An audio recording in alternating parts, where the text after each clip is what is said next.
Welcome, everyone, to the 2023 United Justice Coalition Summit. Activating for Change is the theme for today's gathering, and we encourage you to activate on the calls to action you will hear today, beginning with our welcome.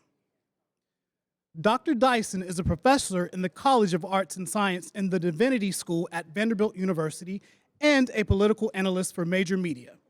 He is the winner of 2 NAACP Image Awards, an American Book Award, and the Langston Hughes Medal. Please welcome Dr. Michael Eric Dyson.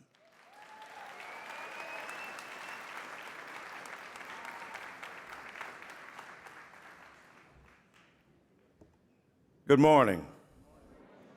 I'm a Baptist preacher. Good morning. Good morning. Let the church say amen. Amen. What an honor it is to be here again at this August gathering, at this distinguished collegium of incredible figures and extraordinary icons, to wrestle with the fundamental fact of injustice in America and trying to bring justice forward. Today, you will hear many stories, many narratives. You'll hear many facts coming at you, marshaling of evidence, because it's critical. You'll hear people talking about the fact that because of your efforts and the efforts of people like you, the prison industrial complex has lost luster and number. In the last 10 years alone, there's been a decrease by 1.5 million imprisoned human beings in these often unconscionable situations. You'll hear about what's going on in Vermont by electing progressive prosecutors. You'll hear about Colorado. You'll hear about what's happening in Oklahoma. You'll hear about Connecticut. But at the end of the day, it's really about the human effort, the human story, the dehumanization of many of our brothers and sisters in these enclaves of civic terror called prisons. Their intent is not to reform the Quaker notion of penitence, penitentiary, out of Philadelphia and out of Pennsylvania, has long since been eclipsed by a desire and a lust to lock folk up.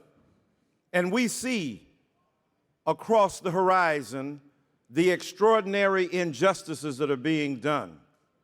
And so we link what's going on in the prison industrial complex with the over-incarceration of vulnerable black and brown bodies and increasingly women bodies to what's going on in the broader situation in this culture.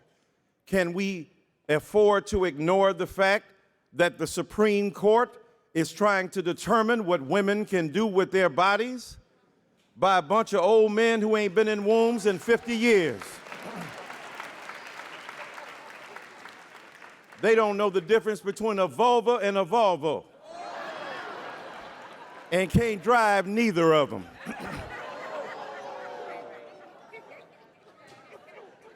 You've got on the Supreme Court a black man who took advantage of affirmative action, climbed the ladder to the top, and then pulled it up when he got up there, and has the unmitigated gall, the unabashed temerity to claim that he does not want to be the recipient of white noblesse oblige, that he don't want no white folk helping him out. Well, homie, too late for that.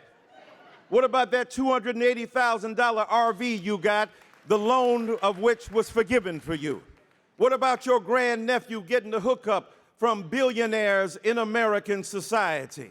This man who was proud to be unmolested by enlightenment, this man whose devastating mendacity and mediocrity is a mark of the horror of injustice in our nation, and you got to stand up against that kind of thing. We've got governors out here trying to get involved in the classroom, trying to tell us what books to be read, Ron DeSantis don't know nothing about black history. These governors from Arkansas and Texas don't know anything. How you gonna go into a classroom? I'm talking about the larger infrastructure of injustice that undermines the capacity of our people to know. The reason they want to ban books is because they want to ban brains. They want to ban black bodies and brown bodies because they don't want you to know what happened in America. Ruby Bridges was a 6-year-old girl trying to go to school, and they do not want you to read books about Ruby Bridges, books about Martin Luther King Jr., books about Rosa Parks. This is all related. What goes on in the prison industrial complex is about the concrete forms of denial and dehumanization linked to what's going on in other parts of the government. My brother died in prison. 30 years he spent in that hellhole, and I used to go visit him. One brother at Penn, one brother in the pen. One brother went to Princeton, the other one was sent to a life sentence in prison. And it wasn't because I was smarter than he was. He was highly intelligent. Some of it had to do with color as well. He was a darker-skinned black boy, so he didn't get recognized in his youth. I was a light-skinned, curly-haired Negro, still am. We've been in exile, light-skinned Negroes, let's just be real. It's been rough out here. Ever since Wesley Snipes stabbed Christopher Williams in New Jack City, Negroes been having a rough time. Drake and Steph Curry are trying to bring us back right now. But our father was blue-black, and I saw the dehumanizing impulse that was trained on my dark-skinned black father, and that's by people in our own community. And so there was a correlation. I'm not saying it was ironclad. I'm not saying it was the reality that sentenced him, but there is a hierarchy in this nation that continues to prevail. And so we've got to deal with every form of injustice. I do not approach this as an abstract theological, ethical mind. I don't approach this as somebody who's looking at stories and what is empirical. Empirical is just a big word to talk about that which can be falsified or verified through the senses. I come at this issue because it's in my body and in my blood, and I've seen it occur in my family, and I want to change that situation. And I'm going to tell you, my brothers and sisters, you're going to hear from people today talking about the mental health component, speaking about the psychological event of trauma, talking about the hurt and pain that people endure. The fact is that cash bail, the fact is that this criminalization of people because of their color or their sexuality or their skin is still something we have to fight against. And don't get it twisted. This ain't came about by accident. Richard Nixon, Ronald Reagan, and a whole bunch of other presidents made sure that they detained people, that they contained people, that they locked people up because they bowed down to a right-wing conspiracy that said criminalization was metastasizing across the body. The real criminals are where we know they are. Some of them in corporate America, some of them in politics, some of them an orange apparition, being held to account by sisters like Letitia James. You ain't above the darn government, homeboy. And we've got to talk about the real criminals in American society. And so I say to you, thank you for coming. Thank God that under the umbrella of Rock Nation, run by brilliant black women and brown women and women of color, does Jay-Z ever get credit for being a feminist in real time? Sister Desiree, Sister Jana, Sister Danya, these are women because women have been the key word. Women have been the benchmark. Women have been the leading lights to separate us from the ignominious hatred of ignorance and power in this nation. And I want to say this. I think that that what Hov did is a beautiful thing. And I went in, I saw a criticism of what happened up here in Brooklyn. Y'all been there. Y'all saw the library. And that's what we called it when we were coming up, the library, because that's where the lies were buried. So we had to go there and dig them up. 187.7, that wasn't no radio station. That was social science in the library. We had a library card. Do y'all know what that really is? We had a card catalog. That ain't how many cards you collected from the honeys you were trying to holler at. That was about understanding the distribution of knowledge according to a Dewey Decimal System. And so that library was remade in the image of Hov. Here was a man who was not a college graduate, and they thought I was exaggerating because I compared him to Robert Frost. That ain't no exaggeration. That's not a random literary allusion that I made. I'm more particular and specific in what I do, homie. Robert Frost said, "These whose woods these are, I think I know. His house is in the village, though he will not see me stopping here to watch his woods fill up with snow. My little horse must think it queer to stop without a farmhouse near, between the woods and frozen lake, the darkest evening of the year. But I have miles to go before I sleep, and miles to go before I sleep." And you're saying Hov is not worthy of the equal consideration in this culture? This is part of the fundamental injustice of denying black genius, of denying black possibility. That's why the man said, "God forgive me for my brash delivery, but I remember vividly what these streets did to me." Imagine me allowing you to nitpick at me, portray me like a pickaninny. I would write it if y'all could get it, but being intricate, get your wood critic on the internet. They like you should spit it. I'm like you should buy it. That's good business.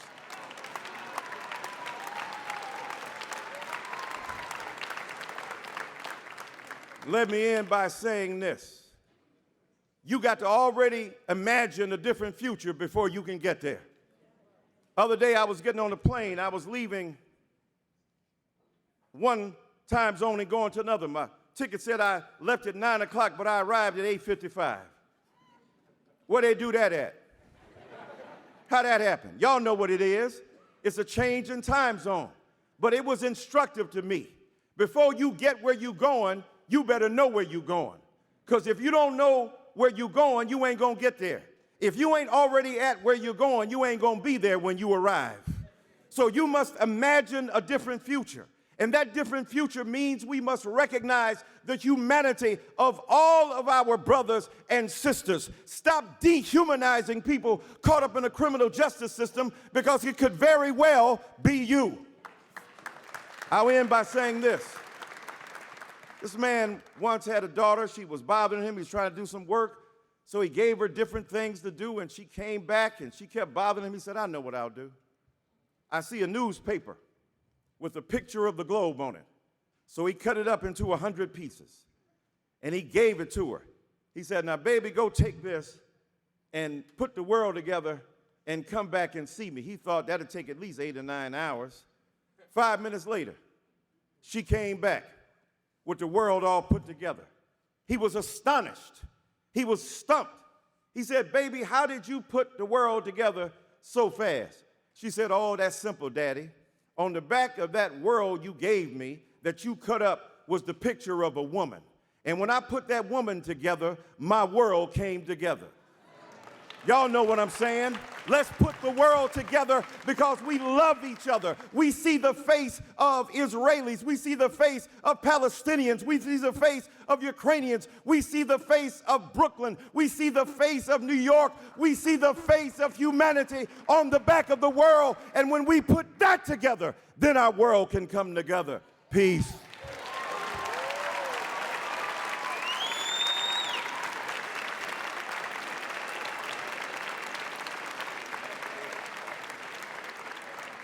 Please welcome Grammy-nominated artist, author, entrepreneur, and philanthropist, Fat Joe.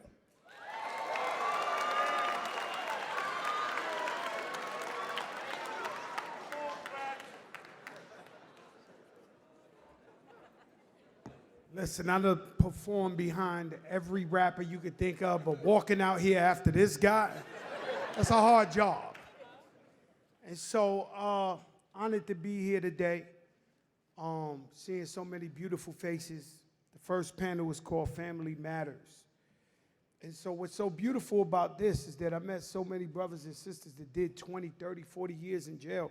I only did 4 months in jail, right? And what I noticed when I went there was that it was no different from communism, meaning I'm half Cuban. And Cuba is so poor that if they don't have family abroad, like in the United States or Europe or wherever, then they don't even have soap or no food. So they rely on their family over here to work and send them back stuff so they could just live basic lives. And most of the people who sending the stuff back there ain't rich either, right? So now you go to jail, and they got you working 12, 14 hours a day for 12 cents an hour or 12 cents a day. You can't even buy a candy bar at the end of the week, right? Because the candy bar costs like what it costs out here. So they paying you in there like some magical thing, but you can't even buy a candy bar. So what does that mean? If your family out here ain't making no money, if your family ain't sending you money, that's where the violence comes in jail, because people got to eat. And at that point, it's survival. And so it's the same thing as communism. And also, what I did learn in there was that we usually forget about them. And so this is why it's so beautiful that we all here talking about improving the justice system and thinking about the people in prison, because everybody forgets the people in prison. And the biggest BS I ever heard is whenever anybody used to come back home after 3 years, they'd be like, yo, man, but you ain't right. Nah, I ain't want to see you like that. I ain't want to talk to you like that. You know, you my brother. And their own family members don't get to go see him. And then when the family members go to see him, they dehumanize them.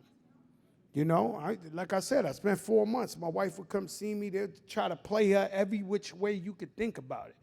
Go change your clothes. They had a church across the street, and they'd be like, your clothes are too nice. Go throw some church clothes on or something and search your extra, just so that they could make your family not want to come see you. And so just because you were charged with a crime, right? And of course, you know, we got to serve the punishment. Some of us was wrong. We can't all be exonerated and innocent. We got crime out there, right? So your family goes over there and they treating your family like prisoners. But your mother, your wife, your kids, they ain't do nothing to go to jail. They just going to support you. And at that point, nobody really want to come support you. So the family structure is hit on every single level. Because if you ain't home taking care, what's up, coach? If you ain't home taking care of your kids, then your kid in the street getting into all type of nonsense. You know, and most parents that are even in the streets, we busy working, trying to pay the rent, put food on the table. We don't even know what our kids is doing out there. But you gotta know that if you ain't giving your kid them $200 sneakers or that jacket or all that, wake up. You know they out there. No, you can't turn a blind eye to that. So the family structure is very, very, very important. So I'm honored to introduce this woman from PBS, a legend out there, Amna Nawaz, and I hope I ain't say her name wrong. But we're going to be out here, man, and it's a beautiful turnout. And the youth, you could change the world, you know, because every time I tell my friends, you know, what's sad about this is that we're having the same conversation we had when I was a kid. In every single level of no matter how far black people, brown people have come, poor white people, because they treat poor white people the same way. I don't know if you know that, right? But we talking the same stuff over and over again. And so whenever you see guns up, guns down, whenever you see organizations in the streets, it's usually guys who are legends in the street. It happened to me when I was young. Legends in the street, they did 30 years in jail, they came home, now they want to help the kids or whatever. But a lot of times the kids don't see them. They say, oh, gee, you ain't in this type of time. This is hybrid. This is a new type of time. So it's so important that youth sit there and talk to their own and tell youth, not just OGs and all that, because you look at them and you be like, yeah, OG, you was popping in the 80s, the 90s, that it's 2023. And that been happening. And I'm not saying don't get involved, don't try to change the community, but we need more youth leaders, youth talking to youth. Jason Flom, what's up, my brother? I see all the work you're doing with the Innocence Project.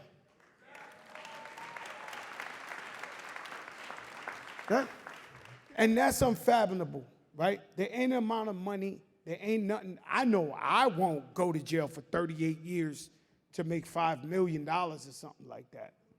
I don't know who's gonna volunteer. I don't know who would say, yo, I wanna go to jail. 38 years for $5 million or $2 million or something like that. So there's no explanation to what the type of time they're giving these people. Back in the days was slaying them, and now we got to hold people to their word. A lot of people, we get elected, and we make them DAs, and we make them all that, and then they kind of switch up once they up in that wave. So we got to hold everybody accountable to all that. I know I'm talking too long. So Amna Nawaz, PBS, she's going to be your moderator, and I'll see y'all out there. Peace.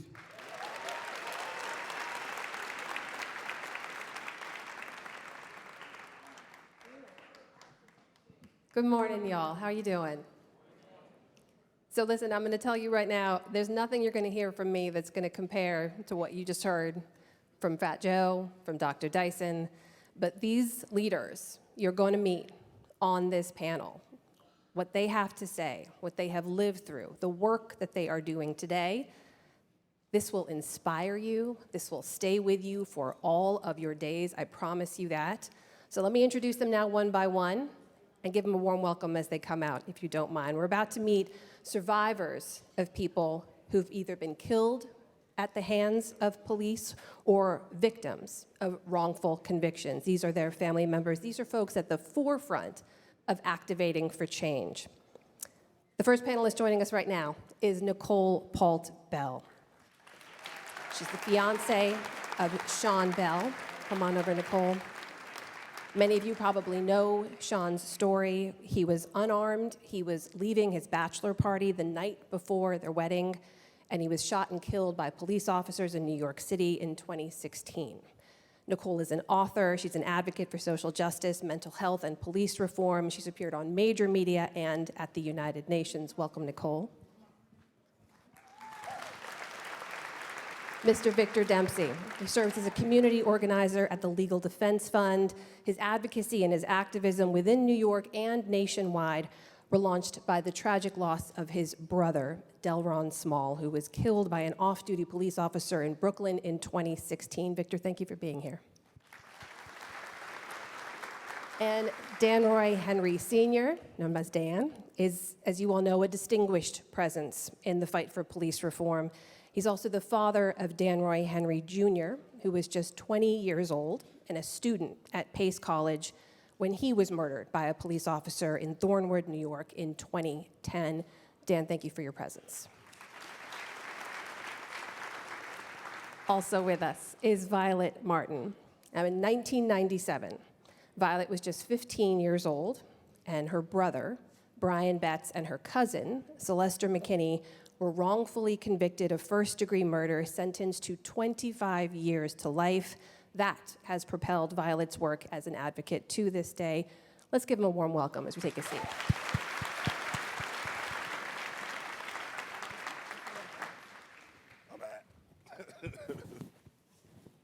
So, I know we've all been talking backstage. I feel like I've gotten to know everyone a little bit better. You all have known each other for years, and each of you were not only forced to endure a tragedy that launched you into the work you do today, you've also had to navigate the criminal justice system, the system, in the name of your loved ones. And before we jump into the legal part, I just want you to have a moment to share with everyone here whatever it is you'd like to share about the moment that brought you to this work today. Nicole? So good morning, everyone, and thank you for being a part of this really important conversation. So I see there's a lot of young people in the room, so I want to kind of give you a little bit of backstory. 17 years ago, I was 22 years old, and I was getting ready for my wedding day. Happiest day of my life. A lot of us, we think about that, and we imagine and fantasize what that day would be like. A mother of two young girls. My daughters were 4 or 3.5, and 5 months at the time. And being in a relationship with Sean, we had a beautiful relationship. It was the day of my wedding, literally the morning of my wedding, when I woke up to find out that as Sean was leaving his bachelor party with his friends and his father, who was there in attendance, there were undercover police officers, plainclothes detectives, who were investigating the club that he had been partying at with his friends. They were investigating the club, not Sean and his friends, for club activity, things that happen in nightclubs. Sean and his friends were not aware of this. They enjoyed the night, had a great time. At the end of the night, as they were leaving their party, there were the plainclothes detectives who were in the club, blending in, doing what everyone else does in the club. Ultimately, the 50 shots were fired at Sean and his friends as they were leaving the party, getting into their cars. There was a huge outcry from our community, from our nation. And this was 2006. It was long before many of the movements that you see now. So for me, as a 22-year-old young woman with 2 young babies, waking up on my wedding day, learning that my husband-to-be had been killed, it was devastating. I couldn't imagine what I was going to do next. We had people in town for the wedding. Those people ended up staying for the funeral. It immediately, I wanted to just crumble. I didn't know where to go. I didn't know what to do. I didn't want to speak. I didn't want to talk to anyone. I shut everything down. But then there was lots of media attention that started to come around. There was a groom that was killed on his wedding day, 50 shots fired by undercover police officers. There was a narrative that was beginning to come out about Sean. And they hadn't met Sean. They hadn't met his family or any of his friends. And after a lot of consideration, I realized that there was something that I had to do. There was something that I had to do that was bigger than me and bigger than my problem. And he was not here to defend himself. So I had to answer the call. And for me, that call was standing up, telling the story. And it's been 17 years, and I'm here today. We fought like hell. We've been through a criminal trial with complete acquittal of all detectives. There were 5 detectives involved, 5 plainclothes detectives. Even a supervisor was on the scene when it happened. 3 out of the 5 were indicted. They were acquitted on all charges. Following that, there was a federal investigation for federal civil rights violations, criminal civil rights violations, and we were told there wasn't enough evidence to prove malice. But Sean had the civil right to make it home that night. He hadn't committed a crime. He hadn't. After that devastating news, it was several more and more procedures, the civil suit, and then the departmental hearings, which is the police investigating themselves to determine what the outcome will be for these detectives. At the end of the day, one of the officers, the one who initiated it, he was fired. He was terminated. The others were allowed to retire with full benefits. And since then, I've been picking up the pieces. My daughters are college age now. I've been able to find strength in many ways, but part of it is by sitting here and talking to people like you and allowing myself, or you guys allowing me to share my story, but not forgetting that each and every one of us have a story, and we've all been through something. So I gain strength just by knowing that if I can share a little bit of me and help one of you, to me, that's justice. That's success for me. So thank you. Nicole, thank you. Thank you for being here. Victor Dempsey, what would you like to share? Before I even share, I want to give my condolences. But also, I'm from Brooklyn. I was raised the Brooklyn way. We show love, you know what I'm saying? But I do want to show love to other families who are in the building today. Uncle Bobby, Aunt B, what's up? I see y'all. Angie, Joshua, Savante's in the building as well. It's a few folks here, and these are not victims, but these families become warriors. They're still the folks that are left behind to pick it up and tell these stories. So definitely want to give a shout out to them. But also too, last of a shout out before I get into my stories, we just recently, there was a historic bill passed here in New York City. So I really want to give a shout out to the Clean Slate New York team.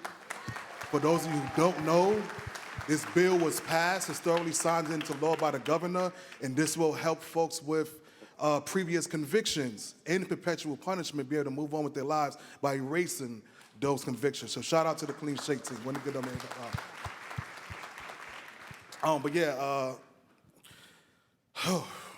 unfortunately, I got into this work roughly 7 years ago after my brother was murdered and stolen from us.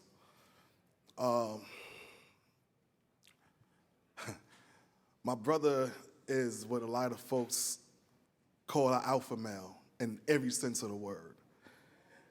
And when I got the call, it was 4th of July. Obviously, I'm with family, my kids, and popping fireworks. I didn't even have my phone on me, and I'll go back to look at my phone, and I seen all these missed calls and text messages from family members I ain't speak to in years. I'm like, what the hell y'all calling me for? Excuse my language. But then when I checked it, nobody wanted to tell me what happened. They just said, yo, bro, you got to get to Brooklyn. You got to get down here now. I'm like, all right. And all I heard was, oh, it's your brother. Still didn't know what happened, nothing. I'm like, all right, I'm coming. But as I'm going through all the other messages, I'm starting to see distant relatives reaching out also. And when you know something is off and that pit in your stomach just dropped and that wave of emotion came over me. One of my good friends, we hopped on the highway, we drove.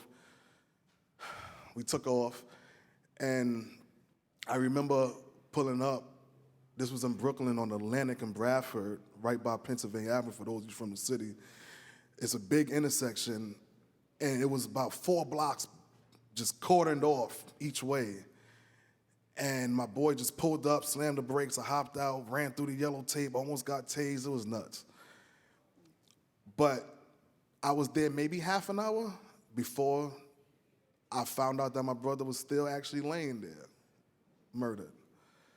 But nobody told me because I'm thinking I'm coming down and I'm calling folks, asking, what hospital am I going to? Where am I showing up at? But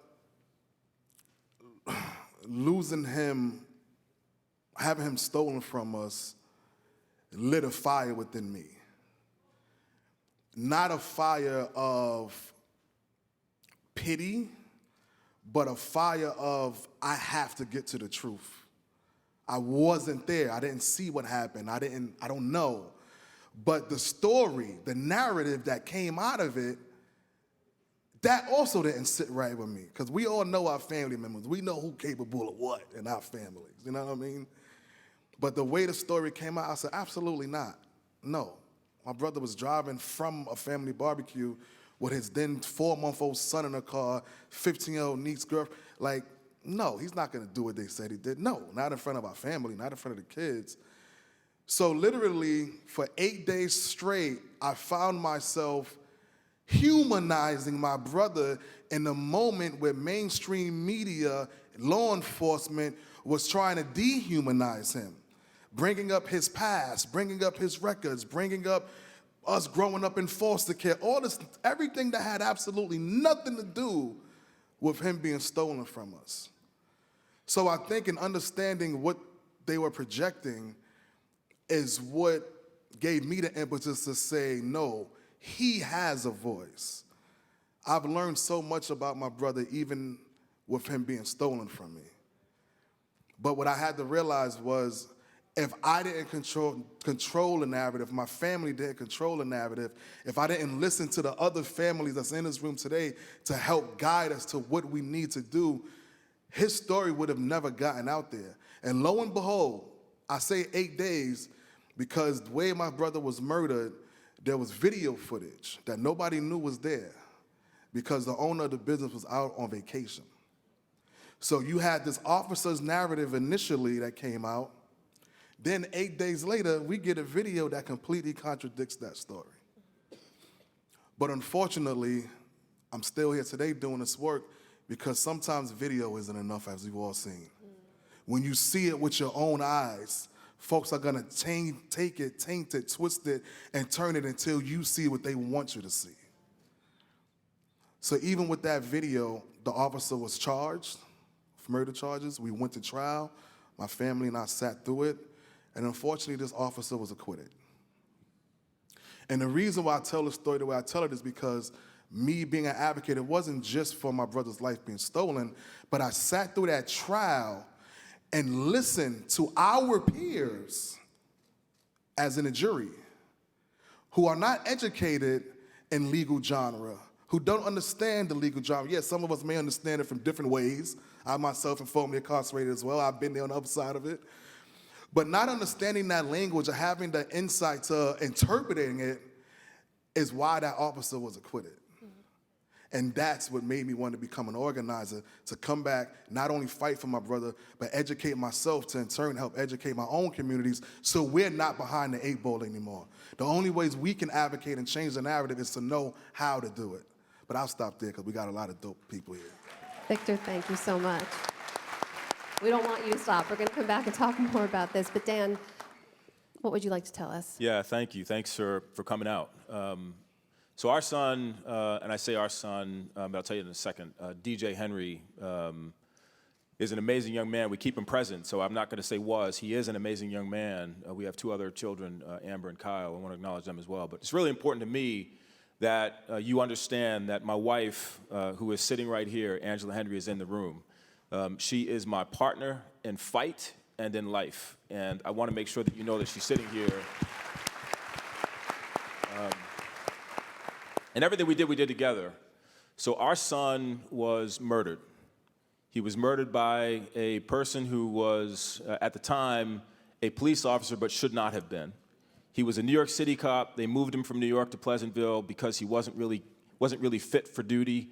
He was there to do no harm, and instead he took our son's life. And when he shot our son's car because he thought he heard someone tell our son to stop when our son was told to move out of a fire lane, our son, remember, was complying with what he was asked to do. If he didn't comply, he'd be alive today. He moved his car because they asked him to move his car. And this guy decided that somehow in moving his car, he became a threat, moved in front of his car, jumped on the hood, and shot our son through the windshield. He was shot, by the way, by another police officer in the road behind him who saw him, that police officer, as the only threat. Pretty clear, right? Like, how could you not prosecute that case? Well, things get in the way, right? People who have political ambitions made the decision. Janet DeFiore, I'm going to call her up by name. She was the Westchester County DA. She had political ambitions to become a judge. She became a judge later on, resigned in disgrace recently. This is all New York stuff. You can look it up.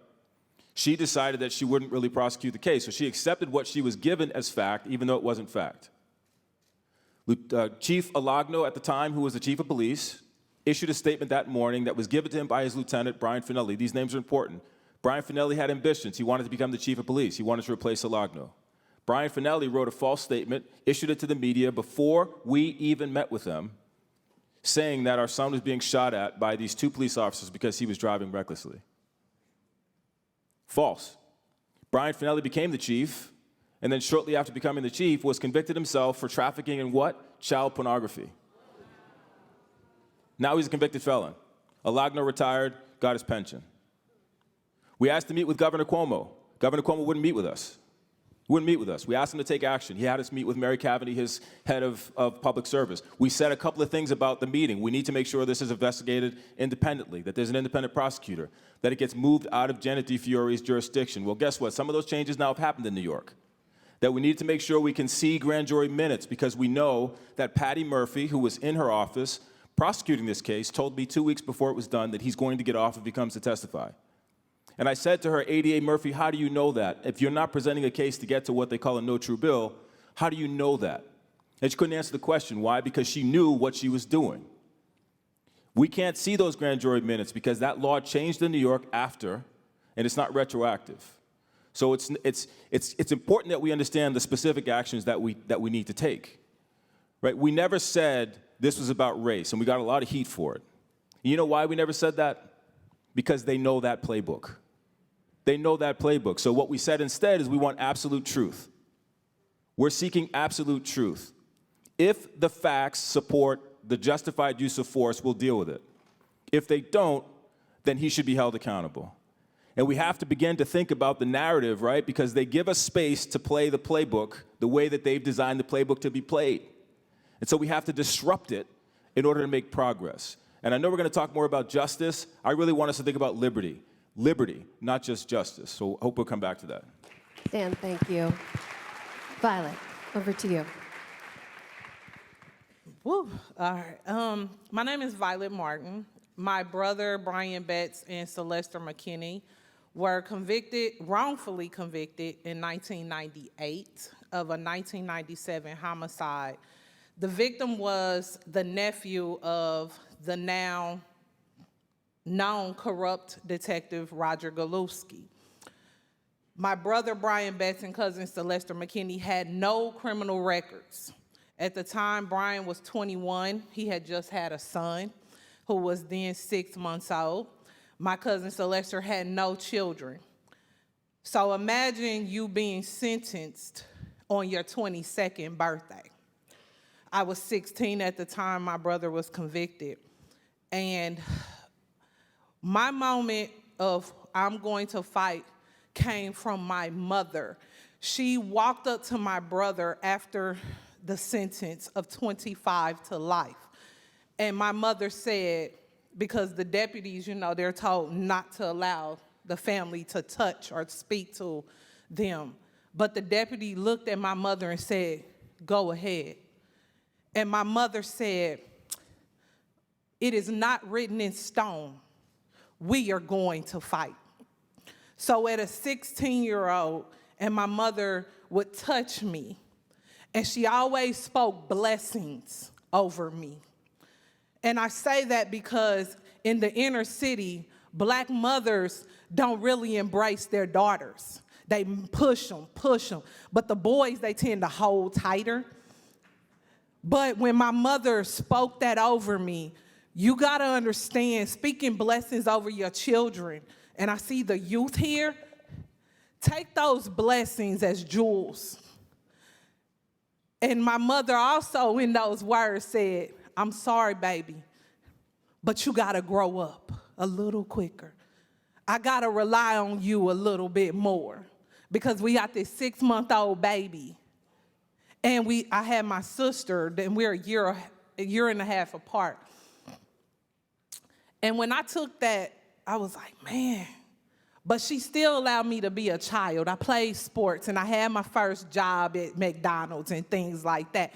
But when she said, come home, I had to be at home because she was a single mother and she worked nights.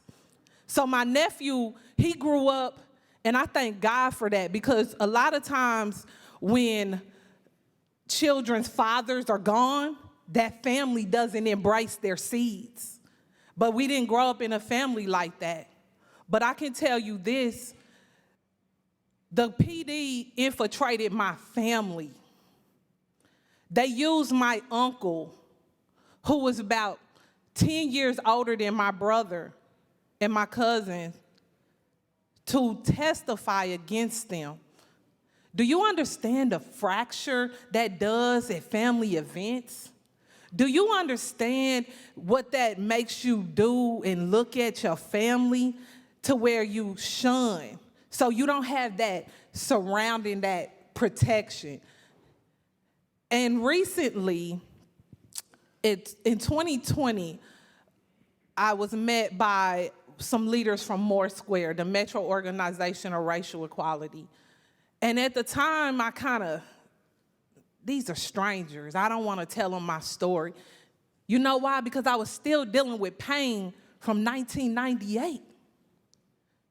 But then I realized, I asked God in 2014 to start surrounding me with leaders, people that had positions to hear my voice, to hear my family. And I reached out to these people, and my mother, she was with me. And Brian called on speaker, And we start telling that story again because you get tired of telling the story. We want action. And they said, when y'all want to do it?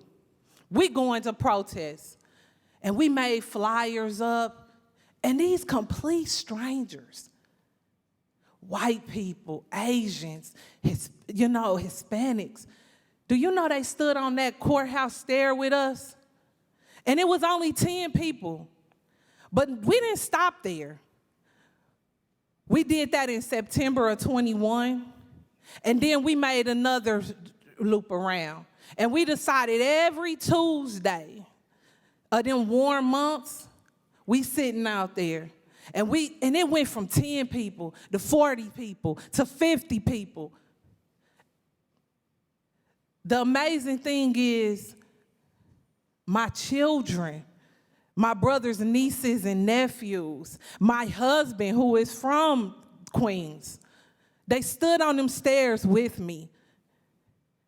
And I showed them something that our family hadn't been doing. If I gotta be that Harriet Tubman, that Moses, that Sojourner Truth that I read about in 3rd grade, then damn it, that's what's gonna happen. And I thank God for Trisha Bushnell with the Midwest Innocence Project. She called me 3 weeks ago and told me that you guys were looking for someone to speak. And like I said, in 2014, I wrote it down. God, please start building me up. Surround me with people of intelligence, of power, to build me up. And not to be scared of learning and not knowing everything. And he said, see yourself there. That's what the doctor just said. See yourself there. Don't rely on his opinion of you. See yourself there. And I seen myself here present. I am not just Brian Bett's sister. I'm not just a mother. I'm not just a daughter. I am a powerful woman. And I don't want to just talk about it. I want to be about it, and I'm ready to go hand in hand. We armor up.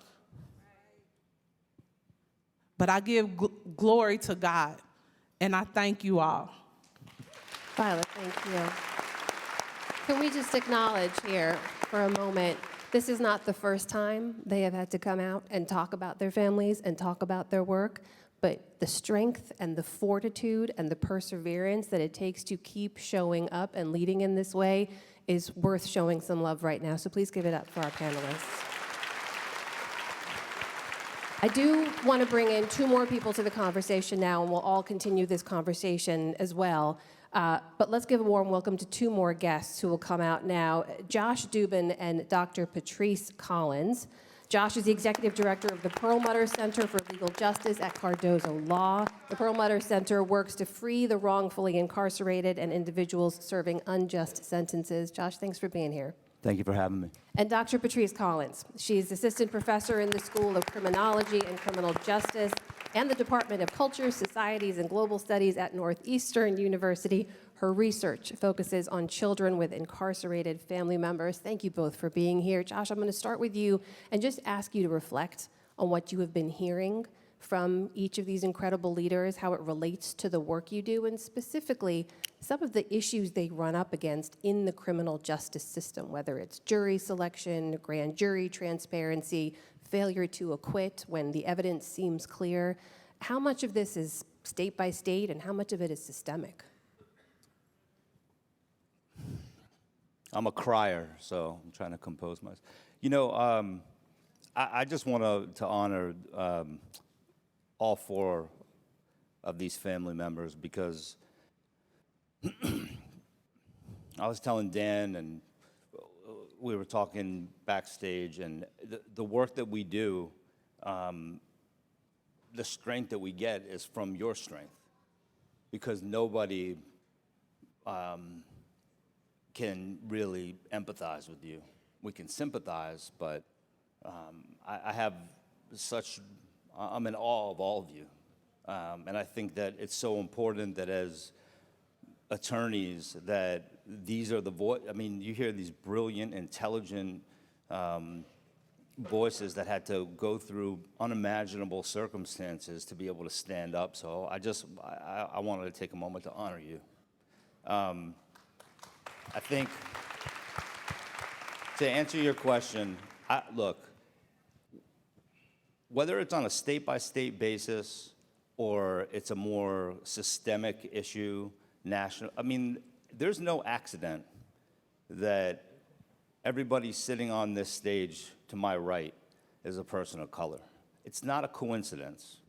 And I think the small steps that I try to make are making sure that you are not afraid to piss off a judge, that you are not afraid to piss off a politician, that you are not afraid to speak truth to power. To me, the biggest problem in our society generally, and certainly in our criminal justice system, is that an entire civilization was plucked from their homeland and brought here and enslaved and told, okay, now you're free. That doesn't fix itself. So what I continue to see is I sometimes feel overwhelmed because it seems like it doesn't matter if I'm in Kansas, where I've been, New York, Oklahoma, or California. I was just in Kansas recently on a case that we were talking about, and it was a white girl that had accused a black man of sexual assault. It was a highly publicized case, and at one point, during the hearing to try to get him exonerated, I asked the state's witness, isn't it a fact? Because I had all this evidence that she made it up. I had her text messages. It was all literally a lie. And after having presented that evidence, I said to the state's witness, isn't it a fact that the incidence of false accusations of a white woman accusing a black man skyrocket when there has been evidence of what's called malingering, which is faking symptoms of a psychiatric harm, and there was overwhelming evidence of it. And the judge stepped in, and she was an older white woman, very matronly, and she said, what are you doing? Race had nothing to do, that you're trying to inject race in a case. And I said, Your Honor, we have to recognize that systemic racism is the reason why this DA in this county has case after case after case where people of color are being accused. I had sweat going down my back by the time I was done with the argument. She finally said, you get one question if you can lay a foundation. I said, isn't it a fact, ma'am, that the incidence of cross-racial false accusations skyrockets? And she said, yes, there is. I've read those studies. So all I can say is that, and we ended up getting him exonerated. And I don't want pats on the back. I actually, it's not the applause, I appreciate it, but I just think that we have, and when I say we in the arena, we have to make sure that in those moments, instead of saying, all right, I'll move on, we speak up and speak out. And then honor, when they get out, honor their strength and honor their story, and just keep on trying to take as many baby steps as we can. And I think that, to me, it's not a state-by-state issue. It's every state has this problem. And I think speaking up and speaking out, is the first step in my mind to trying to make change happen, and not worrying so much about, am I going to anger someone or piss someone off? Just tell your truth. So I hope I answered your question. Dr. Collins, tell us what's on your mind as you're hearing all this, because your work on the generational trauma in particular, I think, is relevant. I should also point out, when all of us had a phone call last week, and I remember, Victor, you in particular saying before you began talking, how hard it was to sit and listen to everyone else, even as you're carrying your own trauma. That is part of the burden of this work, is that you're constantly living in it. But Dr. Collins, tell us what's on your mind as you're hearing everyone speak. Okay, there's a lot of things on my mind. I think one thing that is pretty prevalent in the conversation today is children, right? Like people's loved ones, adults that were children, and the trauma that is experienced when you have a loved one that's abruptly removed by violence or by incarceration, which is also another form of state violence. There's this, thank you so much. I appreciate you guys sharing your personal stories. I think that's really important. And when we think about humanizing the topic of incarceration and the topic of state violence on Black people, specifically thinking about Black children that are growing up in communities where it's normalized to have a parent or a loved one removed from the home. And what does that look like for children that are dealing with inconsistent housing, inconsistent caregivers, inconsistent social emotional development in general, which is so important for children that are going to develop into adults, right? So when we think about these issues around like gun violence, around adverse police contact, around our criminal legal system and disproportionate, injustices that we're experiencing, that were discussed today, we can't forget about the children that are also in these households and in these families, and what stakeholders that are invested in the well-being of children and families are considering as it pertains to children of the incarcerated, children of families of survivors of gun violence in general.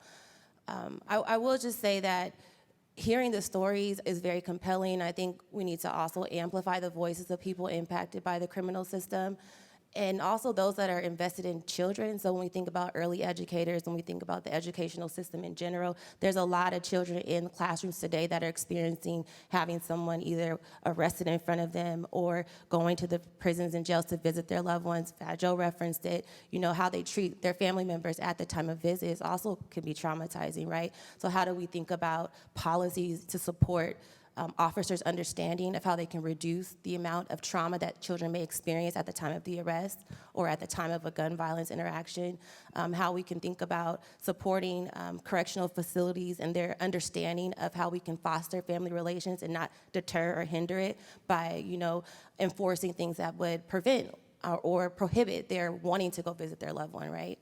And then when we think about the court system too, and like literacy and understanding, there's a lot of families that have a lot of anxiety about even going into the pretrial hearings to see their loved ones, right? But that's an opportunity for a visit or an encounter that was mentioned, thinking about your mother and how she was able to contact your brother, and even though that's not common where you can, have that conversation, but the opportunity was allowed. But just thinking about the nervousness, anxiety that families feel, how can the court system provide maybe a family advocate to help families that are dealing with, generations of having family members in and out of those court settings?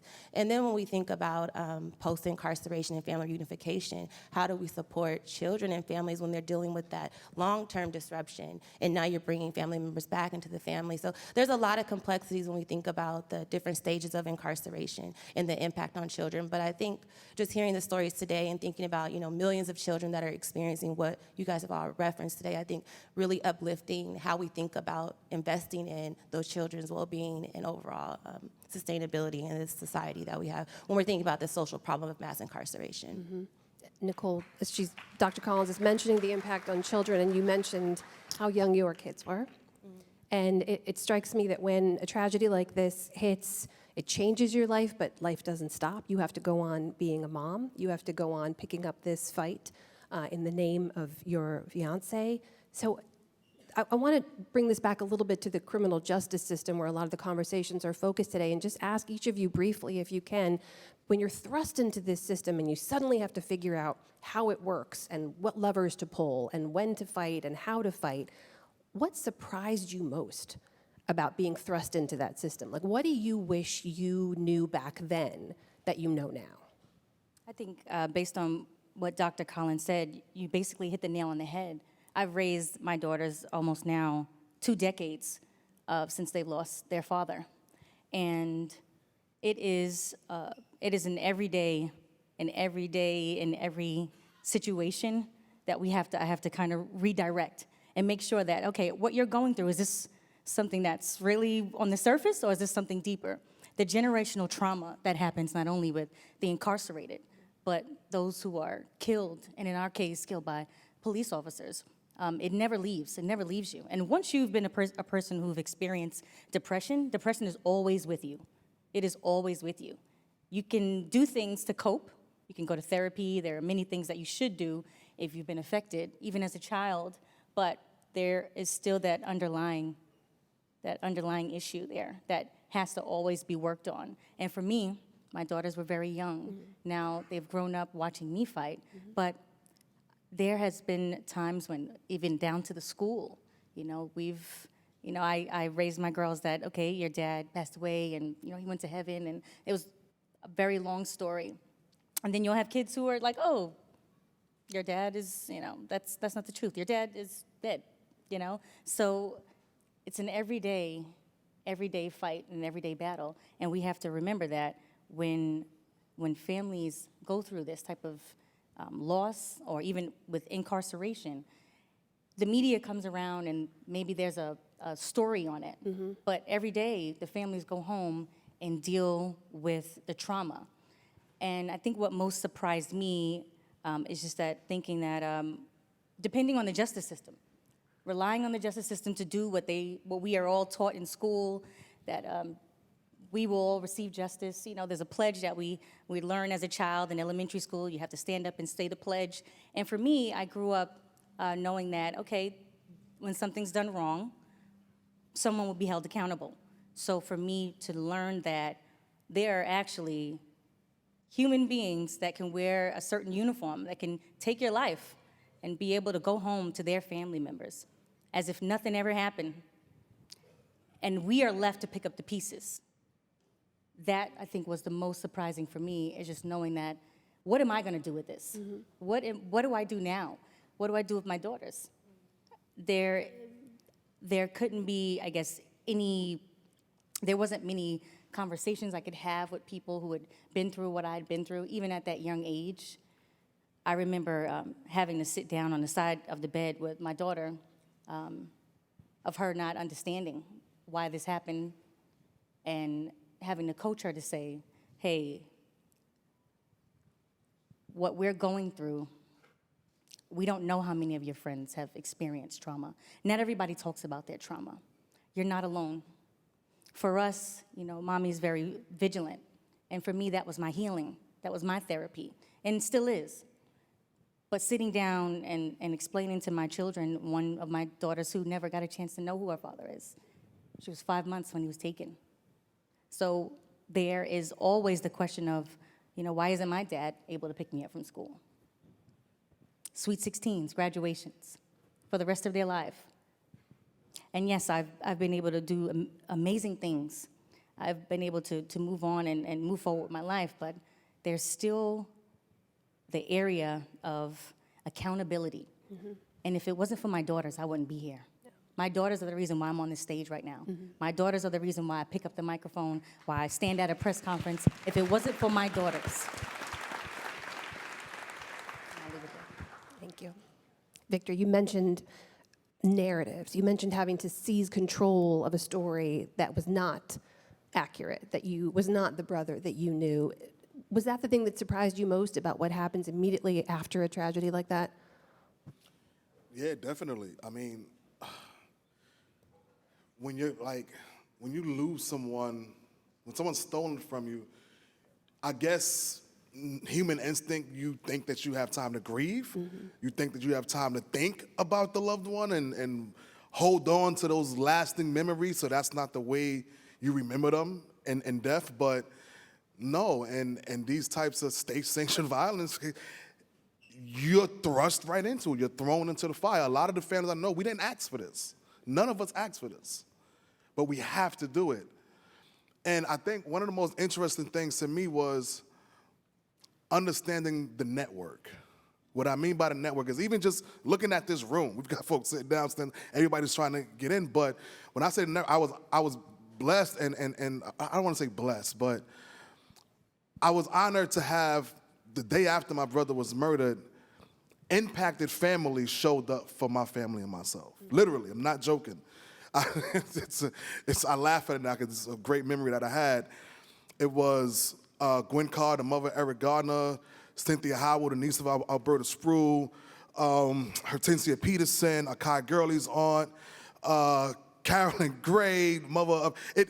I hate to keep name dropping, but 2 days later, after my brother was murdered, we had a vigil by the area of where he was murdered. And unfortunately, my brother was murdered in front of a family barbershop that we owned.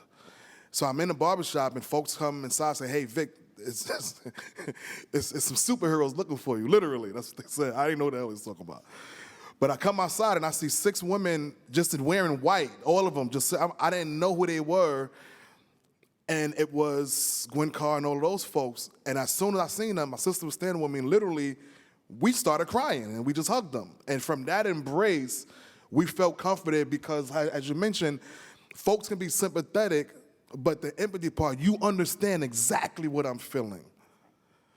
You know, and as a brother, like, in this network, I need the support of other families. These are the folks, literally, Uncle Bobby, we've been on the phone at times 3 in the morning, and he's on West Coast time, and I'm on East Coast time. You get what I'm saying? Josh has been a warrior for me. And then last thing I want to say, too, when you look around, when these families got to step up and do things, we don't know what to do. So when I think about the network, we've got folks like Josh and Dr. Collins. Everybody has a role to play. I can't do it all. But when I look out into the network, I'm grasping pieces, I'm grasping expertise from the experts there. But what I won't do is allow all these folks I'm collaborating to tell my story.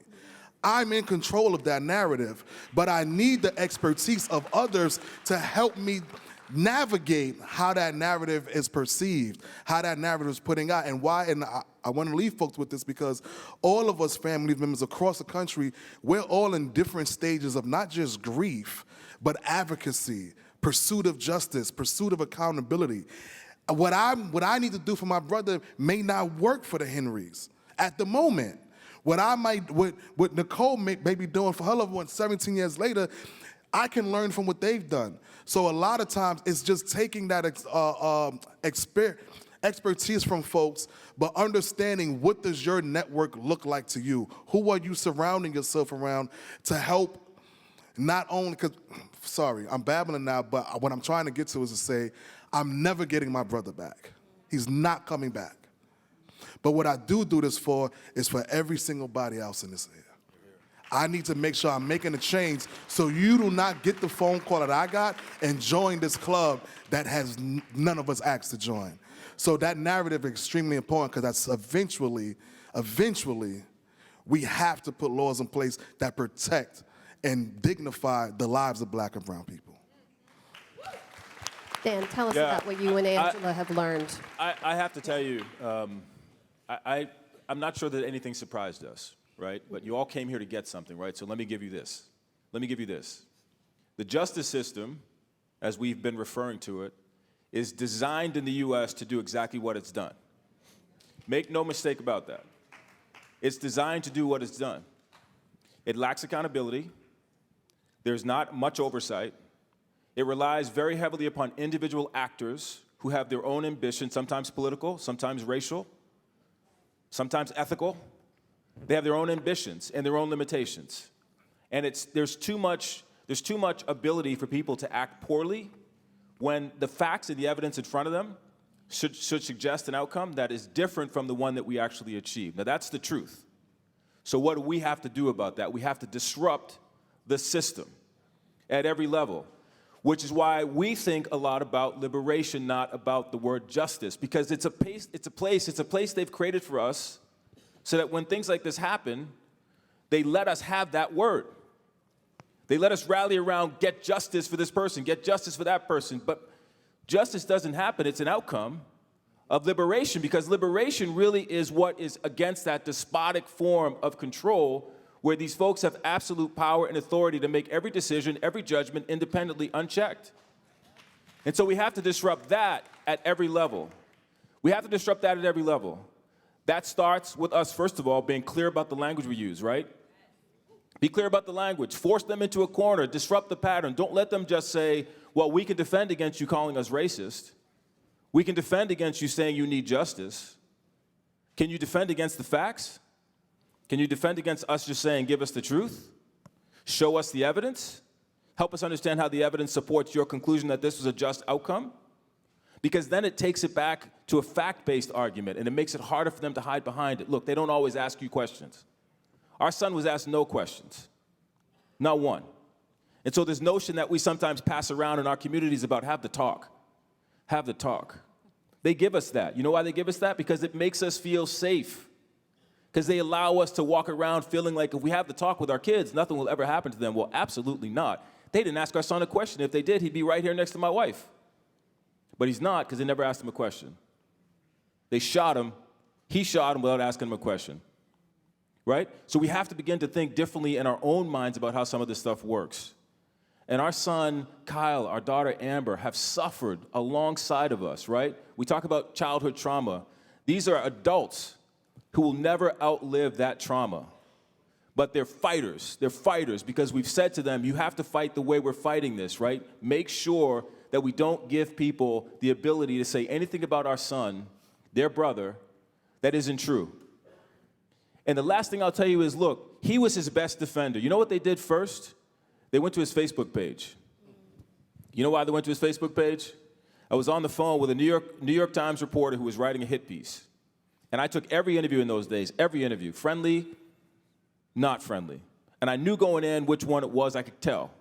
He was trying to write a hit piece, and he wanted me to be quoted because he had to legitimize the piece because he was going to try to hit our son hard. And he said to me, you know, I looked on your son's Facebook page. Who is that kid? Who is that kid? His words, who is that kid that leaves a tribute to his parents on his Facebook page? That has scripture verses. Whether you believe that or not, he has verses. He talks about how he celebrates his parents, how he's trying to live a good life, how he's trying to do the right thing. Be excellent, because they can't fight against you, reality, your reality, if what you leave for them is that reality. You got to own that. That's yours. That's a part of the narrative, but you speak your own language. You speak for yourself. Don't let anybody do that. Whether you're here or there, don't let them do that. Live your reality in a way today that makes it impossible to impugn you later. Violet, Dan talks about being a fighter. You have been fighting for years, and I want you to tell us where your fight has led to when it comes to your brother and your cousin. My fight has led to petitions. It has led to the parole boards. Brian and Celeste came home June 1st, 2023, 11 days before my 41st birthday. So that was a beautiful thing. But I'll leave you with this. Me and Dan were talking. Action, action, action. We sent so many petitions and support letters for their parole. We almost, just like 2 or 3, shut down their DOC website. Action, people. Get your family back, okay? Don't sit here and think that you can't be present at those parole board hearings. Your face, the community, people that didn't even know us, all the way over here in the East Coast, signed for their freedom. Action is what's gonna bring your loved one home. All right, y'all, we've got about 10 minutes left, so I'm gonna ask you to do this. I'm gonna come to you, Josh, and you, Dr. Collins, and I want you, everyone here who's gathered is here because they want to learn, they want to know what they can do, they want to know what they should walk away with. From your experience, from your wisdom, from the lived experience you have on these kinds of stories and cases, what do you want people here to walk away with? What can they do so we are not back here next year having the same conversation over and over again? Action, action, action. I was like, that's why I reached over. I don't believe in shutting up. And a lot of people along the way in this work have told me, well, you might not want to say that or do that. Now, you have to do it intelligently and respectfully, but in my experience, pressure breaks pipes. And you got to put that pressure on. And I mean it. I'll tell you, I'll leave you with this. I went on Joe Rogan. It wasn't a very popular decision, all right? Now, I went on Joe Rogan, and I said, well, I want to sit down and have a conversation with him so that the people that listen to that podcast can understand the voice of reason. Hopefully, I was the voice of reason. Because going on CNN is preaching to the converted. So I want to put pressure on. It led to me having, every quarter, I take an exoneree on with me, and they tell their story. I don't tell their story. I take them and they tell their story. I can tell you right now, it has led to the exoneration of 2 people, and I'll tell you why I know. Trisha Bushnell, who's in the audience, we were working on a case together, and I said, you know what, Lawrence, Kansas, I said, it's the armpit. The armpit. And then I caught myself and I said, well, maybe poor choice of words. I said, if you're a person of color and you get accused of a crime, boy, watch out. A few weeks later, Trisha and I, with our co-counsel, went for a reverse proffer at the Lawrence County Police Department. All the detectives in the case, the district attorney's office. She walked in ceremoniously 8 or 9 minutes late and said, hello, Mr. Dubin, welcome to the armpit. And I said to myself, ooh, boy, motherfucker, I got you now. Now you're paying attention. Ron Torres, Washington was exonerated about 2 months later. They pay attention. You put pressure on and break those pipes. Dr. Collins, what do you want people to walk away with here? I think the theme of action is really critical. I also want to just talk about stigma and shame, right? There's a lot of people that are impacted, but they don't want to take action. They don't want to talk about it because society stigmatizes and doesn't necessarily uplift people that are impacted by prisons and jails and police in general, right? So for me, when we think about, dismantling the cycle of, generational incarceration, generational adverse police interactions, we can think about the child, right? We know that there are statistics around school-to-prison pipeline, preschool-to-prison pipeline. The Children's Defense Fund released a report that highlighted the cradle-to-prison pipeline. So younger and younger, we're seeing children being matriculated into these correctional facilities.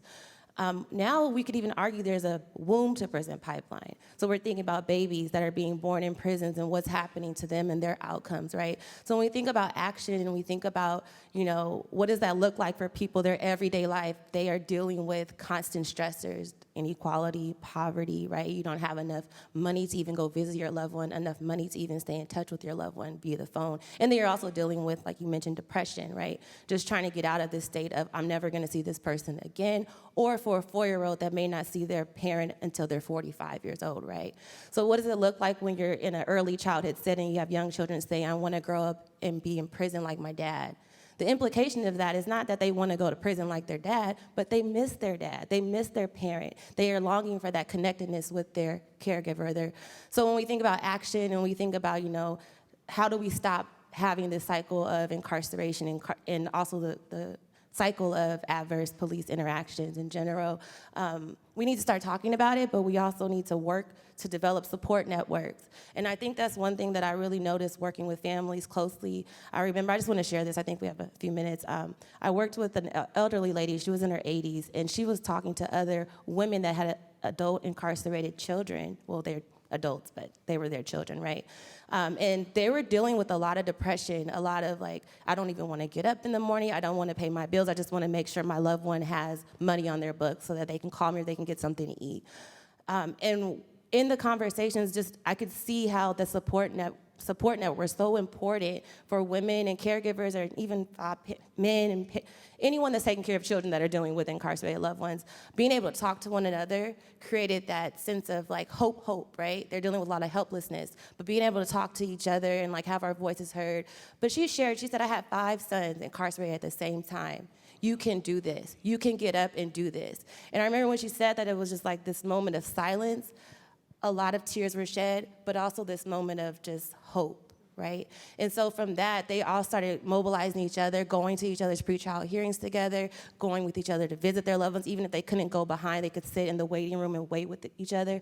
So when we think about action, I want to just uplift the importance of social support networks and really thinking about that and all the different stakeholders that I mentioned are invested in children and family well-being, thinking about educators, those that are working with children in schools. How are they being supported? How are they talking about this issue that often is not considered when we think about, diversity, equity, inclusion in educational settings. We talk about children of the homeless. We talk about children with special needs. But there are a lot of children with incarcerated loved ones in our society that need to be talked about, and they need us to provide action for them as well. So I'll just leave you with that, and thank you again for the opportunity. Thank you. You're welcome. Okay, y'all can see the clock as well as I can, right? But I pledge to have as much time for you to hear from these incredible leaders as possible. So let's just come back down the line. What do you want folks to take away? Violet, we will start with you. One last thought before we go. I did say this. Everyone in life has that beacon. Keep your eye on that beacon, because that's your passion.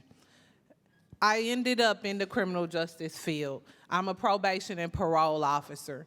And the first thing that I say, because we have to infiltrate those structures, okay? We have to. Just like those supremacists do it for the political, we have to do it in the legal system as well. My first interview with all my clients is, my job is not to send you to prison. My job is to give you those resources so you are stable in this. And I have to meet them where they are. That single mother that has that toddler and no daycare. That man that is illiterate. Meet your people where they are. Do not dehumanize them. Do not label them as society already has. And you will learn those are your chosen family, okay? That is your chosen family. Meet them where they are. Follow your beacon. Violet, thank you. Dan.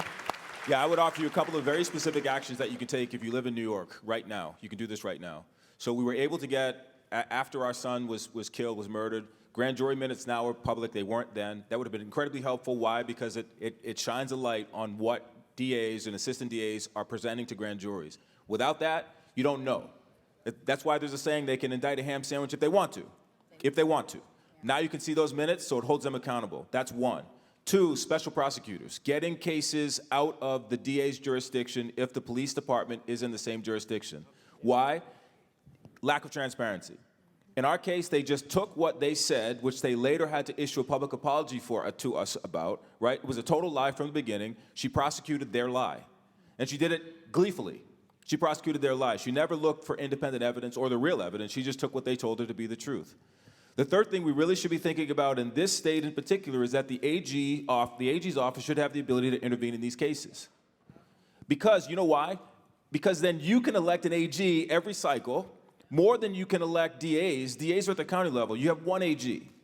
You can focus, as Josh said, the pressure on the pipe at the AG level to make sure you have a progressive AG always sitting in that chair who will intervene appropriately in these cases. If you vote in New York, make sure you keep the pressure on the AG's office, whether it's Tish James or someone else. Keep the pressure on that office because that makes sure that you'll always have an AG sitting in that chair who will intervene.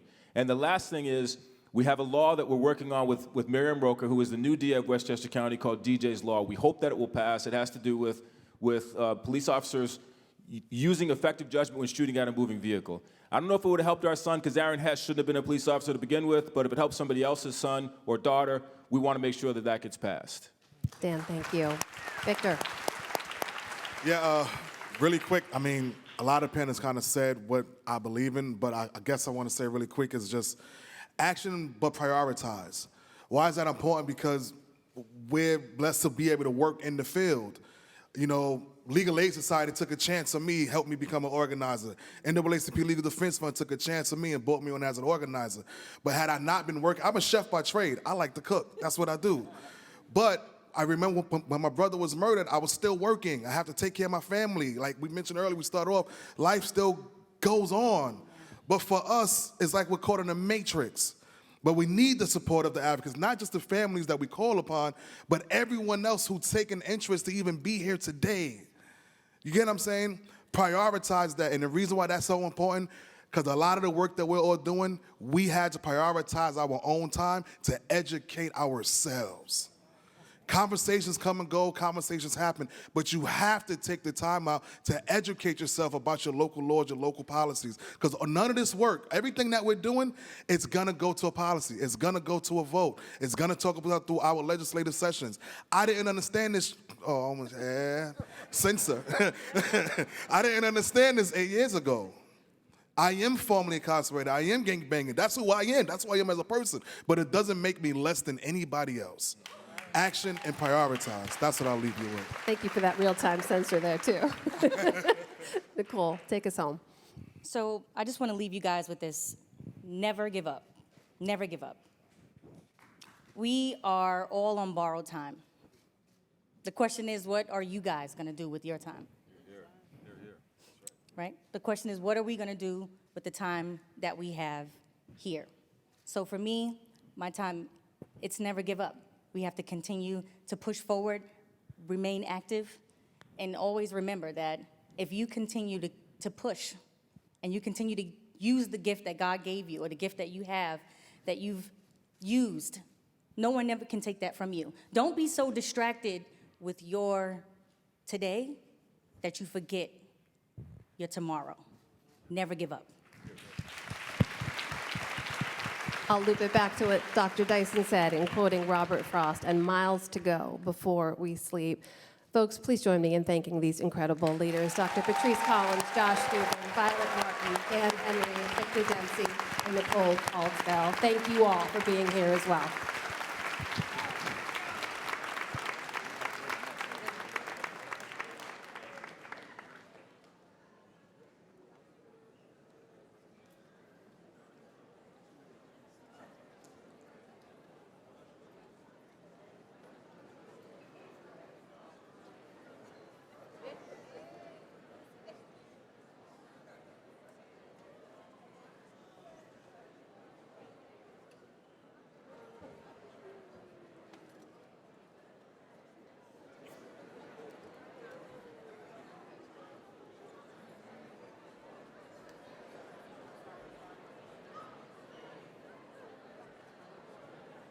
Following the police shooting of her twin brother, Terrence Crutcher, Dr. Tiffany Crutcher founded the Terrence Crutcher Foundation and the Demanding a Just Tulsa Coalition, and has become a leading advocate for justice reform and support for families impacted by police violence.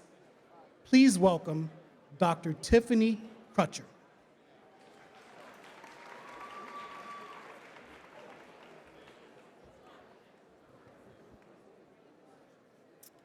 Good afternoon, everyone. Good afternoon, everyone.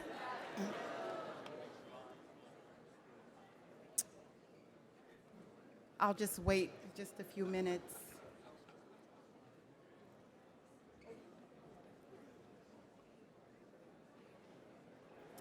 We have a mental health crisis in this country caused by racism, economic oppression, and a lack of access to quality care. But before we have that discussion, I just want to share with you how I am activating for change in Tulsa, Oklahoma. At the Terrence Crutcher Foundation, we created the Tulsa Black Mental Health Alliance, a collective of Black mental health providers to destigmatize mental illness in the Black community, to increase mental health supports, and to find alternatives to the criminal legal system.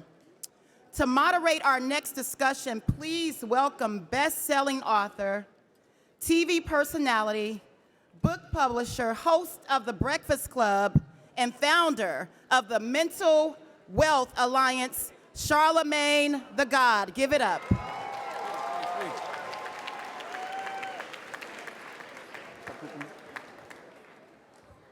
How y'all feeling out there? Y'all good? Yeah, I love having these conversations. Salute the United Justice Coalition. Salute the Rock Nation for, giving us a platform to help amplify these conversations. But, I am not an expert. I'm just a person who has some experiences and who decided to start, sharing my story of dealing with anxiety and depression. So I love sitting up here and having these conversations with the experts. So let's bring the experts out right now. I'm gonna introduce them when they get out of here. This is my man, Jay Barnett. Make some noise for Jay Barnett. Oh, Dr. Jay Barnett.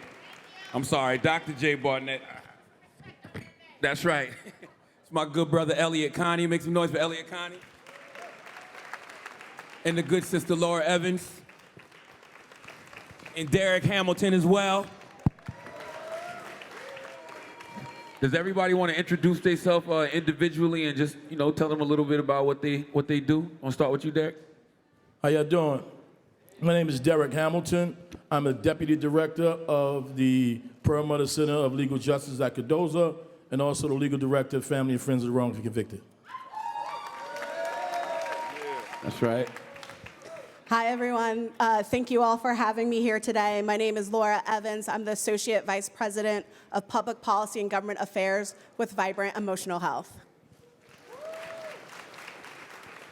What's up, everyone? My name is Elliott, Connie. Thank you so much for having me here. And I'm a licensed psychotherapist, and I've written 5 books about something called solution-focused brief therapy. And I am Dr. Jay Barnett, former pro athlete turned marriage and family therapist. That's right. I'm gonna start with you, Jay, because you're a former professional football player. You became a psychotherapist. Can you describe your journey and how you made the transition from professional athlete to a mental health expert, and what inspired that? I don't necessarily know if it was something that I transitioned into rather than something that I had to move into. Many years ago, back in 2012-13, I began openly about surviving my second suicide attempt after leaving the NFL. And I can remember guys hitting me up and says, "Yo, bro, what are you doing? We don't talk about that." And it wasn't until I got into therapy that I realized that the help and the guidance that I was receiving, that we did not receive that care, not only just in sports, but as a black man, I had never received that level of care in my entire life. And as I've shared across the country, I remember my first session, the therapist asked me, how was I feeling? And I was at a loss for words. Because as many of you, and particularly for us as black men, we're asked how we're doing, which is associated with performance. And for the first time, I didn't have the words to say how I was feeling because I didn't have the vocabulary to know what my emotional state was. And it was there that I began my journey of healing and began this journey of discovering myself from the abandonment, the physical abuse, the daddy issues, and all of those different things, and what the divorce of my parents did to me. Because what I did with football is I put that helmet on and I hid.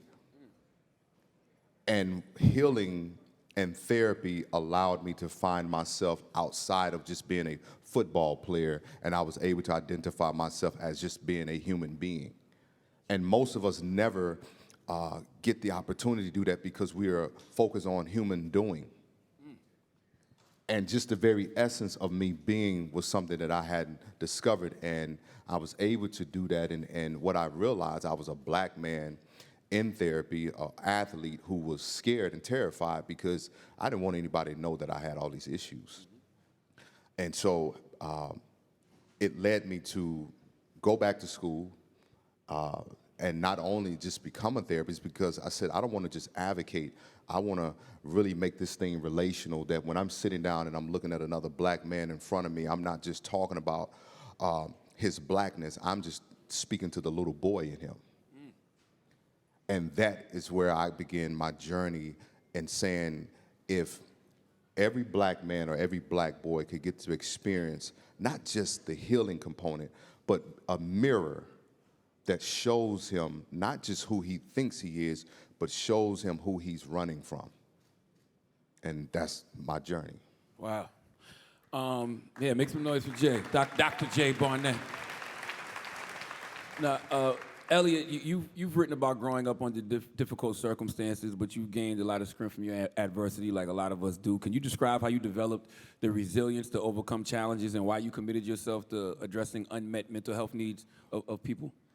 Yeah, I can try. I grew up like many people. My father had his own trauma. My father was raised in inner city Chicago in the 1950s and 60s. And I don't know that he had the skills to love his children. And it came out in anger, it came out in abuse, it came out in physical discipline, it came out in a real difficult way. So I spent most of my life really anxious and depressed. I spent most of my life really struggling. And I got to about 19 years old and I decided I wanted to end my life. And the best way I can describe this to people is I felt like I looked around and I saw everybody else's life, and this is before social media, but like everybody looked happy and joyous, and they were getting hugs, and I had to go home to hell, like actual literal hell. And I just didn't want it anymore. And I was laying in my bed one day. I was in college at the time. I was laying in my bed knowing that I had about a week left to live because I knew exactly what was going to happen. And God spoke to me.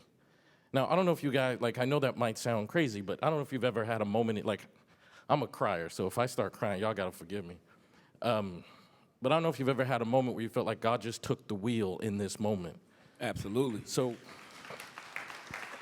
I was laying in my dorm room bed, knowing I got about a week left to live, and for whatever reason, I started thinking about the eulogy at my funeral.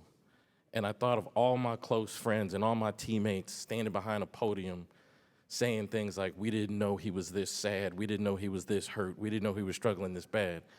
And I found that to be completely unacceptable.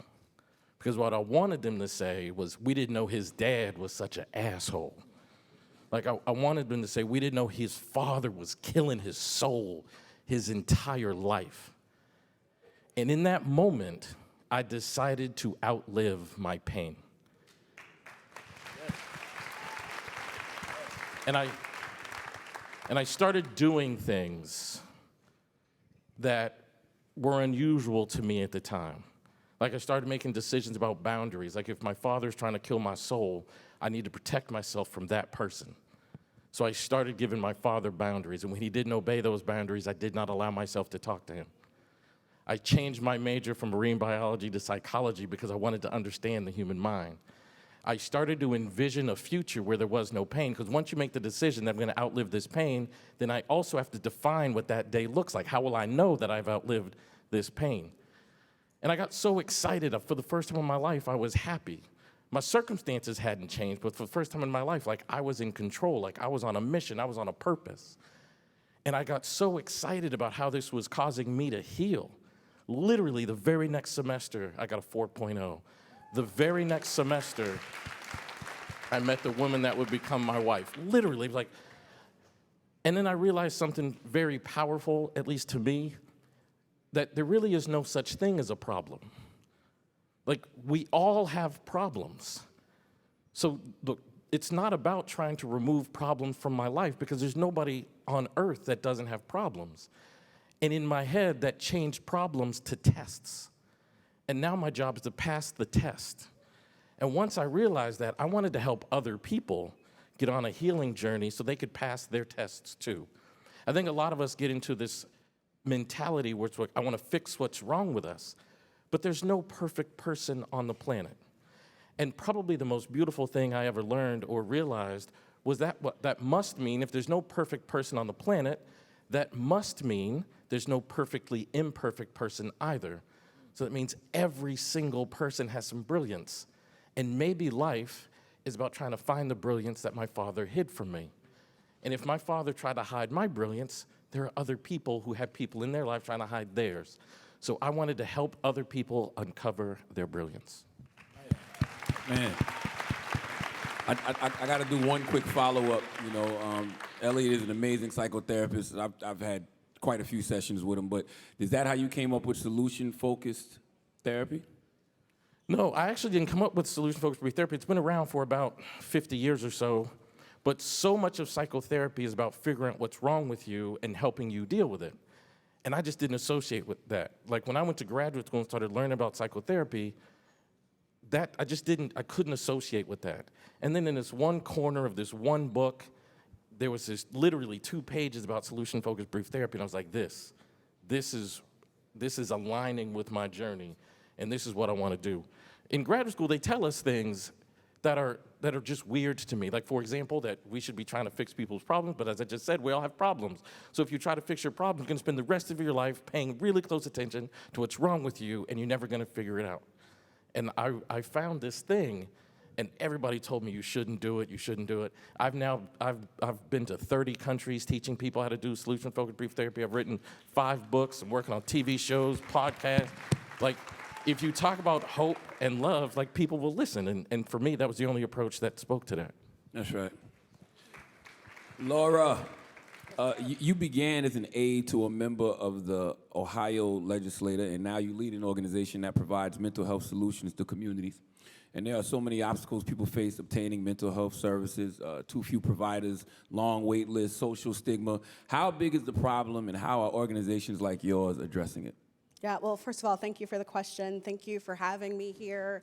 Again, I'm not a clinician, so it is more of that public policy focus, but my background is similar. There's a similar vein here in that mental health, mental illness, suicidation, all of that is really, everyone has a connection to it. So every 11 minutes, one person dies by suicide. We know that 1 in 5 young people, 13 to 18, are currently or will at some point experience serious emotional distress.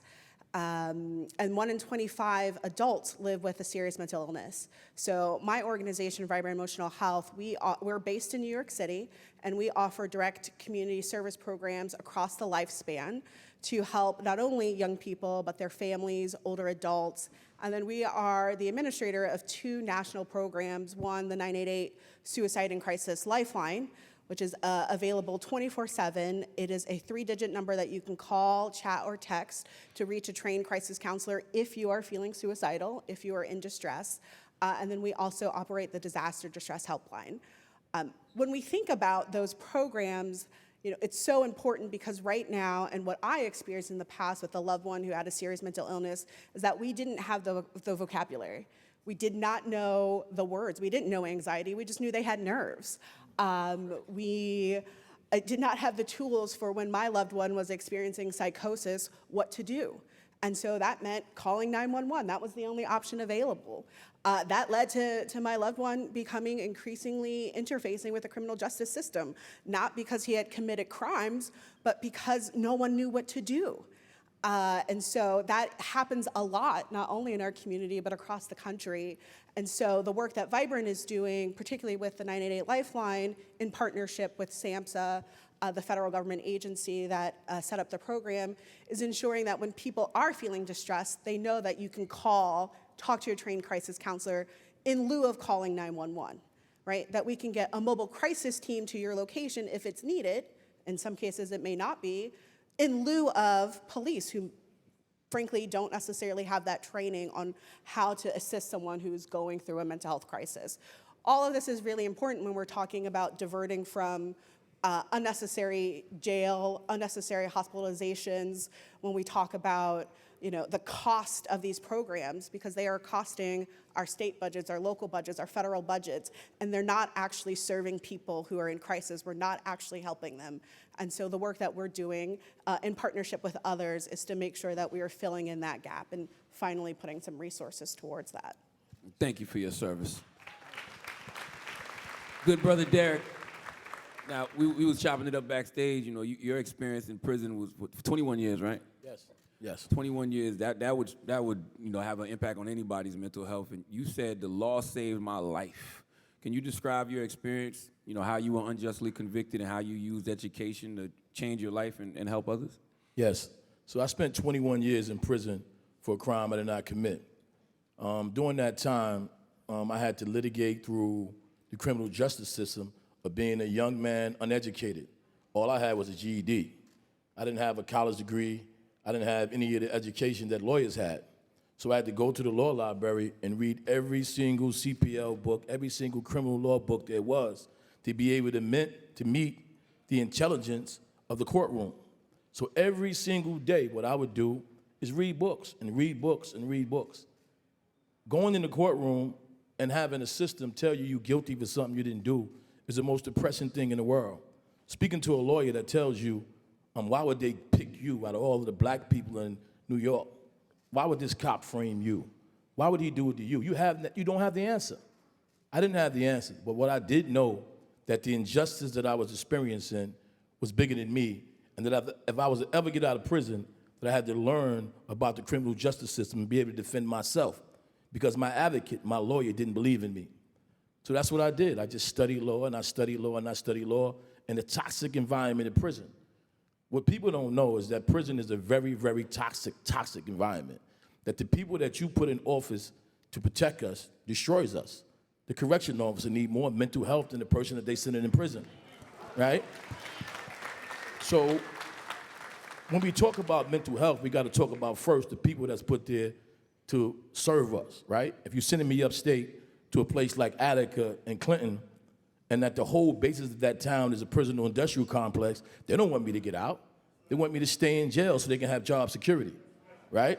So they're gonna abuse me, they're gonna treat me indifferent. And when I goes to a mental health counselor and then say, look, man, you know, like I'm going through it. Like I'm having thoughts of suicide, right? Or I'm having thoughts of actually harming somebody because I'm thinking about the person that put me in prison. He says, well, as a black man, that's normal. Like a lot of y'all in here have these thoughts. So I automatically frown upon mental health, right? I said, I don't want to talk to no more of these people because they don't even know me, but they're judging me.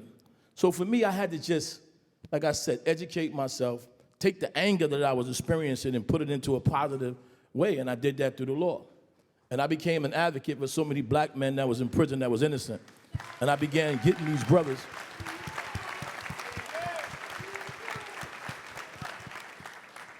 And I began getting these brothers out. And I began freeing them, and I got a title called Jailhouse Lawyer, which wasn't an honorable thing because God used that to say, what do you think, you're a jailhouse lawyer? When you defending somebody. And I became good at it. I became so good at it that judges called me in their chambers and said, young man, I don't know if you're guilty or not, but you should do something else with your life if you wrote this motion. So I started believing in myself. And I started filing motions after motions after motions with other people and was getting them out. And I did 21 years. And there came a time in 2009 when I started going for the parole board. And at that time, I was in a facility called Shawanga.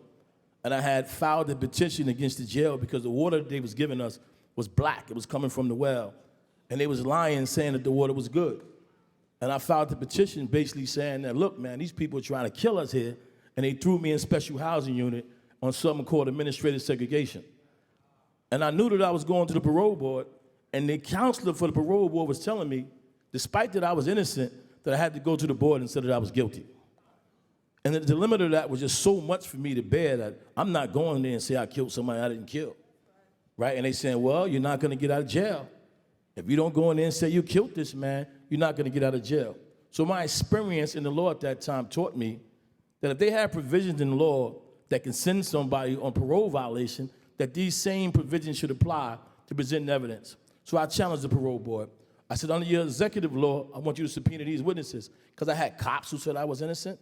I had alibis who said I was innocent. I had the judge in my case who said that I was innocent, but I was still in prison. So I used that evidence and went before the parole board, and I convinced the parole board, a conservative parole board, based on the evidence that I had that I was innocent. And they paroled me in 2011. And that's how I began doing this work. Can you tell us, Derek, how you just maintained mentally, because you did 10 years solitary confinement too, right? Yes. Yes. How did that impact you? It was the most degrading experience in my life. Again, we're dealing with sadistic guards who, because I knew the law and was filing suits against them, would put me next to people that would throw feces in my cell all day or urine in my cell all day. They was trying to break me and make me indifferent. It was the most terrible experience that you can imagine. People banging on your wall all day, trying to make you insane. And at times you go insane. I found myself arguing with a mentally ill person and then saying, what am I doing here? I'm becoming him. So it was those moments, man, and when I was blessed to catch myself, that survived me. But more than anything, it was a woman in my life that visited me, that came and seen me, that told me to keep it going when I was going through it. So, it was challenging. And I just got to say that, again, when you talk about special housing, it's very degrading, brother. I mean, like, you wouldn't imagine some of the things that I've seen. I've seen a guy take a pen and pull his eyeball out, right? And tell a guard, take it, take it, take it. and you sitting there witnessing these things, seeing people hang up and kill themselves. And because guards laugh about this, they thought it was a joke.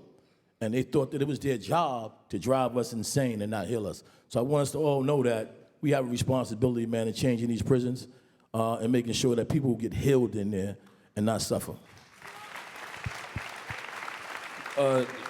Dr. J and Elliott, I want to ask y'all, when y'all hear the good brother Derek talk, what comes up for y'all? I'm still processing. I mean, to come out of something like that, because so many times when people are having an episode, they don't make it on the other side. And I just want to say to you, black man, it is a blessing to see you here in your right mind. Thank you. How do we make these facilities, these so-called correctional facilities, actual correctional facilities? I mean, you know, you talk about the agencies.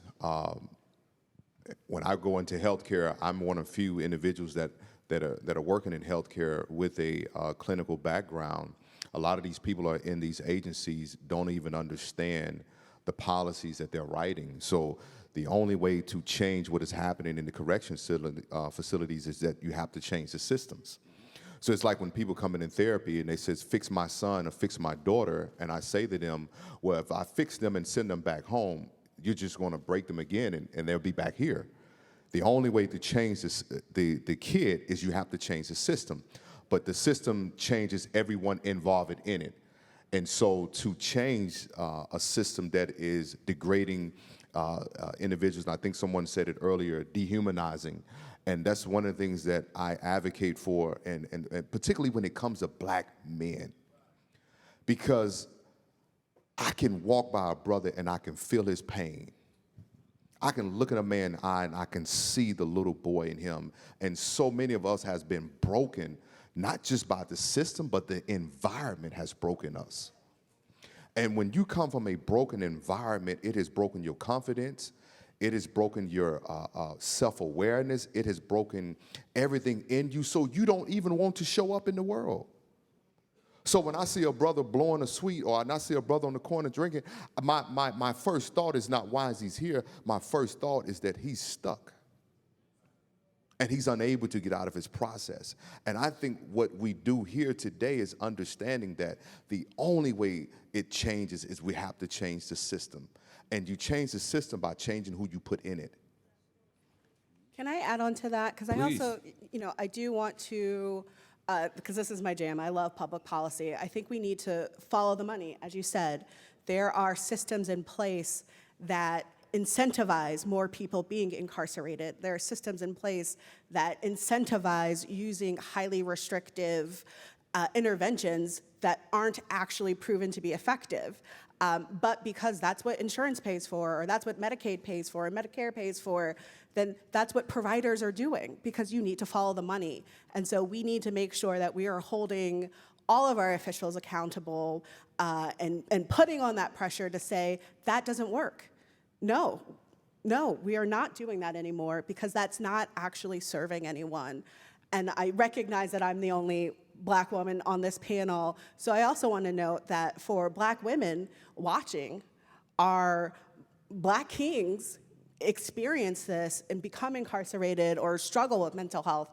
That's also a burden for Black women as well, because we're trying to hold y'all down and work on our mental health and keep the families together. So I do think it is just very broad in terms of we need to make sure that we are, having our own support systems, being together as a community, but also working to dismantle these systems and taking out the incentives for people to become incarcerated or criminalizing their mental illness. That's right.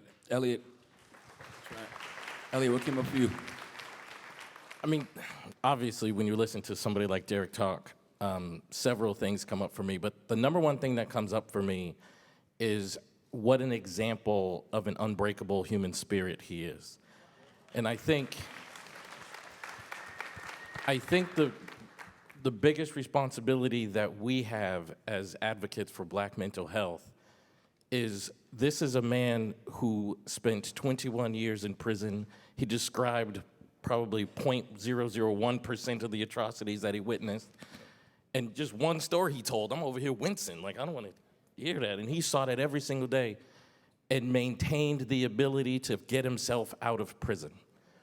And when I hear those stories, I clap for him, man, like, because that's incredible. And when I hear those stories, the responsibility for me is, like, I want to talk to him, like, what's that magic that he has inside of him so that everybody out there can discover that magic inside of themselves. And we need to be able to identify talent in young people so he doesn't have to use that talent to get himself out of prison. He can use that talent to build a billion-dollar business or run his family or whatever. Like, the Black journey is being undiscovered and your voice not mattering, and he had to use that talent to get himself out of a tragedy that he did not deserve to be in. So when I hear him talk, I just think, what an unbelievable example of the human spirit. That's right. You know, everybody can benefit from the work that everybody on this stage does. And, you know, you brought up young people, Elliott. What do you think of the specific mental health challenges and needs of the Black young people that, you know, people like you and Jay and Laura work with? I think, I mean, I'll tell you guys something that, unless you went to graduate school, you probably don't know. But I went to graduate school and read a book, a very credible book about culture in psychotherapy. And this very credible book said Black people are not interested in their mental health. Like, in an accredited graduate program, that's what they told me. So I think what we have to do as young people, and Jay talked about this, is we have to be able to be open about our mental health journey because the world doesn't think we care.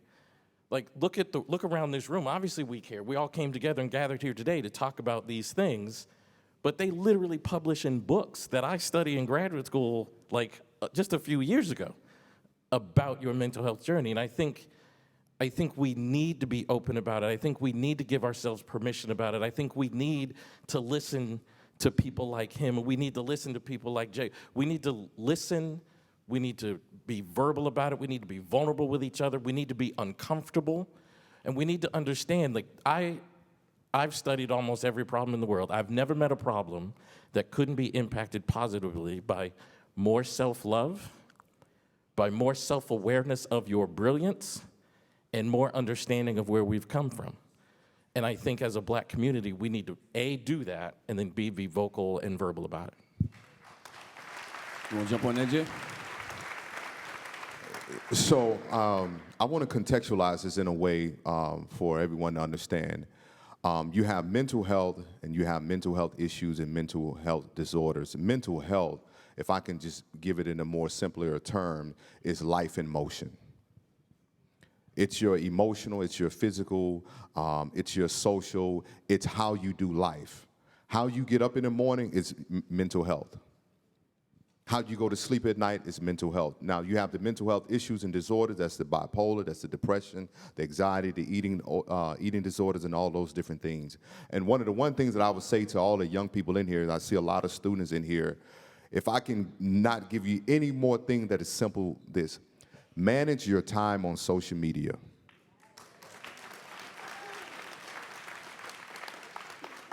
The amount of young people that I see on a weekly basis and how all of their depression, anxiety, suicidal ideation, all of those things are magnified because of their hours that they're spending scrolling, the hours that you're comparing, the hours that you're looking into somebody who's giving you this highlight reel, which is a filter of their life, which is not reality.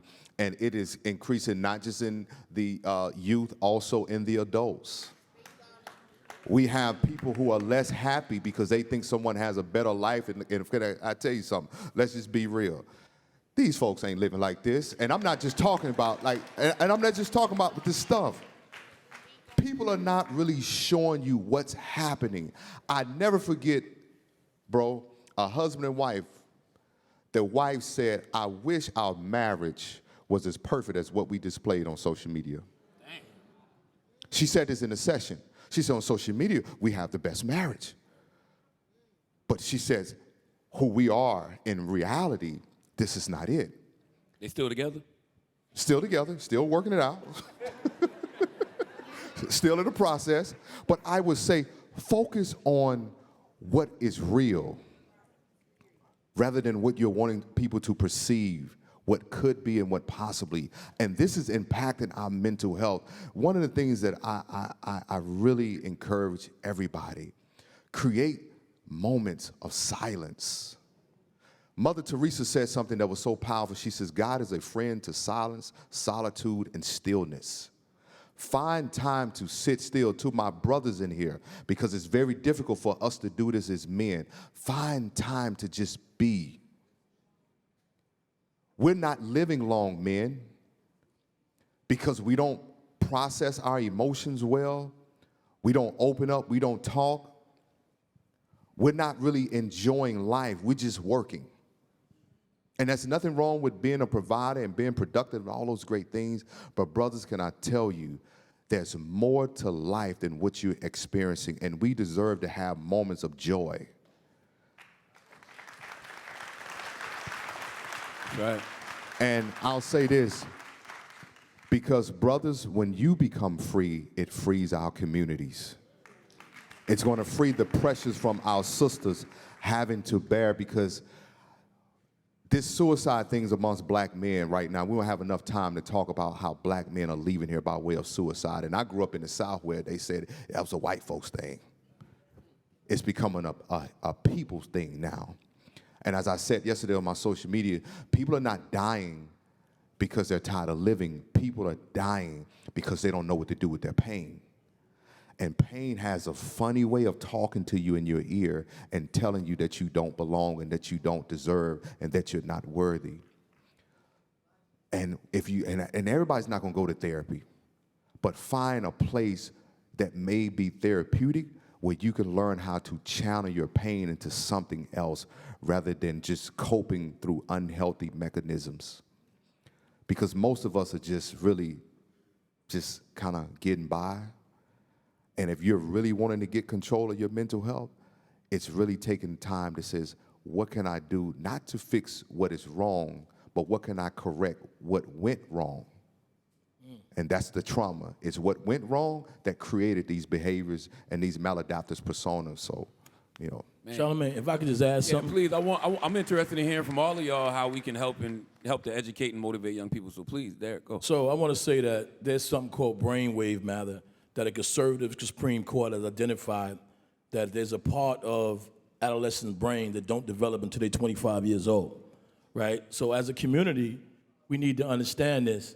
And when young people do things that's not good, we shouldn't shun them. The old adage that it takes a village, like we need to understand that young kids are gonna do some dumb things and that we should teach them through the process that, look, it's okay that you did something done. That one thing don't define you, right? Because you may have did a gangster act don't make you a gangster, right? You just did something that gangsters do. Like when I was a kid, I used to watch Gangster Chronicles and go out in the street and try to be a gangster.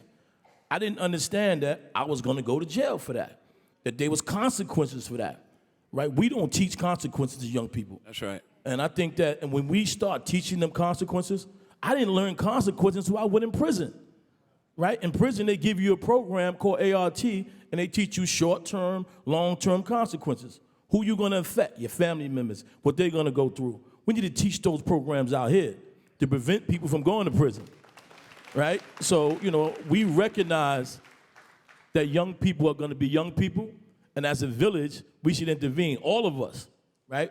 And we need to educate parents on how to do that, right? Your son is gonna do something wrong, right? Teach them, walk them through that process and say, look, that's not you. That one act don't define you. I'm gonna help you become a better person. So I just want to add that in, brother. I want to go to you too, Laura. You know, what's the best ways to educate and motivate young people to get help? You know, I think social media is so important because the kids are there. And I think it was the last panel that said we need to meet people where they are. Well, they're on social media. They're not even on Instagram anymore. They're on Snapchat and TikTok. And so in order to give students the tools that they need to help them learn that a lot of this is fake on social media, we need to go where they are. And so Vibrant partners with the social platforms. We work with the search platforms to ensure that if someone is looking up how to harm themselves, that they see the resources, that if they're struggling and they're looking for help, there's online screenings that you can then use that information, take it to your parents or a trusted loved one to say, this is what's happening in my world. Alternatively, we also need to educate the parents. We need to move upstream. There's Mary Giliberte from Mental Health America always likes to say, crisis is not a win.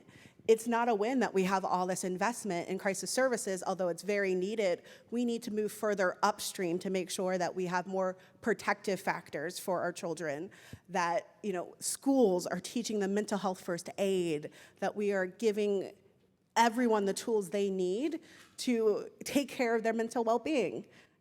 Again, it's going to be a spectrum. Some days you might have a great day, sometimes it might not be such a good day, but when you're having good days and bad days and what to do to ensure that we're not moving down that path towards, death by suicide. And I think it was CDC data that just came out that said suicides actually went up, the number of deaths from suicide. And so we know this is a real problem, particularly with the pandemic and people feeling isolated socially. We need to make sure that we're going to where the students are, the young people are, and let's not forget our older adults. They're also struggling as well with loneliness. So I think it is, reaching them, but also, again, systems change. How can we build in those platforms, those protections within the platforms? Because those platforms are making money off of everyone who's on there. So we need to make sure that they're not selling data for young people, and again, not forcing within their For You page all of this, activity that is glorifying, eating disorders and glorifying just what's not real. So I think that's, my 2 cents and where Vibrant stands. Go ahead, Jim. I was just going to say, to add to what you said, Laura, the most search statement or question after 12 a.m. was how to take your life. Yeah. It's the most search phrase after 12 a.m. on Google is how to die by suicide.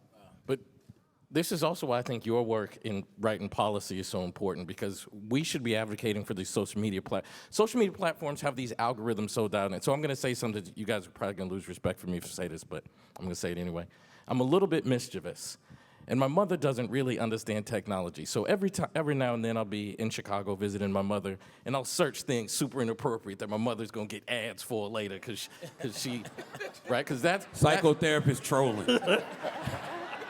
I love my mother, but I got to poke her a little bit. So I'll search things. I ain't gonna say what it is, but I'll search things. And my mother be like, "Why is my mom always seeing all these ads for this?" And I'm like, "Cause I searched it on your computer." But to Jay's point, and you guys ever have a moment where you thought social media was literally listening to your thoughts? Cause you start seeing, right? To Jay's point, if the number one search term, I told you all you lose respect for me. I really do that. If the number one search term after midnight is how to take my life, why isn't the next ad they see something about psychotherapy or finding an organization? We need policy that says if you're going to have all these teens searching this topic, and we know that, then you're going to have to see, because I don't see ads like that. Yes. Well, you should, because it is now, if you search on Google how to harm yourself or how to die by suicide, the chatbot box comes up for the 988 Suicide and Crisis Lifeline. You can hit it, connects you directly to a trained crisis counselor who can help walk you through that distress. Exactly we know about the Reddit boards where they're sharing information on what to order in order to poison yourself. I think the question becomes, if we know this, what are our policymakers doing? How are we putting pressure on them to say this information should not be available? They should not be encouraging students to take their lives, or dying by suicide. We should not be allowing companies to profit off of putting this forward to young people who are still developing their brain. We got almost less than 5 minutes left, so let's expound on that and end on that. How can we encourage people who urgently need help, but who might otherwise avoid traditional counseling or therapy? Whoever want to take it. Well, I'm gonna say something that a brother who was Nelson Cruz, he's here somewhere in France to tell. Both of these brothers did over 20 years in prison. And we had a symposium recently, and another incarcerated brother was moderating it, and what he said was that you can't diagnose yourself, right? That it's impossible for you to diagnose your mental illness, right? When you go to the doctor and you say something's wrong with my arm, you listen to the doctor if he said you sprained it or you broke it. Mental illness need to be diagnosed by a professional, right? And we need to know that it's okay to go out and get an evaluation to see if there's something wrong with us, right? Get away from that stigma, right? Because your mental is everything, right? So if you don't know, of course you're not gonna know if there's something mentally wrong with you. You don't have the expertise to do that. So I would like to say feel comfortable in knowing like you go to the doctor for your physical body, you need to go to the doctor for your mental body just to see if you're okay. Don't mean that you're crazy, mean you want to get checked out. That's right. Laura, what do you think? How can we encourage people who urgently need help? I would say get involved in the political process. Know your policies, know not only just the federal level, but state and local. And what I love about Gen Z is that we're seeing them, they're already engaged, so I feel like I'm preaching to the choir. They're running for office. That's how we build the pipeline. That's how we start to change these policies by saying, this doesn't work, and it hasn't worked for my community, and now I'm in a position to make that change. So again, just hold their feet to the fire, keep them accountable, and get involved. Elliott, same question, but being that you're a psychotherapist, how can we encourage people who need help but who might, avoid traditional counseling or therapy? I'll answer that in two ways. I think one of the things that was important for me when I became a psychotherapist, and I'm somewhat embarrassed to admit this, but I couldn't find myself in my field.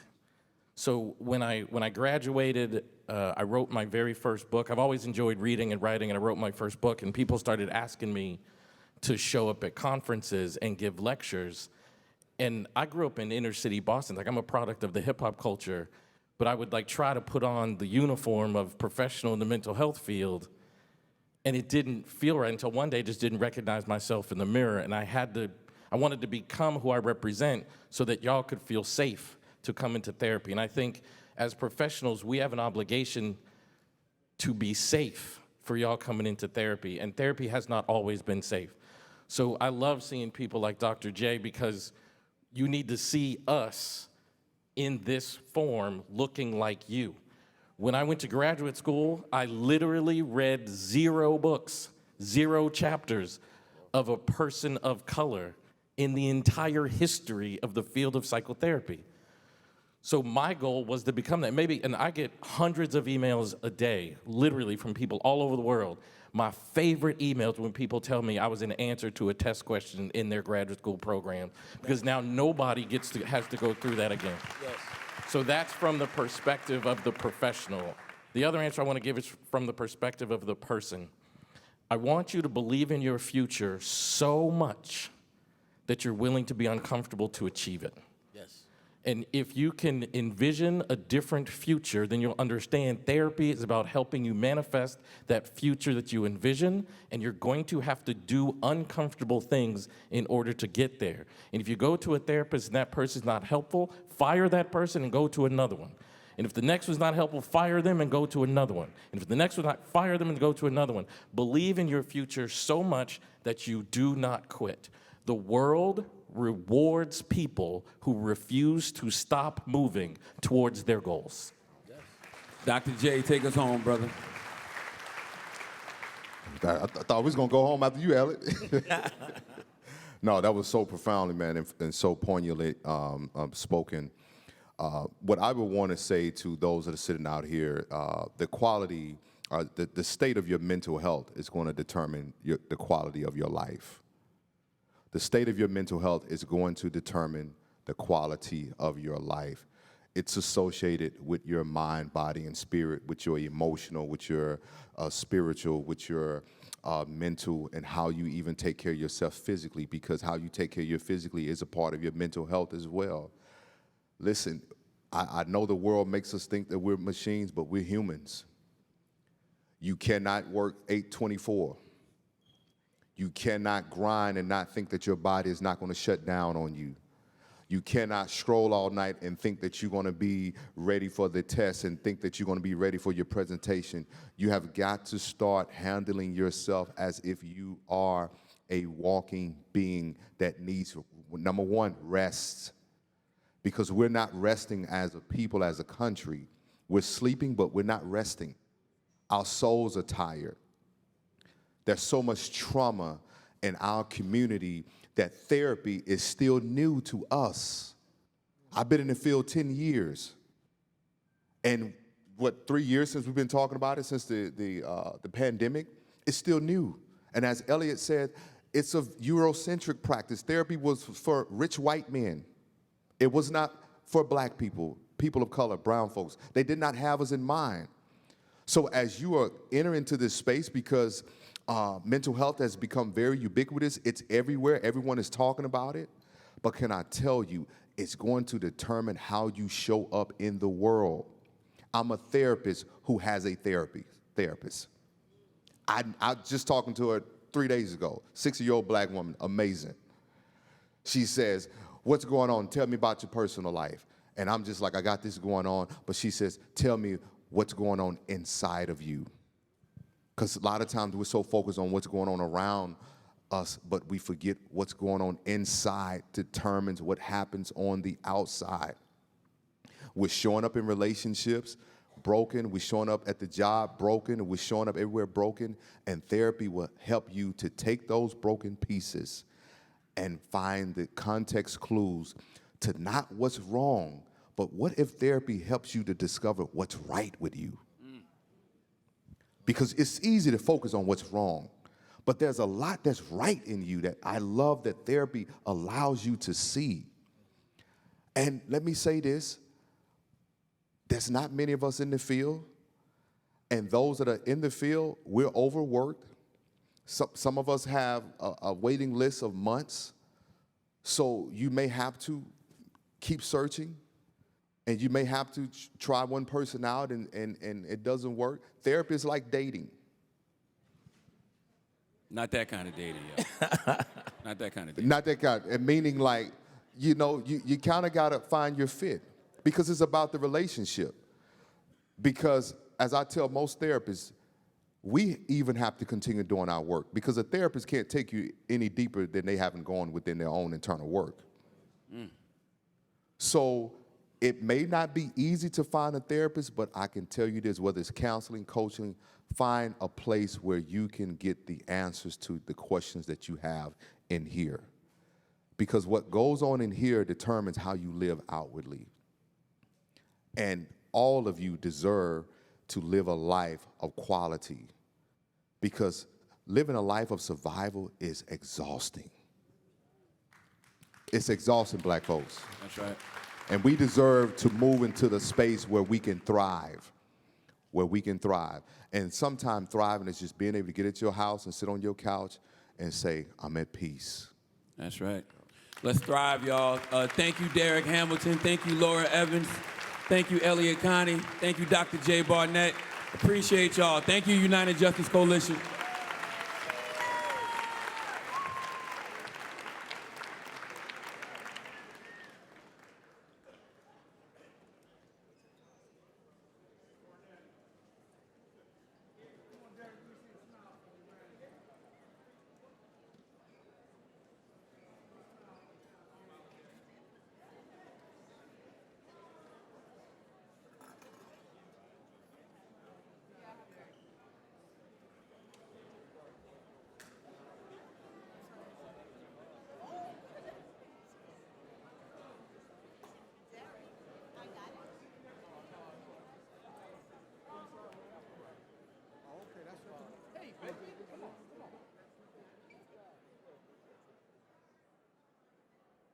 A faculty member at the Trial Practice Institute at Harvard Law School, the National Criminal Defense College, and Cardozo Law School, Lisa Wayne is the Executive Director of the National Association of Criminal Defense Attorneys and National Foundation for Criminal Justice. Please welcome Lisa Wayne.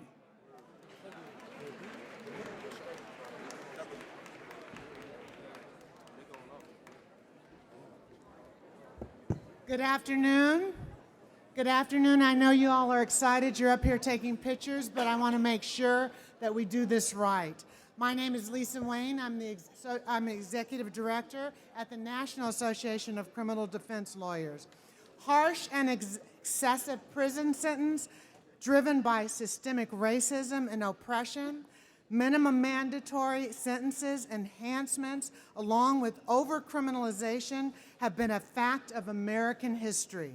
This has resulted in a country of mass incarceration.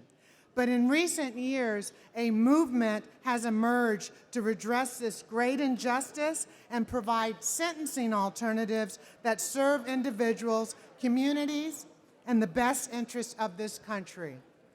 The National Association of Criminal Defense Lawyers has fought for over 60 years for a change in the criminal legal system. We have stood shoulder to shoulder with defense attorneys around the country to ensure the resources necessary to tell their clients' stories, to have independence to be effective advocates on behalf of those without a voice, to challenge systemic racism and system inequities alongside communities that are closest to the problems, empowering them to be part of the solution. Every year, NACDL trains thousands of defense attorneys to represent their clients at the highest level, opposing unnecessary use of the criminal legal system, elevating restorative justice, supporting reforms that provide second chances, second looks to those who have made mistakes, like the Model Veterans Justice Act, and restoring and protecting the right to vote for those with a criminal record.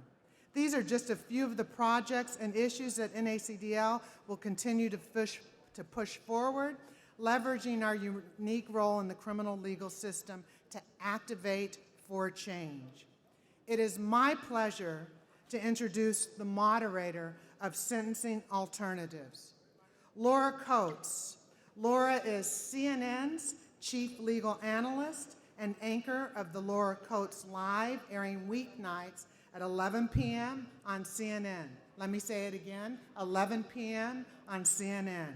She's a former federal prosecutor, but she's also the host of an award-winning daily show called The Laura Coates Show on Sirius. And she is such a role model and inspiration to so many Black women out here as we watch her nightly on the news. Please give it up for Laura Coates. Wow. Thank you.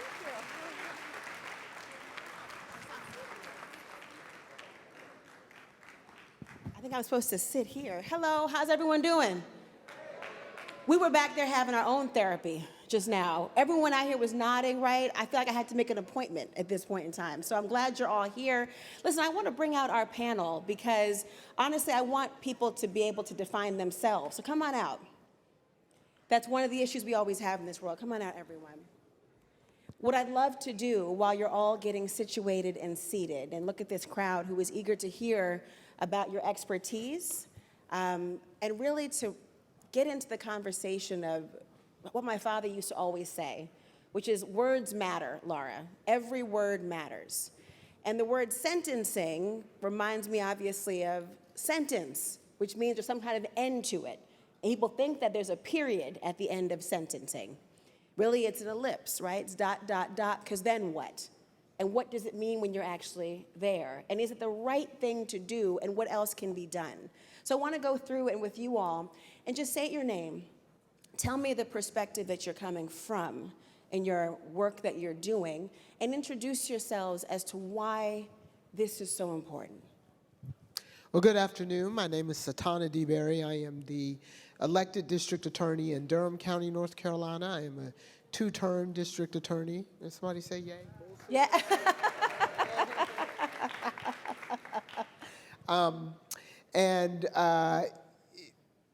I assume that I am on this panel because prosecutors are really where sentencing starts. We make those recommendations to the court.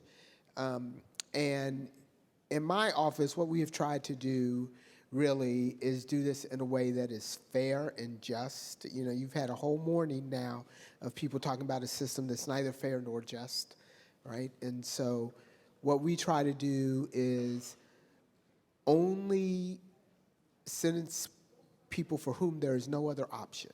If there are other options than prison, we want those other options. We want to divert people from the justice system. And so I look forward to talking a little bit more about that.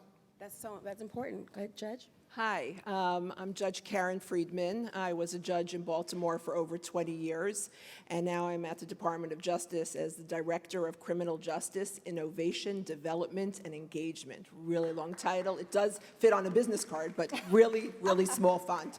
But I'm here today in my capacity as a former trial court judge, like I said, for over 2 decades.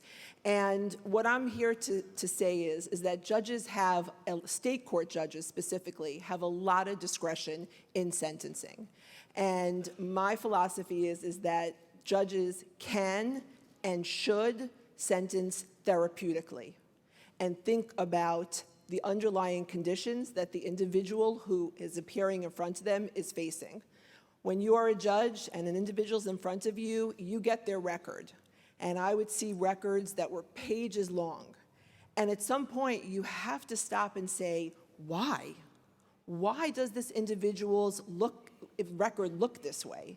And generally, it was because there was either a substance use problem, a mental health issue, homelessness, lack of a job, lack of education. Putting someone in jail, it is not going to solve those problems. And 97% of the people who are incarcerated at this very moment in time, at some point will be back in the community. And if those underlying conditions are not addressed, they're going to be a public safety risk again, and they're going to be back in the system again. So we need to address the underlying conditions, and judges have the ability to do that, to really invest themselves in the individuals that come in front of them, learn who they are, and learn what they need. So that's the perspective that I'm bringing. So important. So good afternoon. My name is Nicole. I work at the Sentencing Project, which is a research and advocacy organization headquartered in Washington, D.C.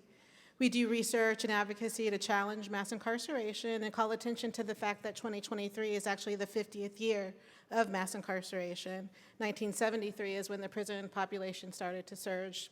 And there are a bunch of reasons for that, including increased contact with the police starting in the 70s and 80s, the adoption of excessive sentencing laws like mandatory minimum sentences that take away discretion from judges, even though there are discretionary practices that judges still have authority over, but mandatory sentencing laws have really contributed to sending people to prison regardless of the circumstances of the crime and lengthening terms of confinement in prison. So I bring that perspective here. And also the fact that when we talk about sentencing alternatives, a lot of that space over the last 30 years has been focused on nonviolent offenses, which is very important. The drug war contributed to disappearing people to prisons and jails in the 80s and 90s, many times for first-time offenses, sometimes for life imprisonment for certain drug offenses. That said, the majority of people incarcerated at the state level are actually incarcerated for violent offenses. So when we talk about alternatives, we also have to look at options for violent offenses that include homicide. And I know that there's some exciting work, important work happening in Durham that I hope that the DA can speak to, and I've looked at it, so I want to speak to it as well. But also for other convictions that are classified as violent, such as robbery, serious property offenses. What are alternatives that can be offered for those types of offenses? And how can the public help to support that so that people can be held accountable but not disappeared and warehoused in the cages and prisons that dominate the United States? So that's the perspective that I'm going to bring this afternoon. Wow. Hi, my name is Jason Pye. I am the director of... She deserves it, please, please, sorry. None of us are personally offended if you do not do the blow-by-blow applause. We will assume it's there. I expect no applause. My name is Jason Pye. I'm the director of Rule of Law Initiatives for the Due Process Institute. Prior to that, I spent 6.5 years at FreedomWorks, which is a conservative and libertarian organization based in Washington, D.C. So I come from a center-right perspective, libertarian perspective on criminal justice reform issues. And you're going to see me nodding along a lot, despite the fact that I may have some ideological differences with my co-panelists, because everything I've heard thus far are things I completely agree with. In terms of my work on this, I've worked on the First Step Act. I've spent an inordinate amount of time in 2017, 2018 trying to get the First Step Act passed in the House and the Senate, as well as signed into law. Worked closely with Jared Kushner and the Office of American Innovation inside the White House, and I've also been fortunate enough to work on the Fair Chance Act, which was included in the National Defense Authorization Act, as well as restoring Pell Grant opportunities for people who are incarcerated. So I'm very much looking forward to this panel because I have a lot to say, as well as things that are happening as soon as next week in the United States Senate. Well, now that we know a little bit more about the perspectives you bring, I really want to get right into it because we all know that we have a legal system in this country that's often in search of a justice system.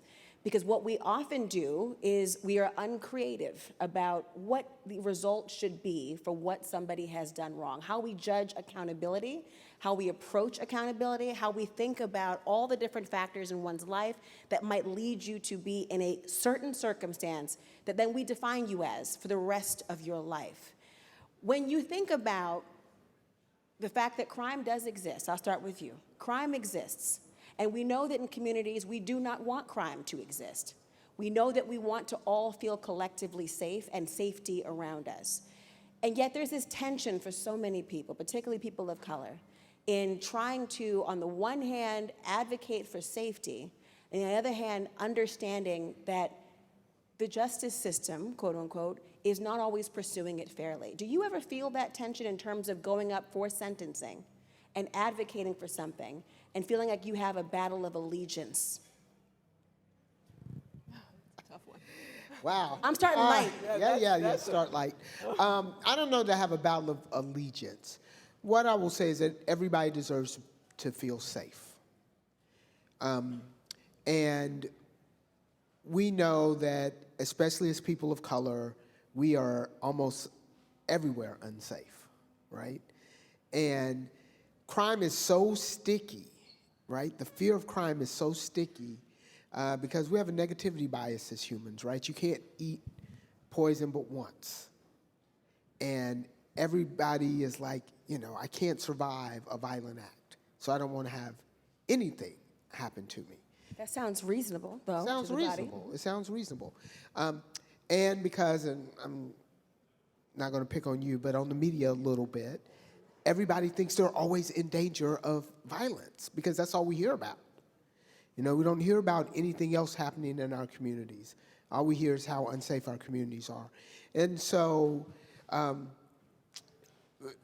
for me, people of color, people know how they're treated when they're defendants, right? They know that they're treated poorly. And so when they're a victim, they want you to treat a defendant just as poorly, right? Because they've been the victim too. And so I think that's where the tension is, right? Is like you said, crime does actually exist. Violent crime does actually exist. There are people that I do have to put in prison. But out of the 30,000 criminal cases that are filed with my office every year, fewer than 6% of those are violent, right? So that means there are thousands of cases for which we can make a different decision. Yeah. And we don't have to keep doing the same thing. Everybody's afraid that, well, if I let this person go, then they might commit another crime. Well, there's a big difference between smoking marijuana in the park and homicide. And just because somebody's smoking marijuana in the park doesn't mean tomorrow they're going to go out and kill somebody.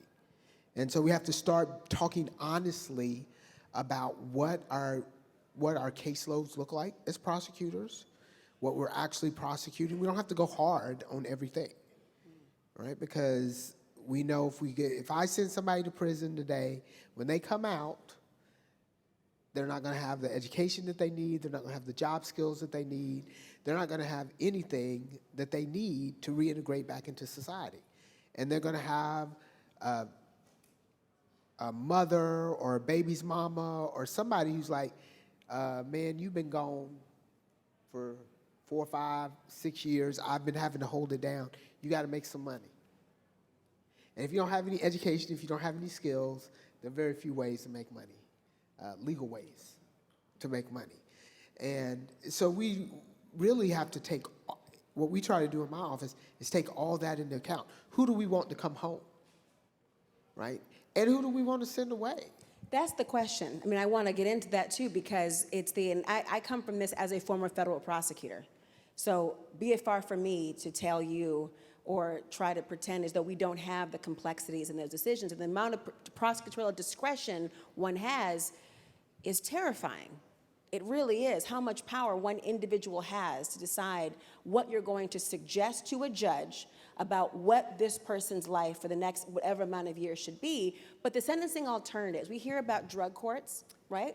We hear about mental health treatment. We hear about domestic violence prevention. We hear about what and who the person should be doing when they come home. Is that reasonable, though, when you look at how sentencing works, Nicole? Well, I think part of the solution is building an infrastructure in the community so that those alternatives can be real options that judges and prosecutors and defense attorneys can be directing their defendants to, most of whom are Black in this country.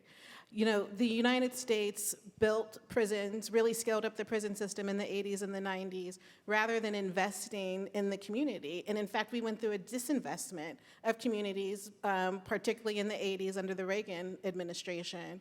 And rather than directing resources into building up community-based programs that might offer the mental health support given the previous panel, that might offer supports for folks at risk of committing domestic violence, and providing violence alternatives programs, that instead of doing that, we built up prisons. We created a Marshall program, a carceral Marshall program that really expanded the prison footprint. So this country has made choices. The fact that we rely on sentencing and disappear people to prison is a political choice of lawmakers that has dominated not just the criminal legal system for the past 50 years, but social policy. What about money, though? I mean, you build a prison, budgets it's about money as well. Yeah, no, budgets are a choice. How the federal government focuses its resources is a choice. How state governments focus their resources is a choice. So the fact that in the early 90s, there was major federal legislation that incentivized states to expand their prison population was a choice of not just policy, but also budgets that helped drive resources into the states to expand the prison footprint. And so it can be a choice that lawmakers at the federal level and within states make, and at the local level, district attorneys to local police chiefs can make, to say that people should not be disappeared into the criminal legal system. They remain community members. We should figure out a way to support them in their homes, because disappearing someone doesn't just impact the individual, it also impacts families, it also impacts communities. Those are choices that lawmakers could make in the next 50 years. And I want everyone to know, I'm gonna get you 1 second, but I want everyone to know, do you realize that if you have a prison in your area, the census counts them as people in your community? Which means, guess what? There are resources that are then going to go to a community that will not be actually enjoyed or appreciated or used at all by the people who are comprising a lot of that census count. So you can imagine communities that say, oh, we'll take a prison, I'll add to my numbers, I'll get different benefits, and I never have to deal with what is coming with that. You worked on a lot of these issues in terms of figuring out why this is big business and why there can't be as many alternatives. Well, one of the things I wanted to say in terms of, you mentioned accountability courts, drug courts specifically, and my home state is Georgia, and since we have a big game tomorrow, I'll say go Dogs. But I wanted to point out that some states, Georgia, Texas, Rhode Island, others, red and blue across the political spectrum, have actually enacted a number of reforms, including drug courts and diversion programs. Georgia has saved $264 million as a result of its reforms, reinvested $57 million into reducing recidivism. Recidivism dropped from around 30% to 25.3%. And accountability courts in Georgia are nearly half the cost of probation. It costs $13,057 for a 24-month program in Georgia, the accountability court program, and $24,801 to keep someone on probation. In Texas, the savings have eclipsed $3 billion since they enacted their reforms in 2006. They've closed 10 prisons, and recidivism is now 20.3%. So the thing is, unfortunately, the in 2007 and then in 2011, when Governor Deal in Georgia began doing his reforms, the political landscape has changed. Part of it's because of hyperpartisanship in Congress and elsewhere, which is unfortunate. Both right and left are guilty of it, more so the right these days than anybody else, though, and I'm happy to say that, because it's true. But the political atmosphere has shifted so much that it's become harder to pursue these largely bipartisan policies, but we've got to continue to focus on ways to reduce recidivism. That includes continuing to expand accountability courts and specialty courts, drug courts, veterans courts, mental health courts, so on and so forth. But it also includes pursuing other second chance initiatives like record sealing and expungement. We want people to go to work, to find jobs, to become productive tax-paying citizens, but we don't provide them with any of the tools to do it. That has to change. So Laura, I was a drug court judge.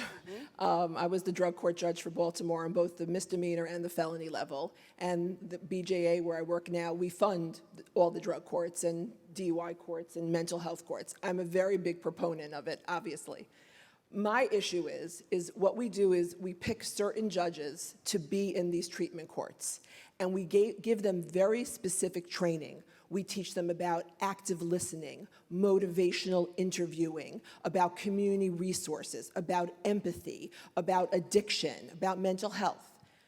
But we don't train any of the other judges. And there are very limited people who are eligible for drug court, mental health court. There are statutory restrictions, there are judicial restrictions, there are a bunch of reasons that people don't get into the treatment courts. So that means that problem that that individual is dealing with is going to a regular court. And the judge that they're in front of hasn't been trained the same way that the treatment court judges were trained. But why? They're dealing with the exact same problems that the specialty courts are dealing with.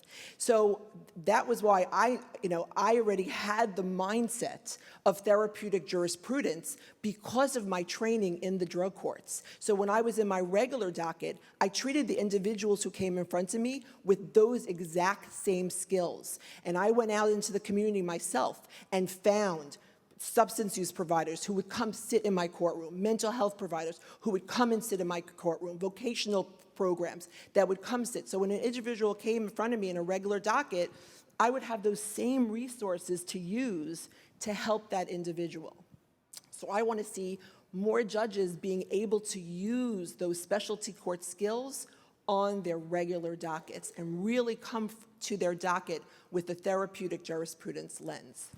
Well, it sounds like that's a marching order, right? It sounds like it's a marching order, that there shouldn't be an optional training. What you describe, I mean, just the phrase motivational interviewing, therapeutic jurisprudence, thinking about ways in which, why would that be confined to just the judges? But what do you say to what the DA had to say about, and to your larger point about the media's role in making people feel as though, and campaigns capitalize on this all the time. They want you to feel afraid. They want you to think that they're the party or they're the candidate that can do more about it.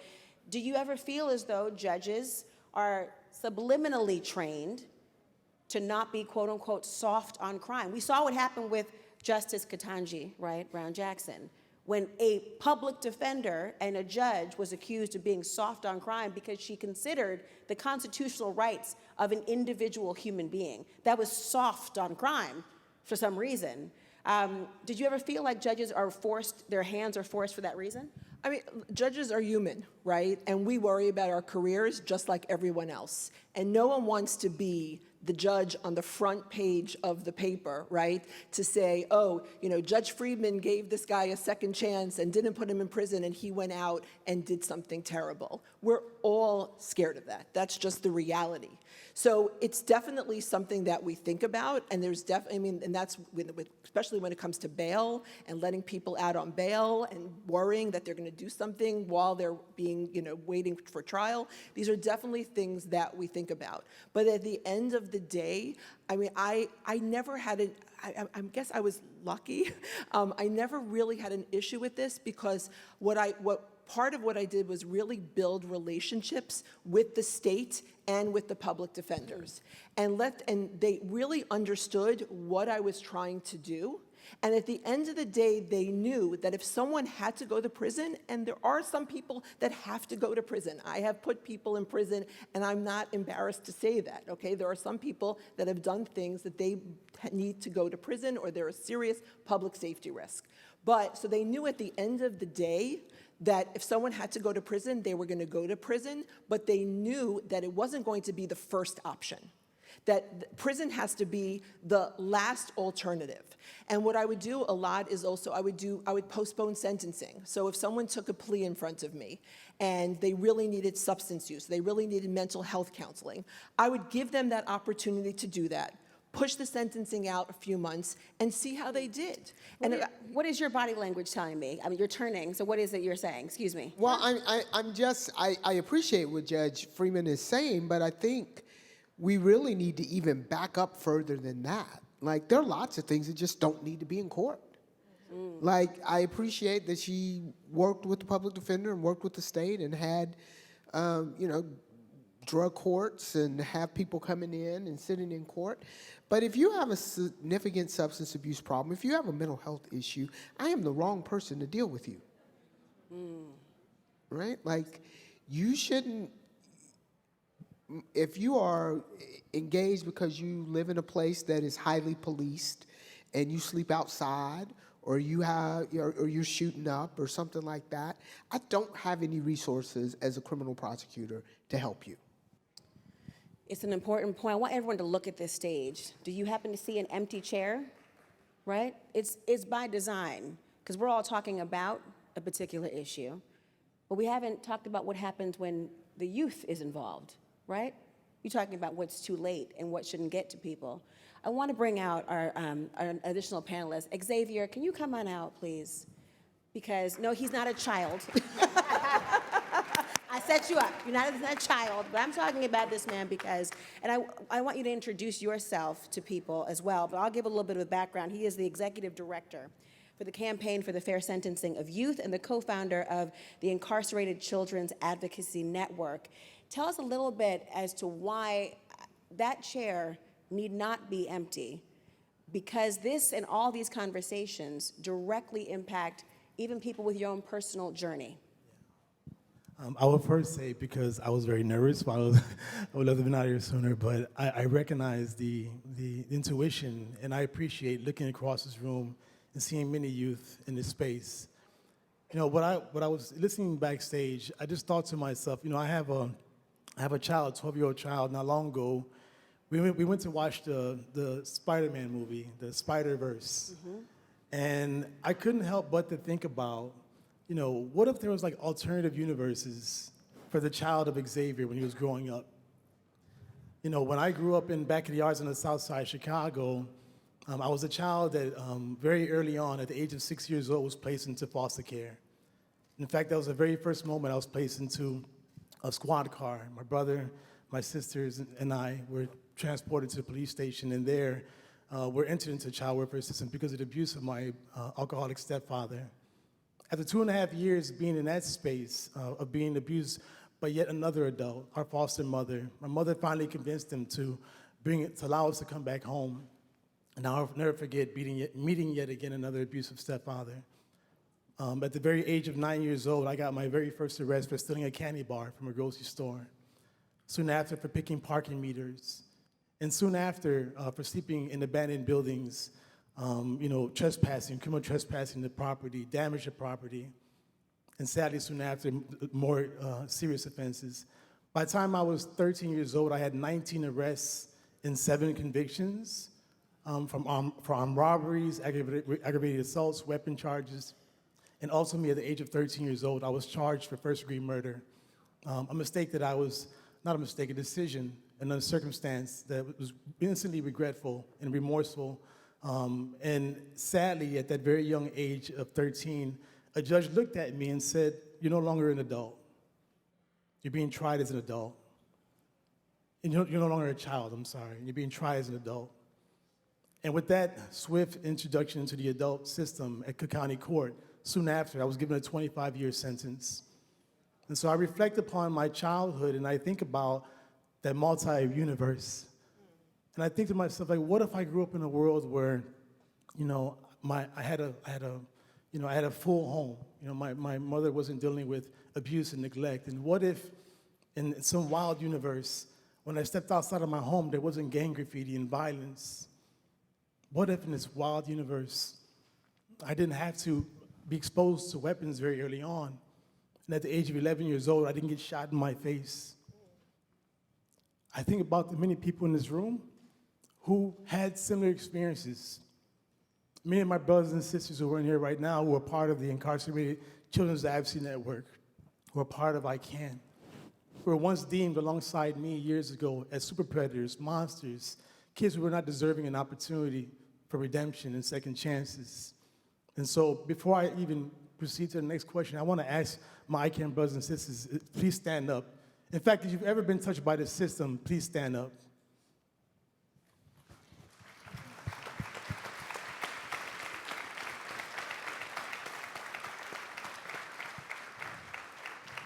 Thank you all. And so I'm here as ambassadors and stand alongside them to advocate for people who were deemed as the worst of the worst, but clearly we're never that. We were never monsters. And so when I hear about alternatives for adults who've committed nonviolent offenses, I get jealous.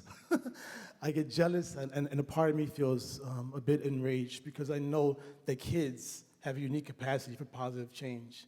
And that is what I lead with in our work, and that very strong message that no child is born bad is something I want the whole world to embrace, because what's undeniable to us is that we're never the monsters, and quite frankly, if given an opportunity, we can do amazing and wondrous things in our community, much like our individuals in this room are doing today. So thank you. Man. I mean, it might surprise people to me, it's the way you, excuse me. I'm a mom, sorry. I'm a mom.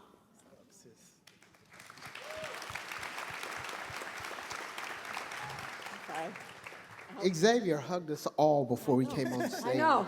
He Yes, tried. sir. You know, Y'all. he tried to shake my hand. I gave him a hug. I mean, Yeah, he's a really beautiful person. He's my friend, as are these people out here. well, you know what it is? He said, I mean, Judge, you're no longer a child. It's impossible for me to look at this in a vacuum with the way the world is right now and the expectations we put on children, and also hearing about what our conversations are. And the word you use, disappearing an individual, But the judge should have never said that to you. I mean, that was an unacceptable thing to say. And I think whatever this work contributes to, changing norms like that, has to be at the center of it. Because the idea that a judge would say to a 13-year-old, I'm sure you looked 13 at the time, although there's studies that say black and brown children, the general public perceives them as older despite their biological age. That's bias, that's racism that contributes to findings like that in studies. But whatever the issue was, it was unacceptable that the judge said that to you. And you didn't deserve that, nor did the tens of thousands of children who were disappeared to the system in the 90s at the height of the super predator scare deserve that either. So what do you do about it, though? You're talking about policy and legislation. What do you do about it in terms of the advocacy? Is it something, is it the root causes? That's the phrase everyone uses, the root causes. Is it what goes down into the notion of abuse in the home or parental issues? How do you get to that granular level and still make widespread change? Yeah, it's interesting because a lot of conversations about alternatives seem to be centered around what happens after the crime. And what I think is very challenging, and perhaps it's about our culture as a country, sadly, is that no one talks about what led up to it. Even in the courtroom, the mitigating factors, and quite frankly, the systemic challenges that exist that are shaped by racism, that are shaped by a lack of opportunity, those biases and misperceptions. And sadly, the presumption of fear and dangerousness that Brian Stevenson talks about, quite frankly, has shaped our lives. And so when we talk about what does it mean to have an alternative to incarceration? Well, we know that 1 out of 3 black children will be in prison someday, will be touched by the system. We cannot accept that as a given. We cannot accept as a given that kids are growing up in communities that are violent, that are really, the atmospheric pressures are leading them in the direction of going into that giant gaping wound of hopelessness, of sadness, of isolation, of not being seen as full human beings, of kids sadly having to be in spaces where they're being talked over and not to and with. And sadly, that is a big part of what has really manifested in really deeply challenging things for us who've been through trauma, and how sadly the system only re-traumatizes, only reinforces the negative sense of self-perception, only strips our self-worth, only does so many things as a child. And quite frankly, with 19 arrests and 7 convictions, looking back upon that experience, I had yet to experience an adult sit down and look me in my eyes and said, Xavier, I understand what you're going through. I know that you're in a home that's challenging. I understand that your mother's dealing with mental illness. I understand that your stepfather's abusive. I understand that when you go to school, you have to go a certain long route to protect yourself, to be safe from rival gangs who assume that you're a gang member. Xavier, I understand you had all these horrible decisions to make very young, and you gave in to the pressures, and now you're on this path. But I want to meet you where you're at. I want to understand what it means to bring joy into your life, to bring safety and well-being. I want to support your family. I want to meet your mom. She's a strong woman, but she has unaddressed and untreated schizophrenia and depression. I want to meet your brother who's going through the same. I want to understand what you're going through. I want to make the world better for you. I can't change everything, but I can at least start with you, and hopefully I can be an extension of the support that you need. No one ever in my life, of all those 19 arrests and 7 convictions, ever had a conversation like that with me. And I think that is a problem. It needs to begin not after the crime, but before we commit that horrible mistake. Well, let me ask you, we know about mitigating factors, right? In the law, people talk about certain things that a judge or a prosecutor, in the exercise of his or her discretion, will put forth to suggest that there are reasons for leniency, there are reasons for a more appropriate sentence or process, therapeutically or otherwise. When you think about all that he has described just now, and I don't want to use you as an example of this, but in the conversation to bring it home, would you have said any of these factors in a pursuit of leniency, and would you have, as a judge, accepted them? Well, he just wouldn't have been in that situation if I had been the prosecutor. And I think that is really important. Like, you have to know who your DA is. But not everyone has the luxury of picking who is going to prosecute them. Well, not everybody, but you do pick who your prosecutor is.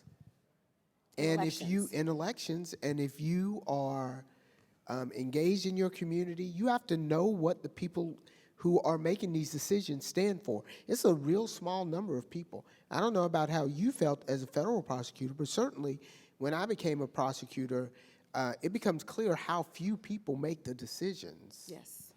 There, mass incarceration, it wasn't like there were 100,000 people making those decisions, right?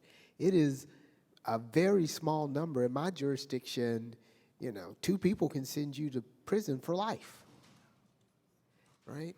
And so it is important to know who's running these systems, who the judges are in these courtrooms. And I don't think we should be talking about leniency. We should be talking about what accountability looks like.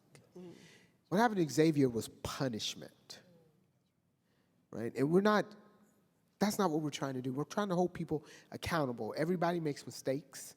Some of those mistakes are horrible, and some of them are violent, and we only have certain ways that we can deal with those. But for the vast majority of people, accountability can look very different.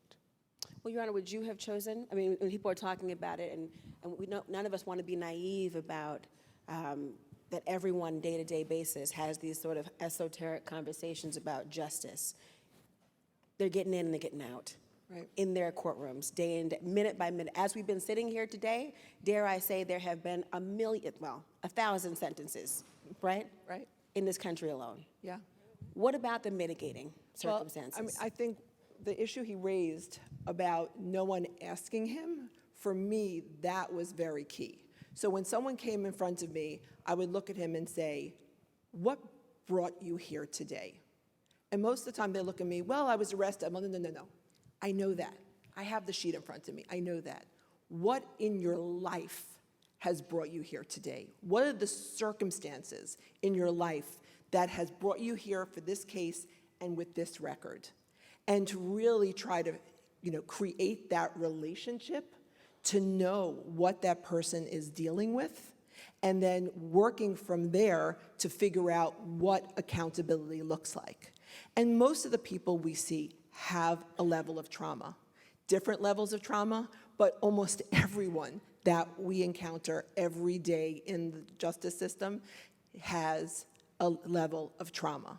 It's a matter of figuring out where that's coming from and what can be done to assist, and to figure out what accountability looks like considering those factors. Can I just add? I mean, I think that there is opinion polling that suggests that the general public supports accountability as a response to lawbreaking.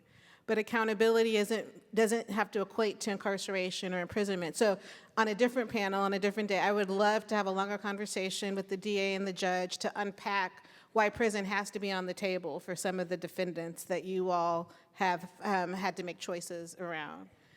But accountability can look like participating in a restorative justice program.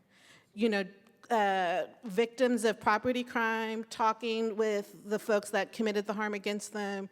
In some studies, restoring the property, restoring what was stolen is enough to the survivor of crime and means accountability to them. So the idea that accountability equates to incarceration, I think, is something that we have to get away from and unpack services, programs in the community that touch people, that people are eligible for without being arrested, without being harmed by the criminal legal system, because we know that because of the scope of the criminal legal system, arrest can be traumatizing, and it can result in a fatal outcome given the police brutality that dominates this country. So figuring out what an accountability infrastructure looks like that isn't rooted in incarceration and imprisonment has to be part of the solution, and I look forward to continuing the dialogue with you all to really unpack that for some of the defendants. And I want to say one other thing is we're always talking about victims, and there's certainly people who are victims of crime, but that's not how we got to mass incarceration. It was from drug charges and things in which there are no victims. Yeah, a 50-year war on civil liberties is what it is. Exactly, except for the people who are incarcerated themselves. One libertarian, what are you saying? Go ahead. It's a 50-year war on civil liberties that's cost us over $1 trillion. Look, I follow federal budget numbers just for funsies, I guess. So it's just, I'm a nerd. And we've spent $1 trillion in the war on drugs, and what have we gotten on it? The rates of drug use are just as high. It's just different drugs that people are drawn to these days. One thing I wanted to just briefly touch on, because I know our time is limited, and I mentioned this at the top, next week the United States Senate is likely going to vote on a measure, SJ Res 47. Please write that down. Repeat it. SJ Res 47. This is sponsored by Senator Marsha Blackburn, who is no friend of criminal justice reform. If this passes, the Senate and the House, thankfully President Biden has issued a veto threat against it, the result will be to undermine the most successful reentry program we have seen created by Congress. It's home confinement under the CARES Act, which was a pandemic-era law. 3,400 people could go back to prison before Christmas at the federal level if this measure passes and is signed into law. Now, thankfully, again, Biden has issued a veto threat, but there's always the threat of a veto override. 13,000 people participated in this program. Do you know how many people committed new offenses? 27. That's less than 0.5%, and we're talking about sending 3,400 people back to prison before Christmas. This is the cruelest measure I have seen come up in 10 years in public policy. I just wanted to Senator Marsha Blackburn's out of Tennessee, and it's SJ Res 47. Call your moderate Democrats. If you're in a state with a moderate Democrat, call them. Call your Republicans too? Yeah, no, call your Republicans too. There's a handful of Republicans who are in play. We can get their votes and kill this thing in the Senate. But moderate Democrats also, when they need to hear from people, centrist Republicans, Susan Collins, Mitt Romney, they need to hear from you. John Tester needs to hear from you. Bob Casey needs to hear from you. Make those calls. And you need not be a constituent specifically geographically of any of these offices to have your hand in justice. Xavier, you had a point. Yeah, I think the conversation slightly deviated from the point that you made, and I want to just come back to it. And that is, thinking about those who have committed serious violent offenses and what accountability looks like. You talk about competency, public safety, and ensuring that kids have the ability not to reoffend. What was interesting for me and amongst our community members of former life sentence children, to be more specific, is that we have perhaps even a lower recidivism rate than that, interestingly. And to me, it's not by surprise. When you grow up in the system and you were told you would die in prison, and you go in there as young as 13, 14, 15 years old, and as you're approaching the age of maturity, you start to really reflect upon the consequence of knowing that someday you're gonna die in that space, decades down the road. I feel like there's something there that, number one, is extremely egregious and horrible to experience, the existential nightmare of dying in prison, never know what it's like to live as an adult in free society. I didn't have that experience. I had an out date. A lot of my brothers and sisters went in there, they were told they were gonna die there. My brother Barnett was also actually given death penalty when he was a child, before 2005, when they made it illegal to give a child a death penalty. I want to share also one thing that I think about when it comes to accountability. The scariest day of my life wasn't the day I stood in front of that judge and received a 25-year sentence. The scariest day of my life was when I met the victim's family, Pedro Martinez's family. And I went to Precious Blood Ministries, and I sat there in the parking lot in my car, heart racing, tearful, praying, crying, because I couldn't get out of the car. I was terrified.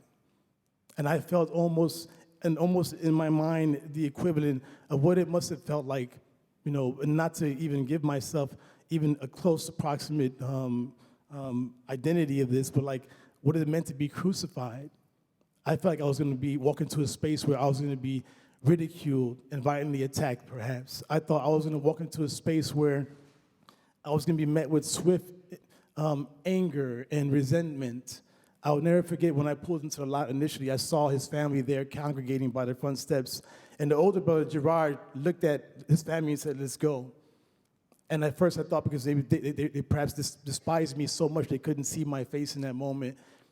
But perhaps they didn't imagine after all these years they would meet me there in the parking lot.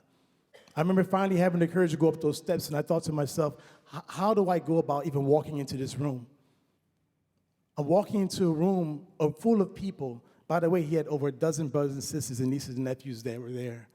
His mother and father had passed. And I remember heart racing, walking in, and I thought to myself, do I smile when I walk in the room?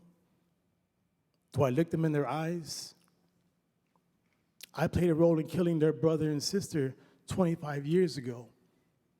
What do I do when I walk in that room? And I'll never forget how, when I walked into the room, Father Kelly and Maria Pike had a small little cross handed to me. Father Kelly put his arm around me and walked me to the far space of the room. Slowly, I began to interact. And as I began to interact, I remember sitting down, and I saw one of the nieces and nephews there talking amongst themselves. All of them were watching me. And I remember not knowing what to say. And I heard one of the cousins say that he'd come back from Europe. He was traveling the world. And I remember eventually at one point, Father Kelly saw my anxiety. He pulled everyone into a circle room, a restorative justice space. And when we were there in that space, he said, I want you to grab a small ribbon on your chair and put it on your lap. And I remember him saying, I want you to name one person in your life that made a difference. That one person in my life was Pedro. Do I say his name? Would they be offended by that? But he saved my life, sadly. What I mean by that is, though I should not have never had that experience, I don't know where my life would be. I wouldn't be on this stage, quite frankly. I would probably die in the streets like most of our black and brown kids do.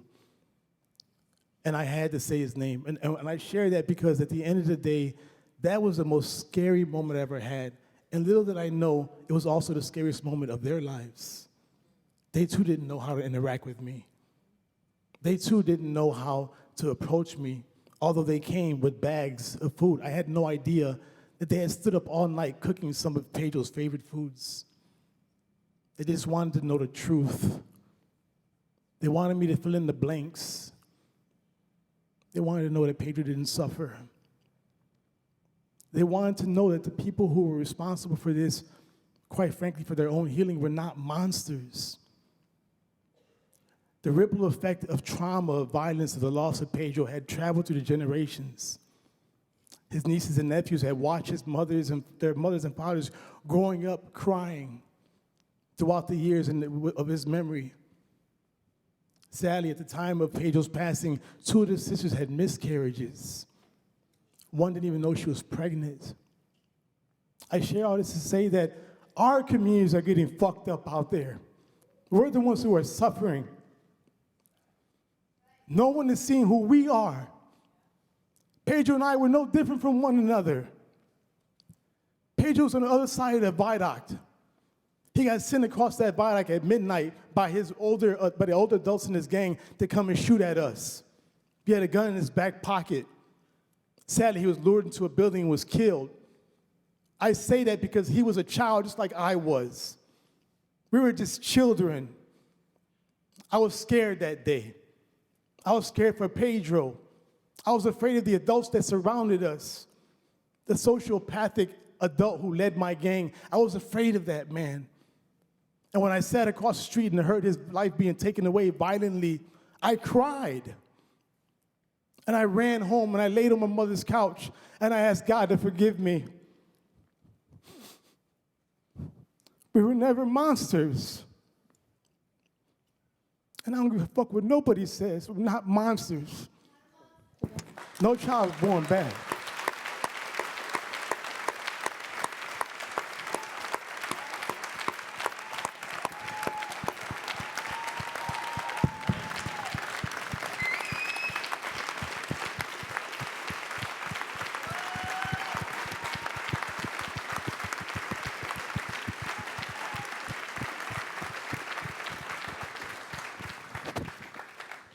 There is nothing left to say. Seriously. But I will just say this one thing.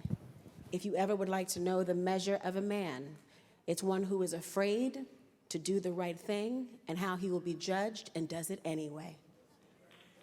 That, my friends, is just. Thank you. Thank you all.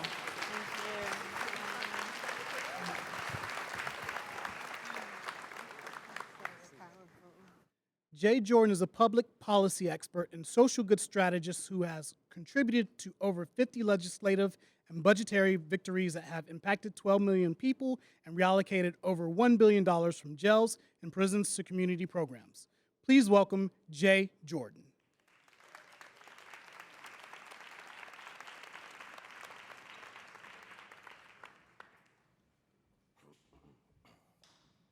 Good afternoon. Are y'all tired? Good afternoon. What up, G? Thank you. Anti-recidivism is the effort to make sure people who are released from prison don't go back. But before we have that discussion, I wanted to share how I am activating change. That's what they told me to say, so now I can talk from the heart. Y'all good with that? So I'm Jay Jordan. America spends $300 billion every single year on arresting, convicting, incarcerating, and then supervising about 6 to 8 million people every year. $300 billion. $300 billion. About $700 million goes into trying to fix that. So you see there's the discrepancy there. And they've been doing this for the last 4 decades. As a result, 70 to 100 million people now have a criminal record and face what is called collateral consequences. These are 40,000 legal restrictions that kick in after they serve their time. This is not before they serve their time, during when they serve their time. This is after. When they are released, they face 40,000 legal restrictions. Let that sink in. So when we talk about a system that is supposed to protect and provide safety for all, how do you protect and provide safety for all when 70 to 100 million people who served their time, paid their debt to society, face 40,000 legal restrictions after the fact?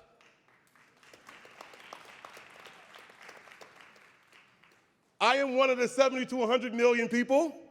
I got out about 11 years ago. I'm from North Stockton, California. And when, there you go, North Stockton, California, you get up from North Stockton, California.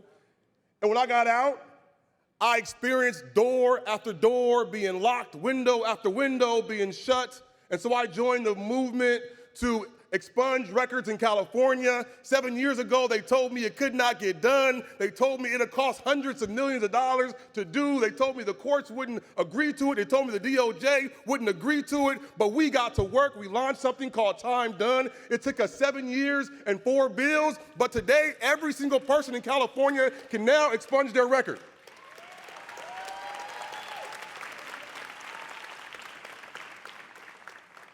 That's the work. And then I retired 3 months ago. Shout out to my lovely wife, Carmen Perez Jordan, somewhere here. It's amazing. Shout out to the Rock staff and UJC for having me. And it is my distinct honor to introduce the moderator for our discussion on anti-recidivism. Soledad O'Brien is an award-winning documentarian, journalist, speaker, author, philanthropist, and founder of Soledad O'Brien Productions.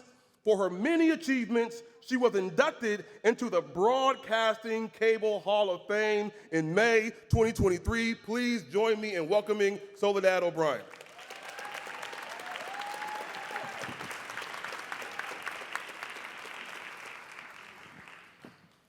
Hey everybody, welcome. It's so nice to see you. To discuss what is being done to reduce and to prevent recidivism, we have a really amazing panel for a discussion today. I'm going to ask them all to come out, and I'm going to introduce them while they are coming out. First and foremost, we have Michigan's Lieutenant Governor, Garland Gilchrist II. He is the former co-chair of the Michigan Joint Task Force on Jail and Pretrial Incarceration. We're going to talk a little bit about that. Thanks for being with us. Scott Budnick is next to him, and he's a film producer, the founder of the Anti-Recidivism Coalition. He's currently the CEO of One Community LLC. It's a film, TV, and new media co-financing company. Nice to have you with us, Scott. Nice to see you. Desmond Meade is the president of the Florida Rights Restoration Coalition, chair of Floridians for a Fair Democracy. It's nice to have you with us, Desmond. Jared Nava was sentenced to 162 years to life for a crime he committed at the age of 17. He now works for California's Senate Public Safety Committee. We're going to hear a little bit about his journey. It's nice to see you, Jared. And last but certainly not least, the recipient of a full presidential pardon in recognition of all of her amazing work, Dr. Topeka K. Sam. Dr. Sam. Dr. Sam. Doctor. She is a renowned advocate for criminal justice reform. I told you guys it's an amazing panel, so thank you all for joining me. I'm going to start with you, Mr. Lieutenant Governor, if you don't mind. Talk to us a little bit about Michigan, because you obviously had anti-recidivism programs. What were they like? What worked? What did you find? Tell us a little bit about them. All right, so in the state of Michigan, we have a problem that exists all over the country, in that there are too many people, not only who are incarcerated, but there are too many people who are still strangled by their incarceration once they get home. That's what Jay talked about. Well, in Michigan, this year, we launched a program called Clean Slate. It is the most progressive, inclusive, and expansive automatic criminal record expungement program in the country. On April 12th, when that program was released, 1 million criminal offenses left people's records automatically. By the end of this year, 1.4 million offenses will be cleared, and 250,000 people in the state of Michigan will have full access to civic and economic life because they will have 0 offenses on their record. Now, what that means is that's 250,000 more people who will have full access to being able to get an apartment, to see their children, to go to school, to get a job, to do the things, to get a loan for their businesses that they already have and are running. In Michigan, this is about positioning people to be successful. The way that we reform our criminal justice system here in our state has to be about reducing contact, but then also making sure that once you are finished with that system, it's finished with you and you can get back to your whole life. And that's what we're focused on in the state of Michigan. Before I let you go, we move on. So talk about some of the obstacles there. You make it sound like one day it was presented, everyone embraced it, it was amazing, they moved forward, and look what's happened. But obviously that's not the case. That's not. So this is something people have been doing this work on expungement and clearing people's records for a long time. But I'm a software engineer by training, so I'm kind of a nerd who likes criminal justice. And they told me that it wasn't possible to do this program automatically. They said that it was too hard, it was too expensive. They said that the systems don't talk to each other. But I don't think we should accept that justice is too hard to deliver for people. And so, yeah, it took a couple of years to implement. Governor Gretchen Whitmer, my partner in public service, signed this into law in October of 2020, and it took us a year and a half to implement the program. But now, for the next 10 years, 1 million people in Michigan will have their records expunged and will be job, career, family reunification eligible. It's the most game-changing policy I'm going to work on while I'm in public service. Great.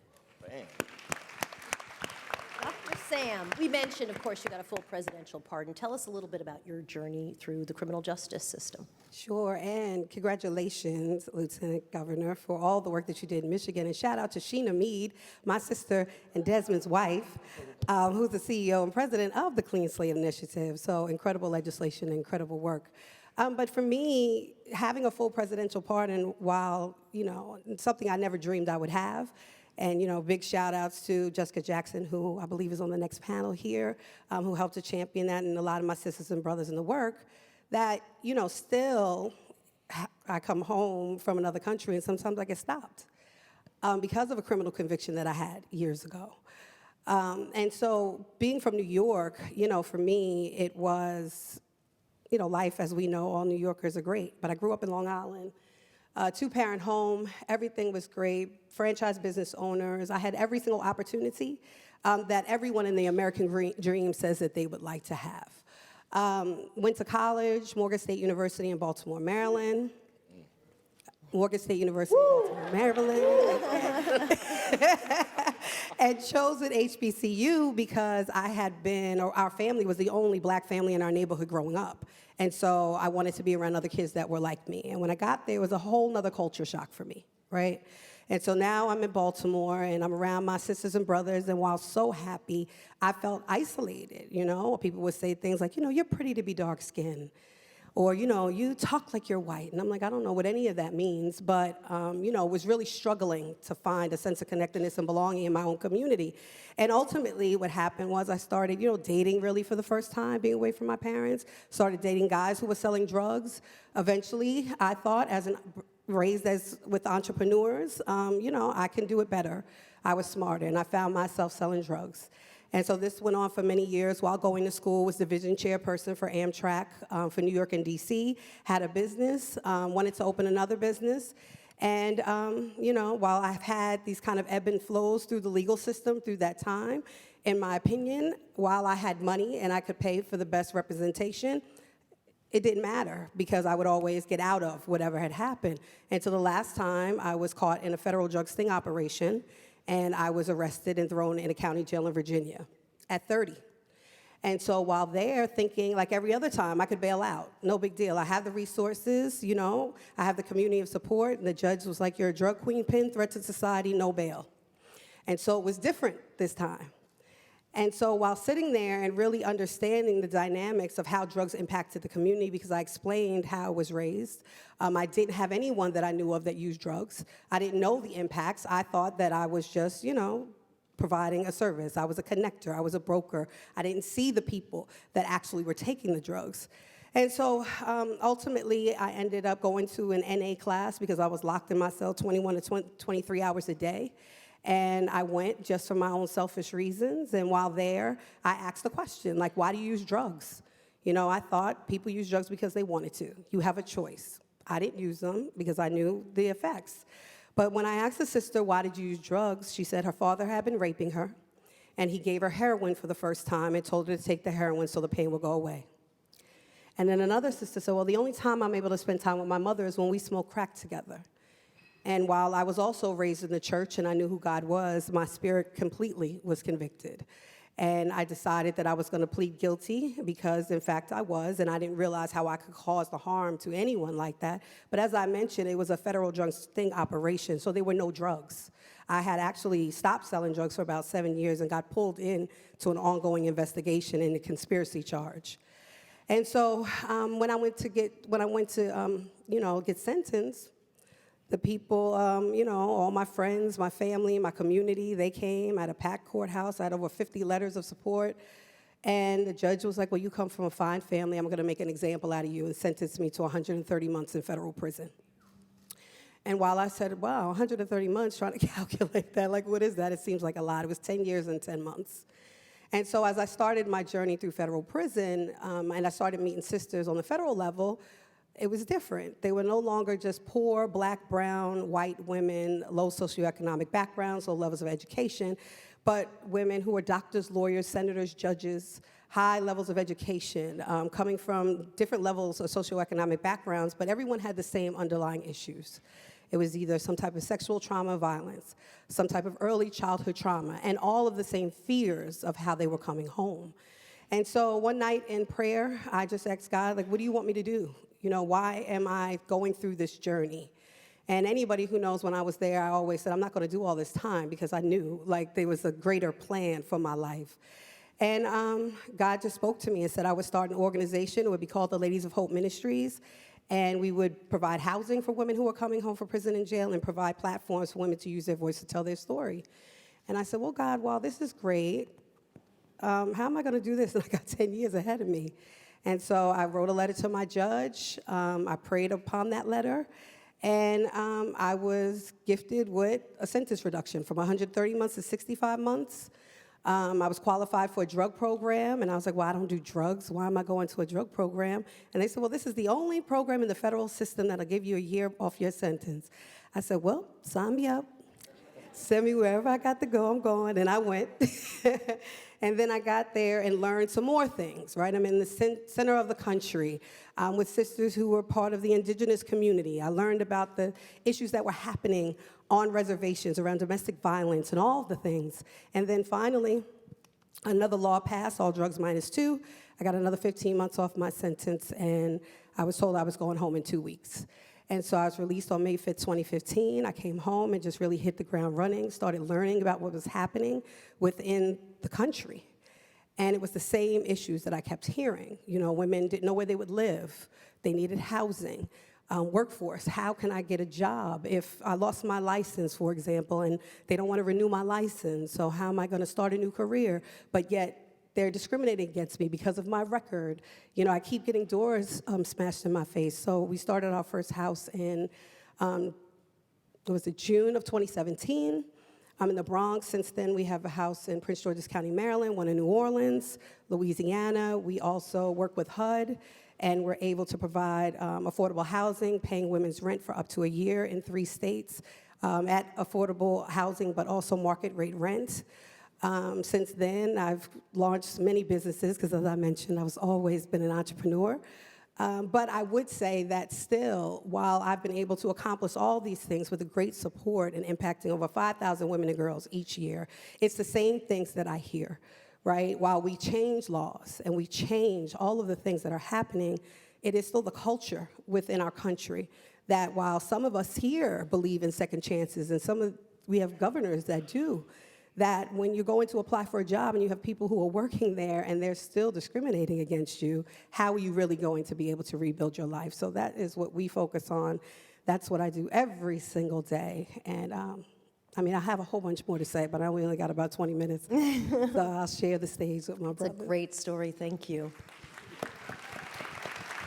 So Scott, your story working, I guess, in the area of recidivism or anti-recidivism really begins with a volunteer project. You decided to go in and, I guess, teach young people about writing.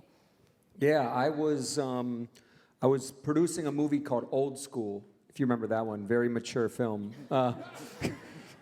And a friend of mine that was working on the film asked me if I'd come down and be a guest speaker in a creative writing class in Juvenile Hall. So on a Saturday morning, I went down to Silmar Juvenile Hall in California and sat with a bunch of young people, 14, 15, 16 years old, facing life sentences in prison. And the first kid that I turned to was a little small kid with a little mohawk on his head. He was 15 years old, and I said, "How was your week?" And he said, "It was a really bad week. I just got sentenced to 300 years to life in prison." And my heart dropped, and I said, "What did you do?" And he said, "I stood next to my friend who shot the victim in the butt. The victim was in and out of the hospital in a day, and for standing next to the person with the gun, I got 300 years to life." And he was 15. And as we went around that table, every story was the same story of foster care, of poverty, right, of physical abuse and sexual abuse. And it was just very obvious that everyone around that table was a victim before they decided to victimize anybody, and hurt people hurt people. And I also realized that if that was my kid, with my skin tone and my money, they would be out on bail. They wouldn't be sitting in that jail. And they'd have the best lawyer in Los Angeles, and they would get probation and not 1 day in prison for standing next to someone that shot someone in the butt. But David was going to prison for 300 years to life. And everyone around that table, there was no one that was facing less than 50 years to life around that table. And I said to those guys on that day, I'm all in. I'll start teaching this class if you guys make the promise to grow, to change, and we'll do this together. And that was Saturday morning in 2004. And I'm still there every Saturday morning today. I was there the day Jared got sentenced to 162 years to life in prison. And to be here in New York with him is a blessing and beautiful, and you'll hear more about that soon. But if you fast forward like a decade, I was making The Hangover and Project X and a bunch of other more mature movies after that. And I was able to have most of the people at that table who had now gotten out because of laws that we passed in California. I was able to have them work on the movie, and they're all in the unions now, making over $100,000 a year. I want to ask you a follow-up to that. So what did you learn about recidivism from the start in that voluntary position? I mean, well, at first, no one was getting out. So I didn't learn much about recidivism. I learned a lot about how to help people while they're inside. But then as people did start to get out, I realized, the first thing I realized when I was starting ARC was like the white movie producer doesn't know how to solve this problem, so let me ask those who have gotten out what they need, rather than me telling them what I think they need. And because I thought it was going to be all about a job. And it turned out the number one thing that they said they needed was stable housing, right? So God bless you, Topeka. Dr. Sam. And then even before a job, they said we need a mentor. We need someone that loves us, that cares for us, that will ride with us in good times and bad times. And then they said we need a job and we need education, et cetera. All of it was important. All of it, therapy, et cetera, mental health support. All of it was important, right? But we ended up building ARC through asking them what they needed and then making that the strategic plan. Great, thanks. It leads nicely into Jared, so thanks for joining us, Jared. And I'm curious, 162 years, number one, when you heard that, what did you think? And number two, how did you, when you finally got out, think about how not to ever go back? I think your life lessons are what people who are trying to understand how to prevent recidivism want to take and learn from. Right, so when I first got sentenced to that time, I really didn't understand. I just understood that I had life. Because whether it was 25 years, 40 years, 50 years, 100 years, the mindset going in was that you were never going to go home if you got a life sentence. Like first when I was in that juvenile hall, and I would see and hear stories from staff and other individuals there, like if you got 30 years was better than getting a life sentence, because if you had a life sentence behind it, it just basically meant you were never going to go home. So it didn't really sink in my mind, and I didn't really start to understand it until I was sitting in a reception center, and we were locked down 23 hours a day. We came out 15 minutes for breakfast, 15 minutes for dinner. And during that time, I just had a lot of time to think. And it really started to sink in, like, this is the rest of my life. This is what the rest of my life is going to look like. And I started to just think, what did I want the rest of my life to look like? I started to take responsibility for things that I had never taken responsibility for in my life. And I did like an inventory. I did a list of everybody that I harmed. And it started to show me that I don't know what amount of time necessarily justified the crime that I did, but I understood that I had to take responsibility. And so when I started just owning it and just kind of accepting the fact that I put myself in a position where this was the sentence that they warranted for me to serve, that was like the first steps to me just growing as a man. It's just taking responsibility. And so obviously coming out from underneath the sentence of 162 years to life of basically saying I was gonna die in prison, it's like I'm living with a gift every day. Like freedom is no longer something I feel entitled to. It's a gift that I experience every day.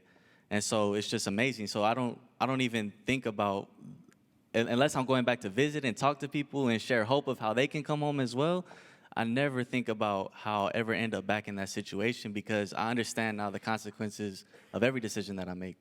And if you want to see 17-year-old Jared when he's in juvenile hall, there's a great film called They Call Us Monsters. And if you Google They Call Us Monsters, he's the main kid in it. You'll get to see the 17-year-old version and contrast it with the man that's sitting right here today. Great, thank you.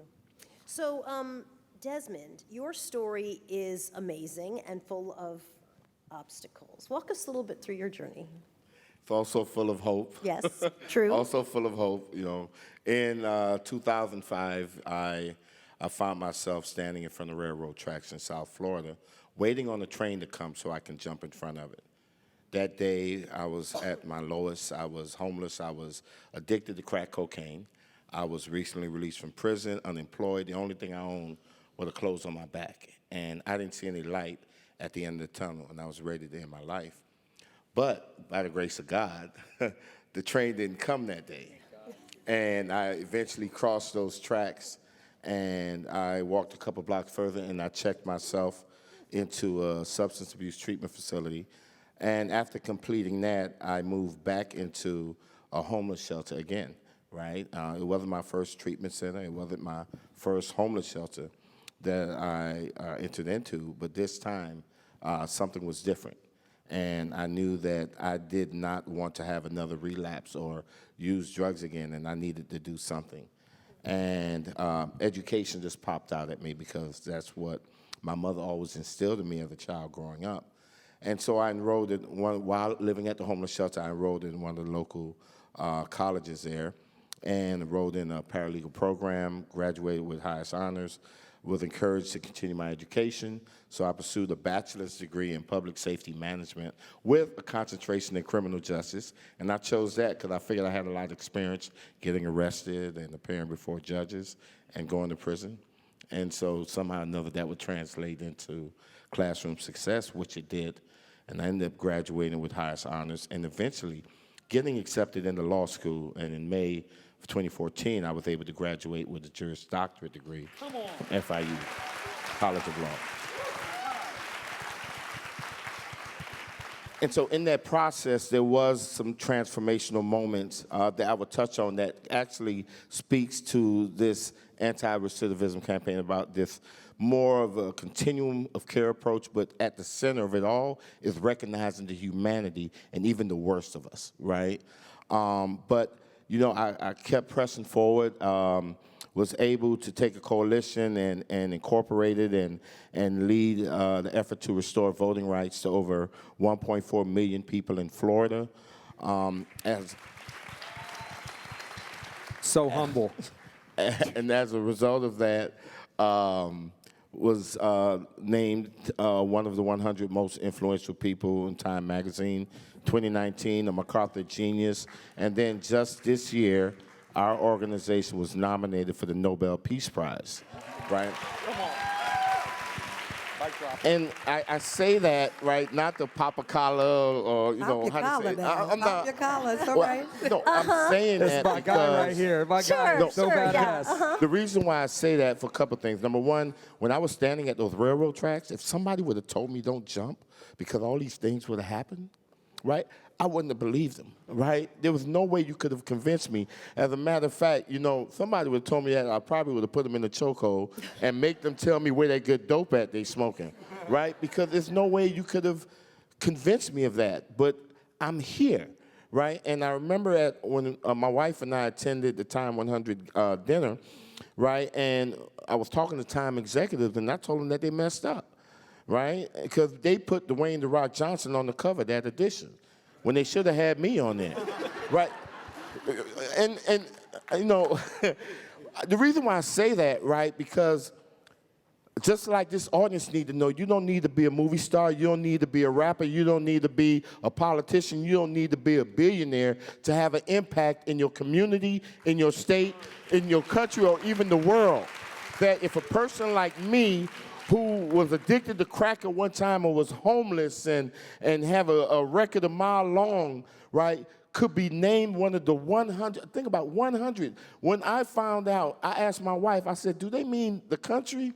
She said, nah, baby, the world. And my only response to her was that there was more than 100 countries in the world. And here I am named one of the 100 most influential people, right? And then now you have an organization led by people who've been justice impacted that's been nominated for the highest honor anyone can get in this world with the Nobel Peace Prize nomination. And so if I'm able to make that transformation and have that much of an impact, then what does that say about each and every one of you out here today, right? What does that say about your capacity? And you don't need to be rich. You don't need to be famous. You don't need to have the most followers, right? But you need to have a commitment to change, right? And you need to be able to see the humanity in each other, even the person that may hate you. Even the person that may hate you, you need to see the humanity in them and be able to lead with love. All right, and that's my story, and I'm sticking with it. It's a good one. So then, Lieutenant Governor Gilchrist, I'm curious, for people to embrace anti-recidivism, I think there's a lot about kind of connecting with hearts and minds. But also there's this political strategy, political understanding, a political atmosphere, and a real tactics around it. So talk about what your strategy was, what your messaging was, what you were worried about, and what you were able to accomplish with messaging and tactics. So one of the things that I think is surprising to some people when they hear it is that this effort to give people an opportunity to be their best regardless of the mistakes they made, this is an incredibly unifying effort. Like in Michigan, this stuff was bipartisan, and I'm talking about Michigan. Y'all have seen Michigan Republicans on television. Like, so I share that because for us, so this started, I came into office in 2019, and Governor Whitmer and I set up a bipartisan task force on how we can reduce our jail population and prison population, on how we can make sure that people are treated with dignity and humanity when they're in contact with the system, and then make sure that, well, how do we make it so people don't come into contact with the system in the first place? But how we identified the tactics had to start with actually listening to people in every community. I don't know how many of y'all have been to Michigan. It's the biggest state east of the Mississippi River. It is big as hell. And so I visited every single county in the state of Michigan, 83 counties in the Lower Peninsula and the Upper Peninsula. And we had conversations, and in every county, there were families of every color and every life experience that had a story of how this system had failed them. And so the opportunity was to say, how can we identify something that would help your family? The way that you get policies that impact millions of people is to get policies that impact one person. And you go person by person, story by story, community by community, opportunity by opportunity. So the message wasn't complicated. The message was, Michigan is better if you have an opportunity. And so let's find a way to get you that path. So if that means clearing your record, we need to make it easier for you to clear your record. You shouldn't have to be the fact, so in Michigan, only 7% of people who are eligible for record clearance actually got their records cleared. Why? Because it took a long time, it took 7 years. You had to be able to find an attorney, hire an attorney, wait for a judge to be available to you, go through that process and have a hearing. Well, the beauty of an automatic program, a software-based program that I'm biased to, because like I said, I'm a software engineer, is that when the justice is available to you, it happens. And once it happens, then you have this unlock, this albatross that's taken off of your shoulders that positions you for opportunity. The message behind that was our communities need people to be positioned to create businesses, to be able to build homes and have homes, to be able to afford participate in civic economic life, to be able to be there for their children and their families. And so the message was, this policy will help that be more possible for more people in more places. And that was how we were able to build the coalition and get it done. So that's political tactics. But Desmond, I'm curious, in the state of Florida, we know voters supported, right, restoring rights to formerly incarcerated people. And then all of a sudden, obstacles kept popping up in the way, even though voters, I believe it was quite overwhelmingly supported it. It wasn't really close. And so I'm curious from an activist perspective then, what were your tactics, your strategies to get people on board? Wow, that's a great question, right? And I was, sitting back here thinking about going back to this love thing, right? Because we was able to get over 5.1 million people, right? We needed 60% of voters to vote yes to pass this constitutional amendment. We got about 65%. So that's a blowout, right? We ran the table with that. And over 1 million of those voters were conservative, right? And, like I tell folks, when I was arrested, the police didn't ask me if I was a Republican or a Democrat. When I appeared before a judge, he didn't ask me that. And so I knew through my work that the criminal justice system impacts people from a broad spectrum, right? And it's not just Democrats and not just African Americans that get in trouble, even though African Americans are persecuted at a disproportionate rate. But everybody is impacted in some form or fashion. And so it gave for a much broader message, and it was a message that was so key. It wasn't about scaring people, right?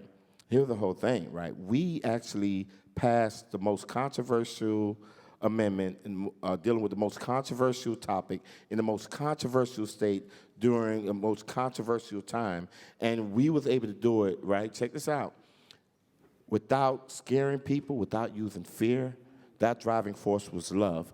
And at the heart of the work that we did was, do you know anyone who you love who's ever made a mistake, right? And when we think about our issues from a very personal perspective, and when you're thinking about someone who you love that's going through something, your approach to solving that issue is much different if you're looking at the person with the problem as someone other than me, right? And so we was able to let love be that driving force and bring people together in such a profound way, right? That, we moved this thing. But once again, if when you get politicians involved, now it's not a people first initiative. And so I think what's key is making sure that we keep people at the head of what we do. That it's not, the issues that we face, having clean drinking water in the city is not a political issue. Having clean, breathable air is not a political issue, right? Being able to vote, believe it or not, as political as it sounds, is not a political issue. Second chances is definitely not political. Should a person, once they complete their sentence, be given an opportunity to successfully reintegrate back into their community, become a contributing member of their society. That's not a political issue. It's a common sense issue. And if we lead with our humanity, then you know what? You find very few people that say that they don't ever want to be forgiven for anything that they've done for the rest of their life. I got to make a distinction on that. I'll call it out a little bit. I think you got to get the right public servants in office to be able to do this. The right people have to be able to do this. You got people who ain't people first in this life. That's true. So I think that's why it matters and why your campaign to make sure people have voting rights who have been formerly incarcerated, they're going to vote for people who care for people. And that's going to lead to better public policy. So I think I would encourage folks to, that's why it's important to get involved and politically engaged. And why we cannot check out at any opportunity to decide who's going to be in these decision-making positions. Well, LT, let me tell you, I love that, but I want to take it a step further because, see, I think Florida is one of the few states that have that additional process, right? And so quick, like civics lesson, the power belongs to me. But I acquiesce my power in order for us to live together. We acquiesce some of that power for us to live together, right? And when we acquiesce that power and we form this government, then we select public servants to do our bidding. When public servants don't turn into demigods and they treat us like the servants, right, then that's an issue. But what's distinct about Florida and just a handful of states is that when public servants are not doing what they're supposed to do, we have another mechanism other than voting them out, and that is the citizens' initiative process, right? Which saying that for 150 years, Florida had this Jim Crow law in place. Not one politician lifted a hand to fix it. So what we did was we went to the people and took matters into our own hands, right, and said that this is what we want. And of course, politicians afterwards try to soften that blow or whatever. But I think another key place in our democracy, another key play, is how we using our citizens initiative process. We just seen it successfully in Ohio, right, when it came to women's rights. And it's other places across the country. There's more than one way to skin a cat. And just because you run up against a blockage on one end, that don't mean that you give up and go back home. You find other ways to engage, find other ways to activate, get involved, and figure out how we're going to change the conditions that we're in. But I would never, and I don't think this country is built this way, I would never rely on a politician. Listen, one thing I learned, man, thank God, God blessed me with a beautiful wife, a smart wife that's doing amazing work. But when I was younger, I learned a very hard lesson, and that is never send anyone to get something that you need. You better go get it yourself, right? And so don't depend on no politician. We are actually, politicians are not the champions of our democracy, right? We are. Right? We are the champions we've been looking for, we've been waiting for. You don't need a billionaire to be a leader. You don't need a celebrity to be the leader to make the change. I'm telling you, each and every one of us in this audience is the hero that we've been looking for. All we have to do is look inside and believe and lead with love, and we will change the conditions that we need changed. Don't look outward, look inward. Topeka, I had the opportunity to check out your organization, which is amazing, and I'm curious if anti-recidivism efforts for women look different than for men. Definitely.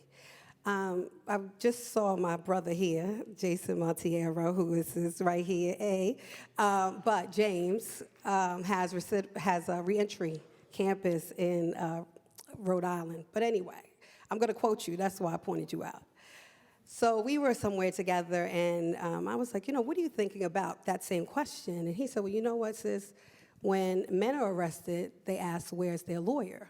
But when women are arrested, they ask, where are their children? So I had to say that, and I saw you today, love you. But it was so powerful, but so true, that when we are arrested, when we're released from prison, we have so many other, as primary caregivers of dependent children, of elderly parents, of all the things. We have so many other things to worry about. And let's face it, when men come home from prison, they come home to women typically, right? Whether it's their grandmother, their mother, their girlfriend, whoever, right? When women come home, a lot of times we don't know where to go if we don't have that support system.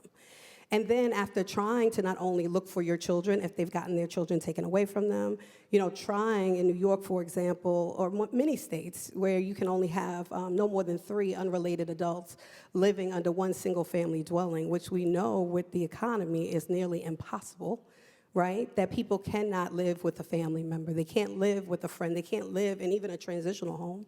And so they end up going into shelters. In shelters, a lot of times with women, it is highly violent. Very vulnerable. Women are getting raped, abused, things are being stolen. Sometimes in our office in Harlem, we would see women just standing outside with a big suitcase, probably taller than me, having to wait until the doors opened again in hopes that they would get a bed that night, or that they're so infested with bed bugs that why would anybody want to live there? And often what happens is they end up doing something just to go back to prison because it was safer for them to be there than to be out here in this community. And so when you think about, how difficult it is, and then women being the fabric of the family and of the contract within our communities, but then we don't have those opportunities, there are organizations, and the reason why I did the work that I did, because I knew when I came home, I could do anything that I wanted to do because of my support system and the resources and the opportunities that I had. But most of the women that I left behind did not. And so to your point, Desmond, it is like going in and being responsible and what is my calling and what it is that I have to do. And so unfortunately, we even see it today that we are still the most vulnerable population, and it's not just within criminal justice, it's in any demographic, any women, period. We have the hardest time trying to get back on our feet. And so, what I would like to see more of is that we are truly investing in women and all women. While, again, it is disproportionate that women of color are having more difficult times, whether it comes from, employment, wages, and other things, but bottom line is that we need to invest not only in organizations that are helping to uplift and land women on their feet so that we can help to rebuild our communities and keep our families together. Great, thank you.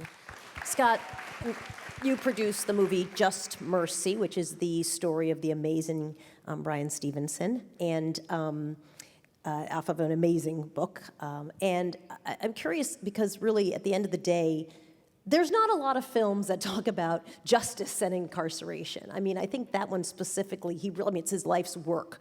But like bringing that to a narrative to help people understand the issue, I think goes a very long way in bringing this issue to a wider audience. Talk to me a little bit about narrative shaping and storytelling and why that matters. Well, I mean, we've heard stories up here today, right? Everything up here has been a story, right? And like unbelievable, like empathy-driven, beautiful storytelling.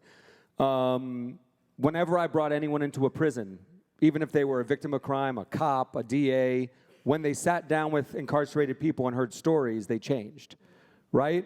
We were able to pass a bill in California that stopped sending anyone 6,000 young people that were sentenced to die in prison. We passed a bill where all of them had the chance to come home. And so David, who got 300 to life, when we passed the bill, was reduced to 25 to life. And then when he got a college degree, he was commuted by the governor. He's now home with his family and with his kids. And that's a story, right? And so I realized that like stories do an incredible thing to change people's hearts and minds and generate a lot of empathy if told correctly. And when I was running ARC, when I left the business, the film business, to do this, we could tell stories on a small scale. But when you get a Warner Brothers, a Netflix, an Amazon, a Sony, a Disney to then spend $80 million distributing your story around the world, and this time it's the story of a corrupt system, about an innocent man on death row, about some guilty people on death row that still shouldn't be put to death, and that movie evokes empathy in people's hearts. And then you have a studio that spends upwards to 50, 60, 70 million dollars to make sure tens of millions of people around the world see that story and understand what is happening in this system. That is a massive way to make change. So what I learned was, at first it was, okay, direct services, how do you help one person at a time when they come home? Then it was policy change, okay, we can help 6,000 here by passing SB 260, and then what about people that were under the age of 25 that were locked up for life? Okay, we passed that, and now 16,000 more people in California could come home. But then how do you reach millions of people? It is telling these stories and getting them out to the world. Jared, I'm going to give you the final word this afternoon as we're getting ready to wrap up our panel. What's next for you? What's the work that you want to do in moving things forward in terms of anti-recidivism? So for me, since I've been home, I've been just trying to get engaged in the community. The biggest thing for me is I can remember the loss of innocence. So like in the documentary Scott was talking about, we worked on writing a short film on the loss of innocence. So all of us have that point in time where we realized that our parents weren't superheroes or that life wasn't just amazing. Like we all have that moment where we lose that innocence. And so a lot of the work and the focus that I've been doing along with working with the Senate is just trying to tap into people before they even enter the system. Like how can we help young people in public schools that there's 30, 40 kids in a classroom and a teacher doesn't have time to spend or to identify the kids that are struggling, right? Or sometimes the kids that are loud or going through the most things, they kind of just put them to the back because it's a distraction when those are the kids that are crying for help, that need help. So I've been doing a lot of work just going into like high schools, middle schools, juvenile halls, college classrooms, just talking to people and sharing that somebody doesn't just wake up one day and commit a crime. There's things that happen and throughout your childhood that kind of mold and shape you into making certain decisions. And granted, my parents did the best they could with what they had, and I still had every opportunity to make a different decision. But now it's just focusing on, because I did make that decision and because I've seen so many others make that decision, how can we step in and be that mediator in that moment to help people go left instead of taking that right and going down this journey and then having to fix it on the back end, like, oh, now that you have life, how do we get you home? But still, along with that, going in and sharing hope to the people who are in there, because it is, granted, we had a lot of changes in California. It's still a rough place when you have a life sentence. It's still mentally draining. It's still A lot of people still suffer with depression, a lot of that stuff. So it's just continuing to inspire and give hope and just kind of shed light on it. Excellent. A big round of applause, please, for our panel. Thank you, guys. Appreciate it.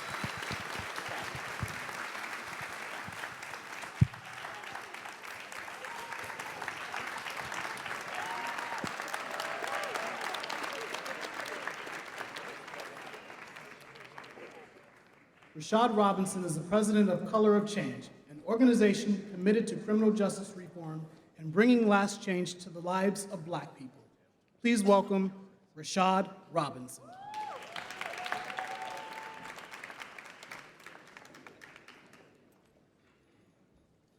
How we doing, everyone? Let's give another round of applause for that incredible, talented, courageous group of folks. And I want to just keep this conversation going. But before I introduce our next moderator, I have the great privilege, the great honor to acknowledge a very special person here in this audience. 48 years ago, Glenn Simmons was wrongfully convicted and imprisoned for a crime he did not commit. He spent decades on death row.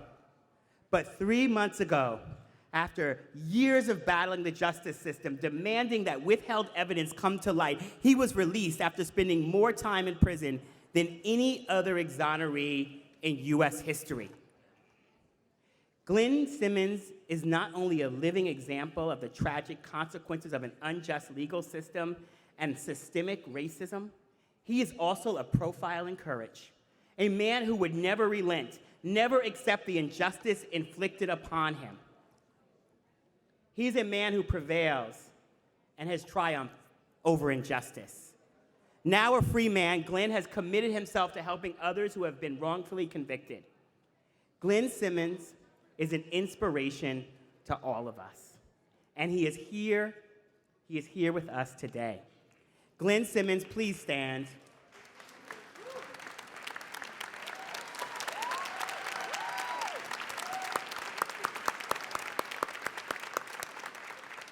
Thank you. Let's give him one more round of acknowledgement. Thank you.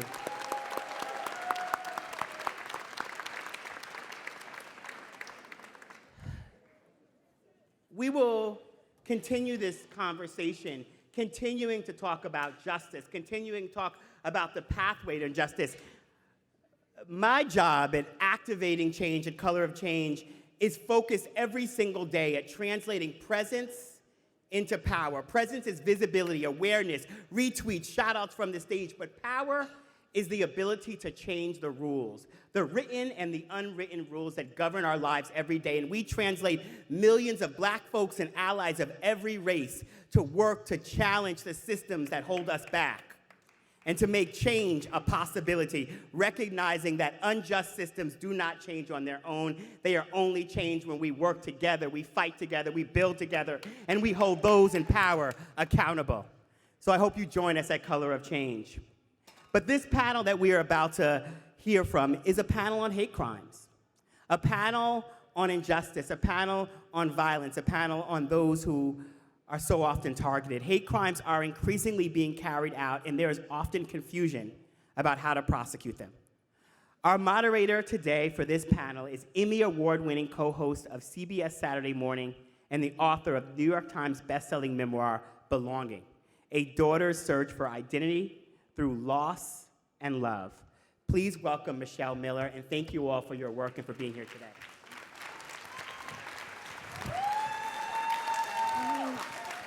Hi, everyone. How you doing? Had some good conversation? Are we learning things? Are we going to make change? Oh, yeah. Well, let's talk about the next two ladies coming out here, powerhouses, and I like to call them just straight up, well, maybe I shouldn't use that term. You know what I want to say, right? You know what I want to say. We are privileged to have two outstanding lawyers, public servants, and social justice champions who've been activating for change their entire careers. Assistant Attorney General Kristen Clarke oversees the Civil Rights Division of the U.S. Department of Justice.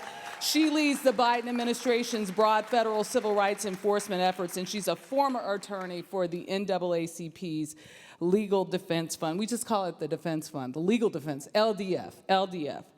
Letitia James, we know her as Tish James, is the 67th Attorney General for the state of New York. You see that smile on her. When elected in 2018, she became the first woman of color to hold statewide office in New York and the first woman to be elected Attorney General. Please welcome both Kristen Clark and Tish James. Now let's give them a big round of applause. Because, I mean, these are two of the busiest, most high-profile people in the criminal justice system. Why was it important for you to show up in this moment for a message to this audience? Thank you. Thank you, Michelle, for that very gracious introduction. Racial justice and racial equity. These are the issues that keep me up at night. These are issues that are at the forefront of our agenda at the Civil Rights Division of the Justice Department.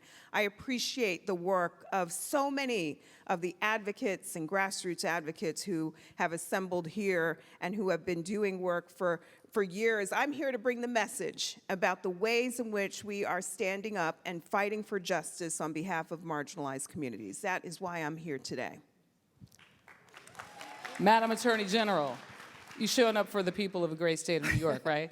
So I'm here because I was born humble beginnings, and I've been put in this space to make a difference in the lives of others, particularly those who have been locked out of the sunshine of opportunity, and to address the issues of those who have been unheard and unseen. So serving as the Attorney General of the great state of New York, I don't take it lightly, but what I do is continue each and every day with this fire in my belly to push and push and push and push for change. We're talking hate crimes here, and I think most of us feel as though when we know one when we see one, and we feel as though, especially either through social media, or television, or quite frankly on the streets, those incidences are becoming more pervasive. The data says so. But there's a clear definition both at the federal and the state level. So why don't we just kind of define it and define what the difference is from what we think we know is a hate crime and what actually represents one in your offices? Yes, it is so important that we are focused on this issue right now. The latest FBI data shows that hate crimes have risen to their highest level in over a decade. Racially motivated hate crimes make up about 60% of all hate crimes, and Black people continue to be the group most frequently targeted. At the federal level, we use a law called the Matthew Shepard and James Byrd Hate Crimes Prevention Act to hold perpetrators of hate accountable. What is a hate crime? A hate crime is an act of violence, an assault, a murder, a threat of violence, death threats. Those are the kinds of acts where we use this critical law, again, to hold perpetrators accountable. The law is named after Matthew Shepard and James Byrd, both of whom died 25 years ago. James Byrd, Black man, dragged to his death in Jasper, Texas. Matthew Shepard, 21-year-old college student from Wyoming, targeted and killed because he is gay. I want to say their names because it is their lives and their legacy that fuels the work that we do to fight hate crimes across our country. Tish, so first of all, it's important that everyone understand that it's an act of hate. It's motivated by race, gender, sexual orientation, religion. And just to put a fine print on this, all of you remember what happened in Buffalo, in East Buffalo, in a community which historically had been ignored, in a community where they did not have a supermarket. Elected officials of color in Buffalo decided to open up Top Supermarket. A young man radicalized on social media, did research, wanted to know where Black people congregated the most, and went into Top Supermarket in East Buffalo and killed 10 innocent individuals simply because they were black. His manifesto was specific, intentional. He said, I'm targeting black people, and I'm going to Top Supermarket because that's where they shop. And he killed 10 innocent souls. And he was prosecuted and found guilty of a hate crime, murder, because he targeted those 10 individuals. It's important that individuals understand that social media basically radicalized this young man. And they tend to radicalize mass shooters who tend to be white men or young white men. And oftentimes it's on social medias and these platforms, which are fringe platforms, which are not moderated at all.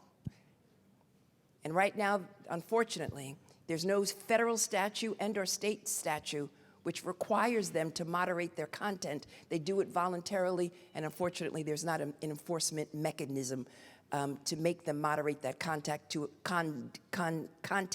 to address individuals who unfortunately are radicalized by this virulent social media content and posts which affect these young individuals. And so it's really critically important that individuals recognize that if you get your information from social media, you need to get your information and your facts and your news from a second means to check and verify, because there's a lot of misinformation, a lot of disinformation, and a lot of hate on social media. And I was watching one of my colleagues from CBS News, Lilia Luciano, covering the events in Israel, and she and her colleagues, our colleagues, talk about how the algorithm is such that it dumbs down, or it replaces, or it bounces out content that is factual based on legitimate news sources and amplifies, in many cases, influencers or those who have huge audiences in a way to, it's frightening based on her. And algorithms that focus particularly on young people and particularly young girls, which is why you're seeing an increase in depression and suicides and individuals who are engaging in other antisocial conduct. So how do you pick and choose? Like in the situation of Buffalo, or any one of a number of other instances, because I'm sure as you see the rising numbers of it across all spectrums, Black, Latino, Asian, LGBTQ, religious instances, anti-Jewish, anti-Muslim, when these cases appear, one, which ones do you select? What is the strategy? And then two, how do you, in an effort not to double up your efforts, double down on your efforts? So one of the cases that we've prosecuted at the Justice Department was the vile murder of Ahmaud Arbery. Killed and targeted because he was black and jogging down a street in Georgia. Georgia did not have a hate crimes law on the books when Ahmaud Arbery was killed. And in fact, the state prosecution handled the matter as a murder. That case did not get into the racial motivation that drove those three men to take action that led to the tragic murder of Ahmaud Arbery. And so we stepped in as the United States Department of Justice because it was important to send a message that this was not just a murder, it was a racially motivated murder. And this kind of conduct is not conduct that we can tolerate in our democracy. So that is one powerful example of why we stood in to do more than what the state was able to do. Other cases that we have brought include prosecution of the man who killed 23 people at a Walmart in El Paso, Texas. We prosecuted the man who killed 11 people worshiping at a synagogue, at the Tree of Life Synagogue in Pittsburgh, Pennsylvania. These are cases that we're doing across the country because it is important for us, the United States Department of Justice, to make clear that hate crimes have no place in our society today, period. So as I traveled over here, I received a notice from NYPD that a number of synagogues in New York City have been targeted this morning. And so that alert went out to all elected officials. And the number of anti-Semitism, the acts of anti-Semitism and the Islamophobia has gone up threefold in the city of New York in the aftermath of the events or what's happening in the Middle East. But here in New York City and in New York State, as the Attorney General, and just as my friend Sister Clark said, I will not tolerate hate from anyone. And it's really critically important that we send a message out there of peace and understanding and tolerance. But here in the state of New York, there have been acts of hate. I mentioned Buffalo, but I also have to mention there are two individuals, Jacob Wall and Mr. Barnett, who basically targeted individuals, particularly black people, and to stop them from voting in 2020. He targeted them in 3 states. They targeted them in 3 states. And working with my colleague in Michigan, Attorney General Dana Nessel, and someone from Ohio, a district attorney from Ohio, we were able to get judgments against these individuals and prohibit them from engaging in certain conduct where they were sending out misinformation and disinformation to the black community and basically preventing them from voting. 2, there was an incident also in upstate New York where a ice cream store, there were members of Black Lives Matter who protested this store because they refused to hire black people. The owner took out a rifle, which we thought was a rifle, but in fact it was not a rifle, it was a BB gun, and threatened them. He was prosecuted, a civil suit. I brought a civil suit against him, and that store, as a result of all of the negative attention that they received, has now closed. There's been actions, surveillance actions against the Muslim community where we have to issue cease and desist letters. There's been actions against the LGBTQ community for simply putting on drag shows. And I see members of GAG here, and I want to thank them, Gays Against Guns. I thank them for all that they do. And for joining with me again and standing with me against individuals who basically targeted people simply because they wanted to read to children. And then there's been acts in upstate New York against the Jewish community where they've passed these ordinances and housing codes which basically discriminated against a particular group, and that's the Orthodox community that wanted to build affordable housing in certain communities in upstate New York, in Chester in particular. So my jurisdiction is civil. I work with the district attorneys in New York. We've got 62 district attorneys, and we work together. But the message is quite simple, and that is hate will not be tolerated in New York State. And if you engage in any hate, then the district attorney and the attorney general will provide recourse to all of you, either through an injunction, through an investigative process, or through seeking damages from you, which means it's going to hurt you in your pocket. So I was told that the mission here really is of the UJC and the summit is to streamline the efforts of what you guys do so that we don't double up our efforts. It's thousands and thousands of hours that you pour into each one of these cases. Man hours and other resources that are being tagged. Is there any point at which you say, okay, Tish got this one. I'm sorry, this is so informal. It's all right. I'm Tish. Attorney General, Madam Attorney General, because I really don't know her well at all, but I have friends who always like, Tish James. Madam Attorney General, is there something that, that you would say, okay, Madam Attorney General has taken care of it, I'm gonna stand down on this one? I mean, and what instances would those be? Absolutely. I think when it comes to hate crimes, it is fair to say that this is an all-hands-on-deck moment. And we absolutely coordinate at the federal and state and local law enforcement levels to ensure that we are covering all of the ground. But I think the message for this audience is that there is a role for everyone to play when it comes to standing up to hate. We need to stand unified against hate. We need to make clear that none of us will tolerate targeting of people based on their race, their religion, their national origin, their gender, their disability status, their sexual orientation.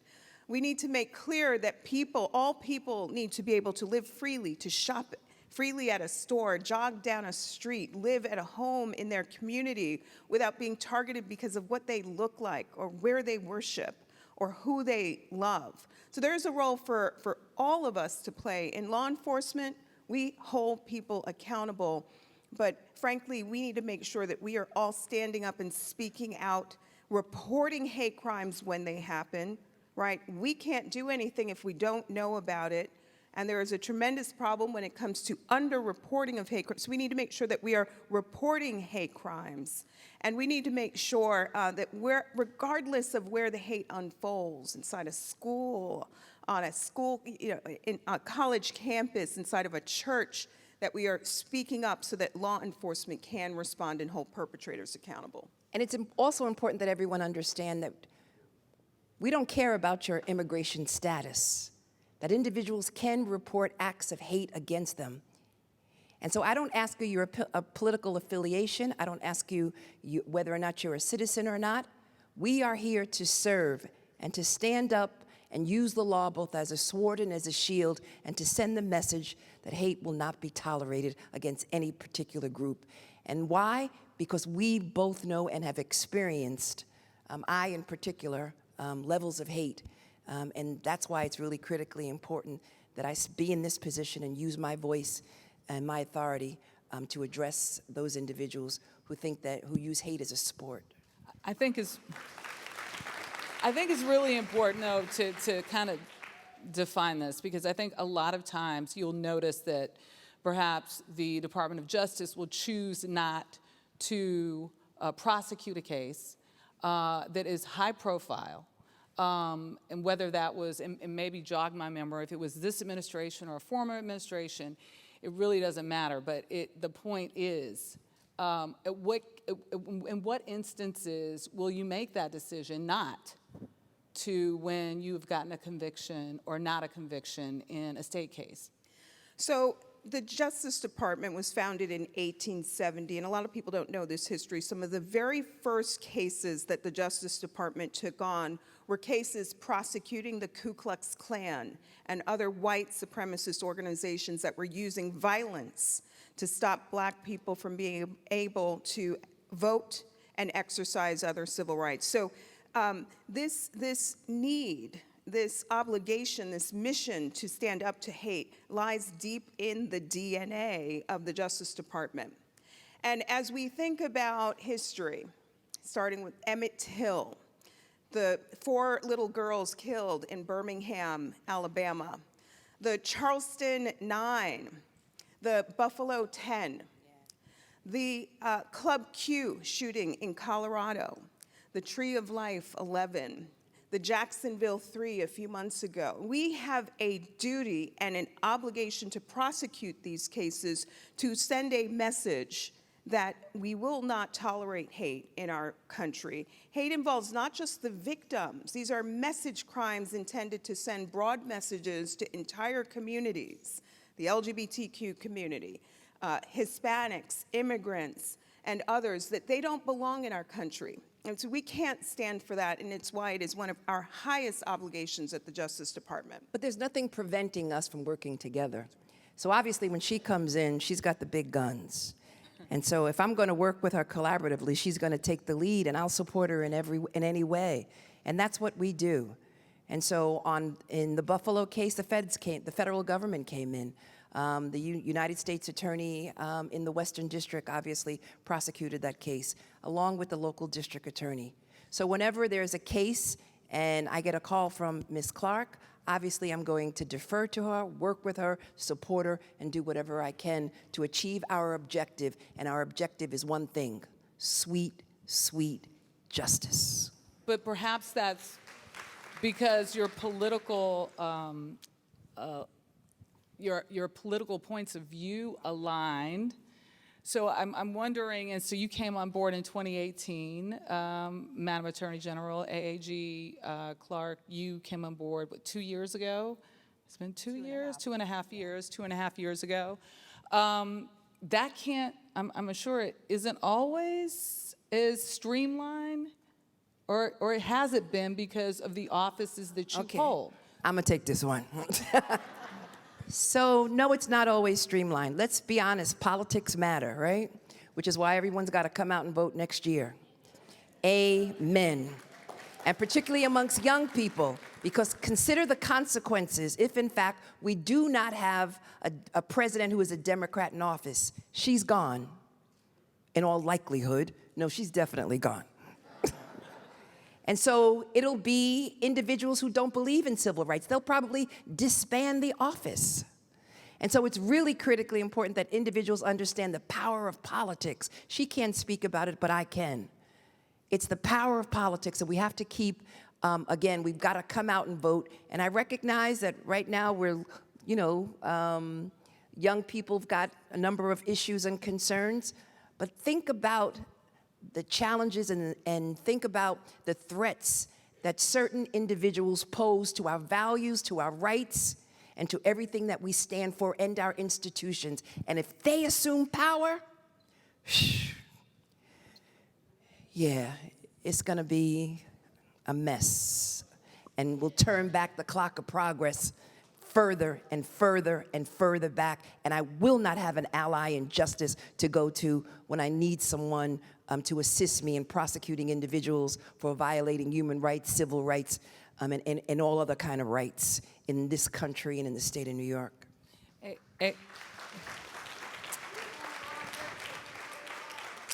AAG Clark,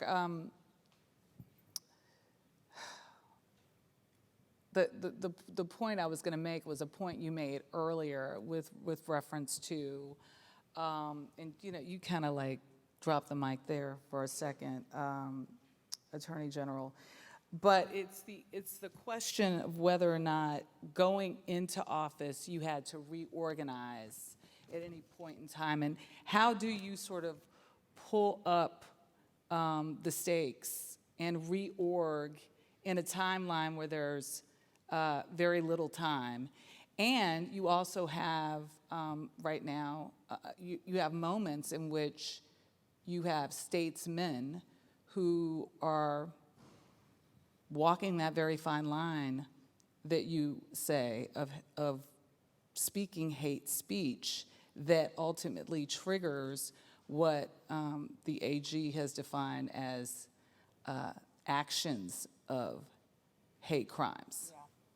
So, First Amendment, free speech, our hate crimes protections, our hate crimes laws do not criminalize speech, no matter how abhorrent, except when we're talking about speech that invokes violence, a death threat, speech that constitutes a threat of violence. Those are cases that we are prosecuting each and every day. As to the first part of your question, we are approaching this work with great urgency. From day one, fighting hate crimes has been a top priority of this administration. And for our Attorney General, Merrick Garland, his very first act on the job called on the Justice Department from A to Z to activate in the fight against hate. So we approach this work because it is urgent. There are lives on the line. There are too many lives that have been lost. And so that is how we are oriented in this fight. So when I came in, obviously I inherited from someone who was aligned with my politics.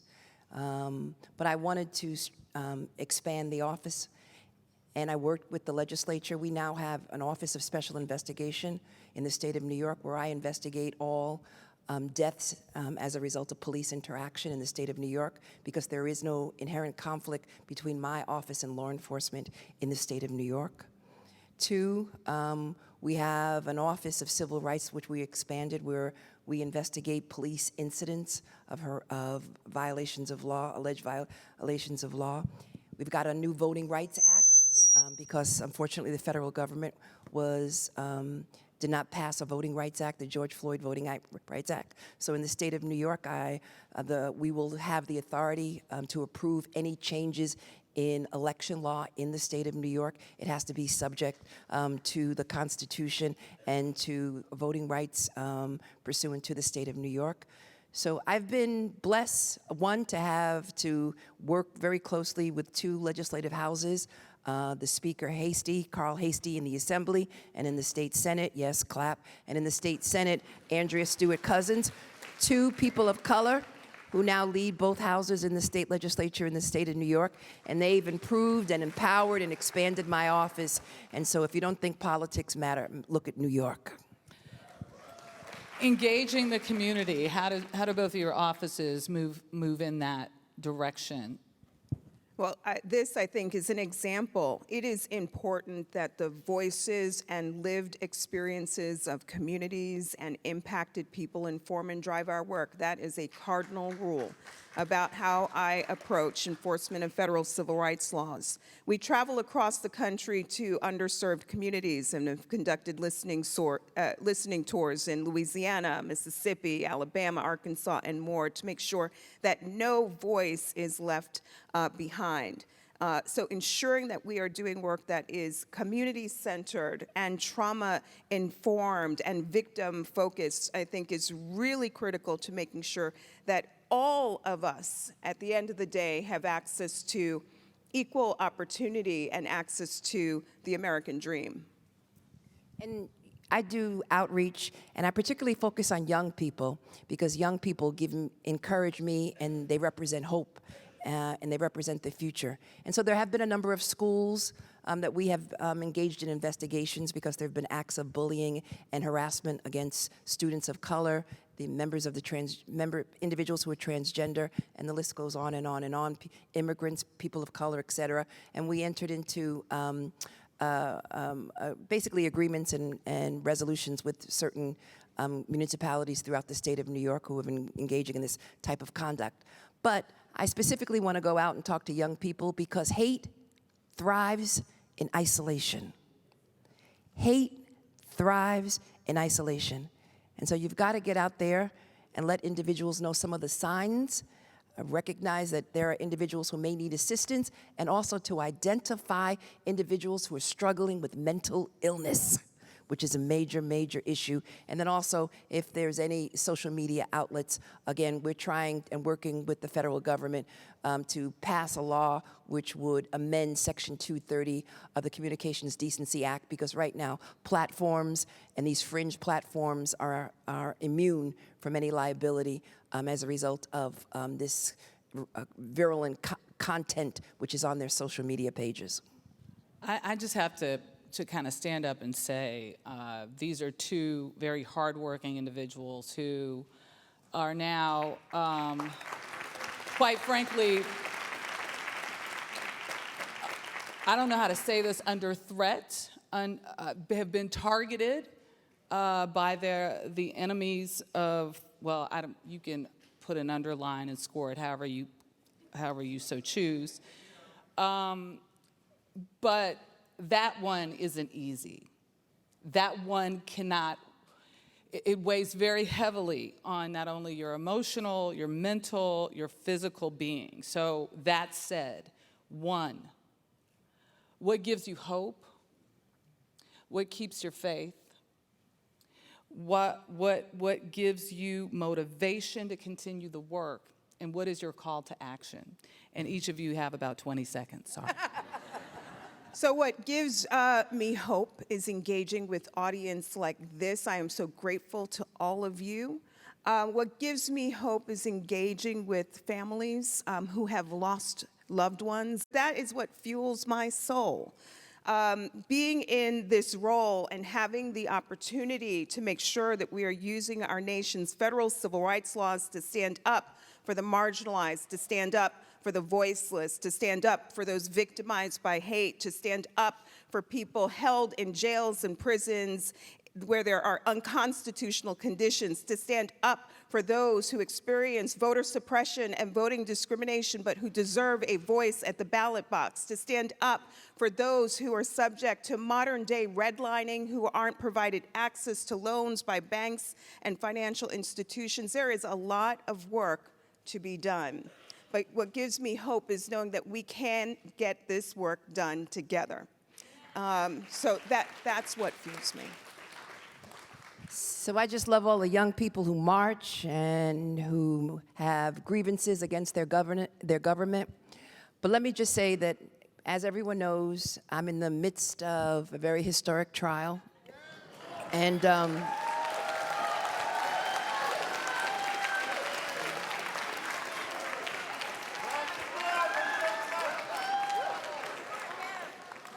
but I've been the subject of a number of threats, and we've got to take those threats very serious. So if you ever see me, I'm usually surrounded by a number of officers.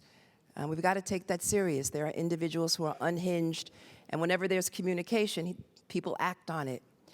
But that being said, his arms are too short to box with God. Right? And I'm surrounded by angels, and there is no weapon that will form, that will prosper, that forms against me. Y'all know the verb. I didn't go to church Sunday, but the point is that I'm gonna stand up and walk into that courtroom, my head up high, thinking about all of those who made it possible for me to be there. And there, no matter what he says, no matter how many names he calls me, there's nothing that he can do, because justice, my friends, is on my side. New York Attorney General Letitia James, Assistant U.S. Attorney General Kristen Clark. I'm Michelle Miller. Thank you for having us. Thank you for being with us.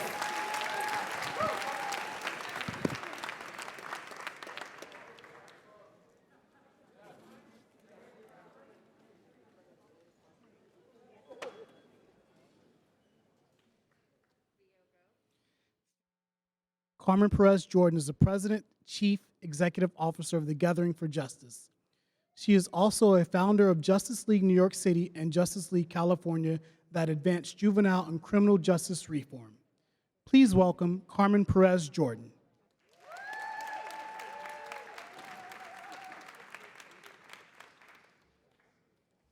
What's up, UJC? Come on, a little louder. What's up, UJC? Woo! Thank you. Probation and parole are an important focus on many current efforts to reform our justice system. These policies determine what happens to people after their time in prison or jail. But before I introduce our moderator, I want to share how I am activating for change.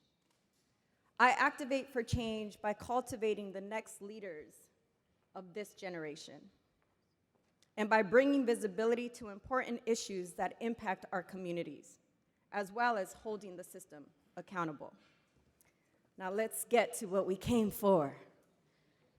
Dan Slepian is an Emmy Award-winning veteran journalist on NBC's Dateline.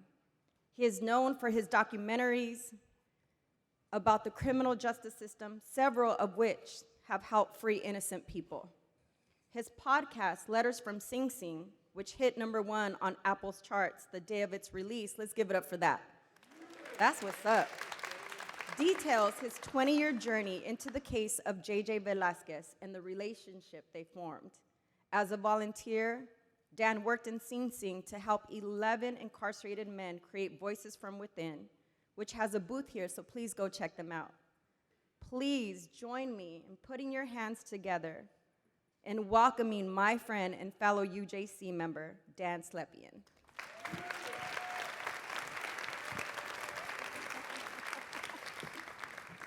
Thank you, Carmen. Hi, everybody. That was a great introduction. It's almost like I wrote that myself. Proximity matters when you want to understand something. For the past quarter century or so, I have witnessed the criminal justice system from every perspective. I've been embedded with prosecutors and defense attorneys. I've interviewed people who committed murder. I've helped free innocent people. I spent 2 nights in a cell on death row in Angola with Lester Holt for a story we did. We did the first town hall at Sing Sing. I toured prisons in other countries. And I'm here to report back to you. We have an undeniable crisis on our hands. We have a pathological, ineffective, racist, punitive system called mass incarceration. And when people think about mass incarceration, they often think about the 2 million or so people, as we're all sitting here right now, that are locked in their cages. We rarely talk about the 4 million more additional people who are under court supervision. And for those 4 million people who have mothers and fathers and wives and husbands and sisters and brothers and children, it affects them too. So we're talking about tens of millions of people. And that's what this is about, to talk about parole and probation. So please join me in welcoming our panelists. Don Scott is Virginia House of Delegates Speaker Designate and poised to become the first black speaker in the 400-year history of the body. You're sitting there. The next one. That's my chair, sir. Veronica Cunningham is the Executive Director of the American Probation and Parole Association. Someone who I believe needs no introduction, Jessica Jackson, is the Chief Advocacy Officer for the Reform Alliance, and she led the drive to pass Georgia's 2018 First Step Act. Mysonne Lennon is an independent hip-hop artist and the founder of Raising Kings, a program for youth and adults inside prison themselves. And personally, I think he's a king himself. Just saying. Vinny Schiraldi is the Secretary of the Maryland Department of Juvenile Services. He previously served as Commissioner of New York City's Department of Correction. Please welcome everyone. So let's just start. What I want to do is I want to start with you, my son. I want to start with your lived experience. What does it mean? To just share with the audience your background a little bit and when you were on parole and what it meant for you and how it affected you. First of all, thank you for having me on this panel to give my story. I was a hip hop artist. In 1998, I was signed to Def Jam Records. Shortly after that, I was falsely convicted of a crime of robbery that I didn't commit, and I served 7 years in prison out of a 7 to 14-year sentence. Upon release, I had 7 years on parole. So when I got home trying to rebuild my career, and being on parole, it pretty much crippled me.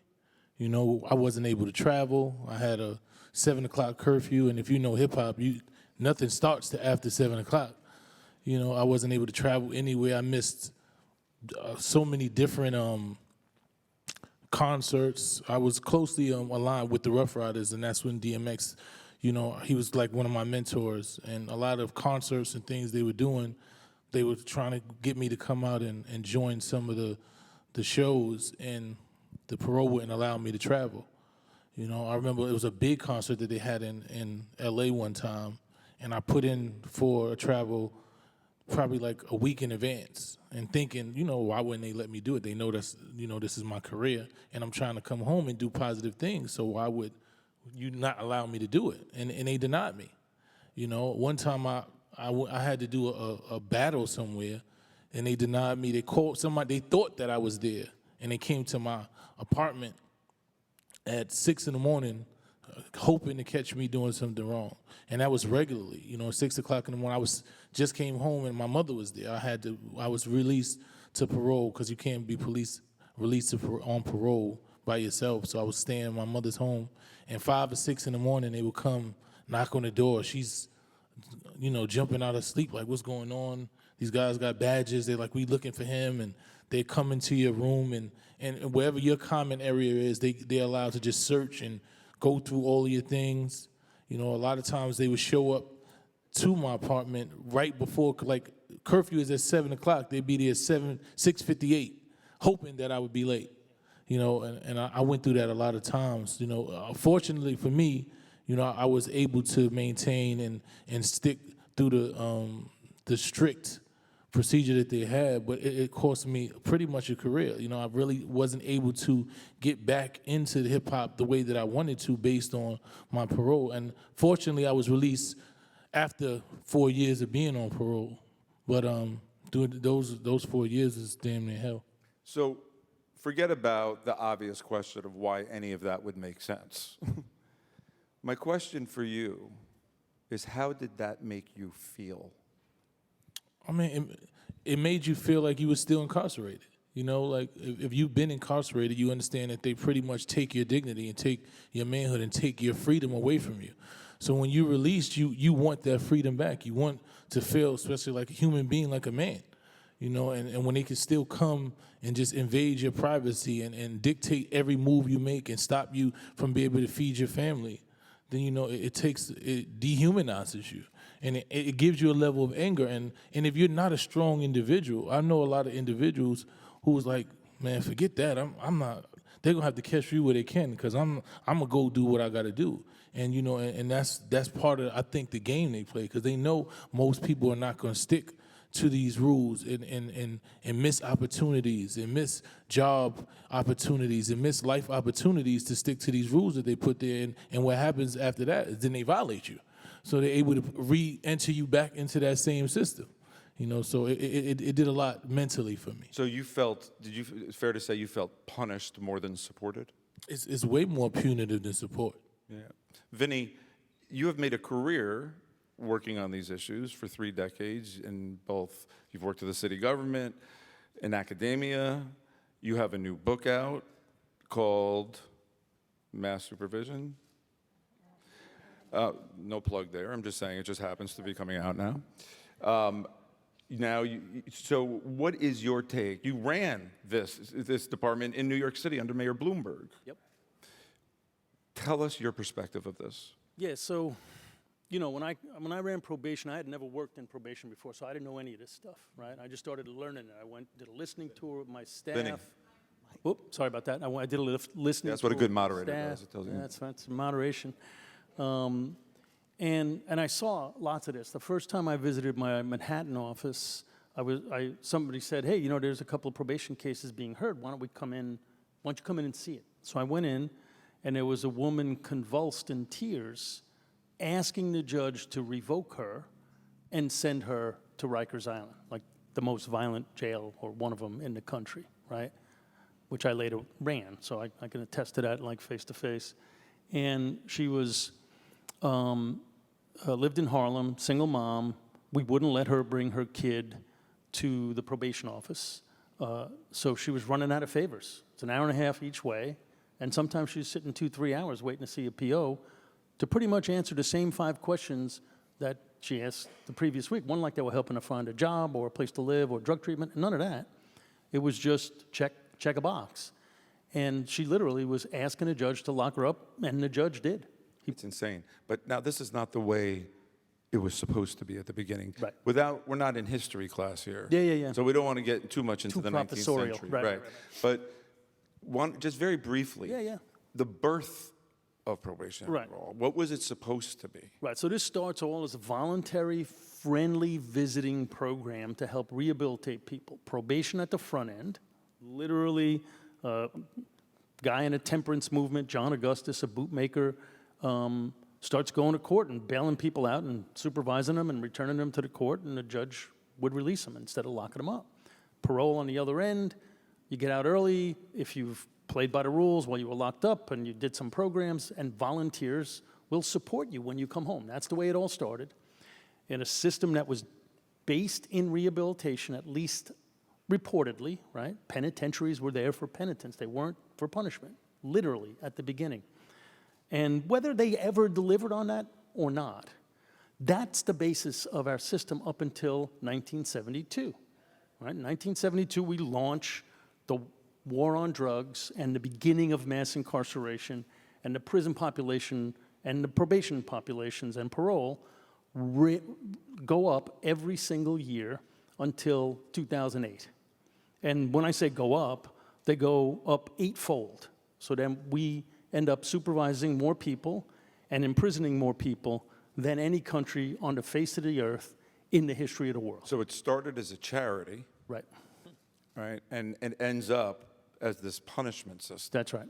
And there's a quote in your book that I read 3/4 of, by the way, from 1972.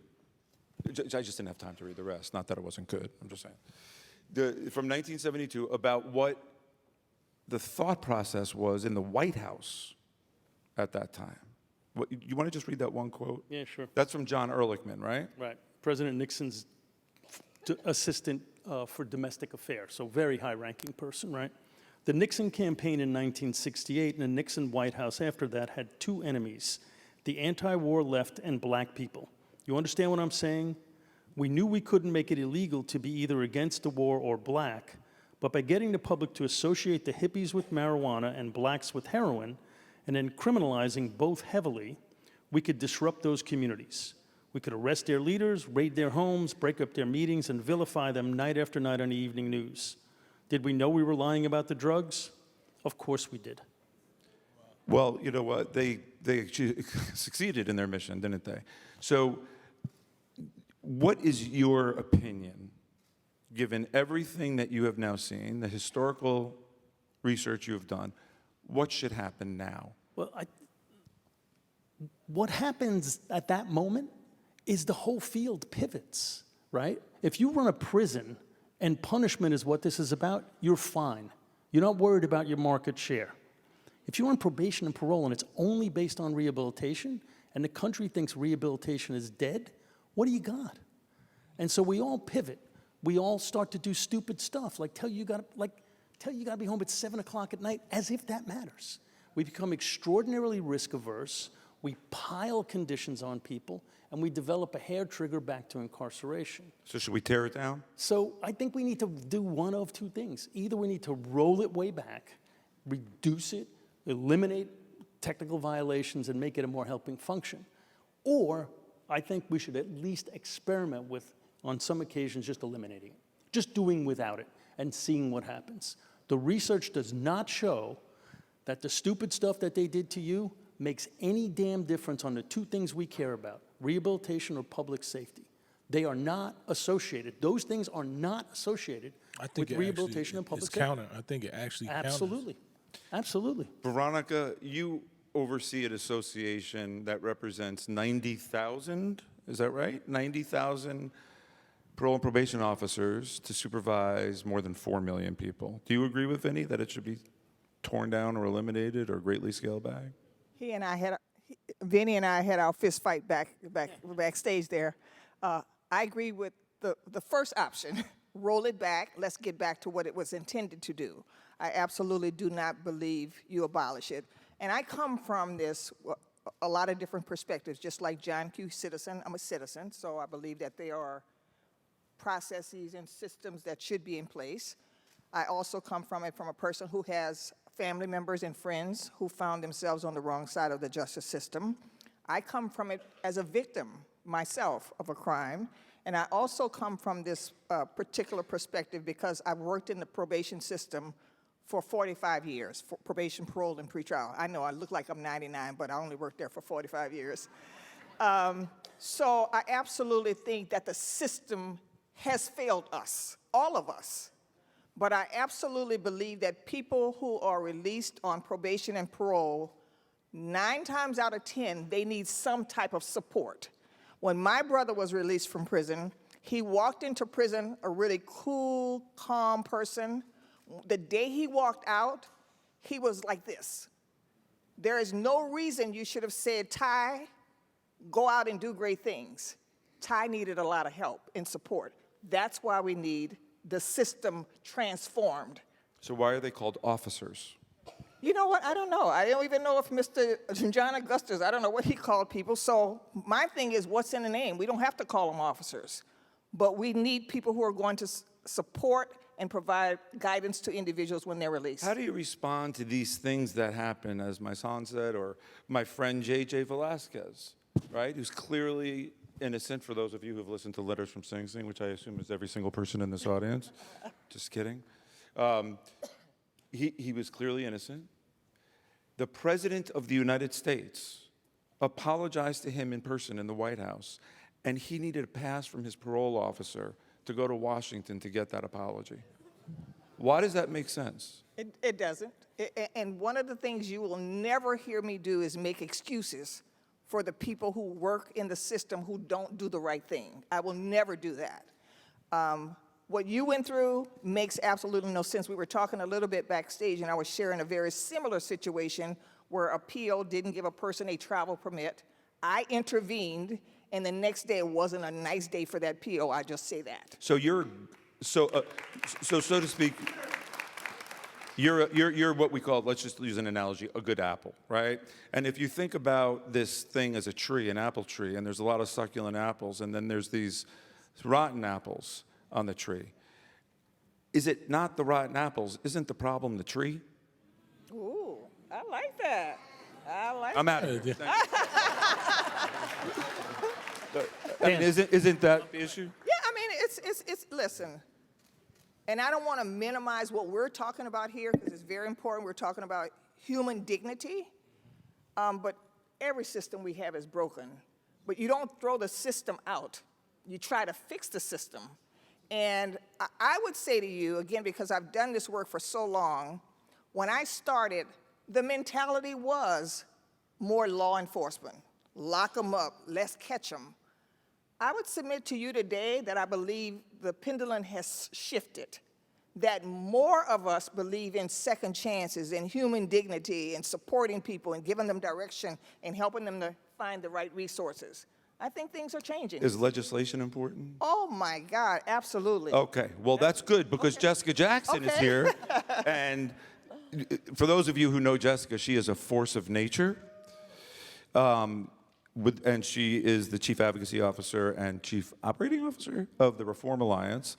And this is what you're all about. Why don't you talk about Reform Alliance, what you do, and why it's important? Yeah, thank you. So Reform Alliance is a national nonprofit that's focused on reforming probation and parole, getting people off of supervision and into jobs, into wellness.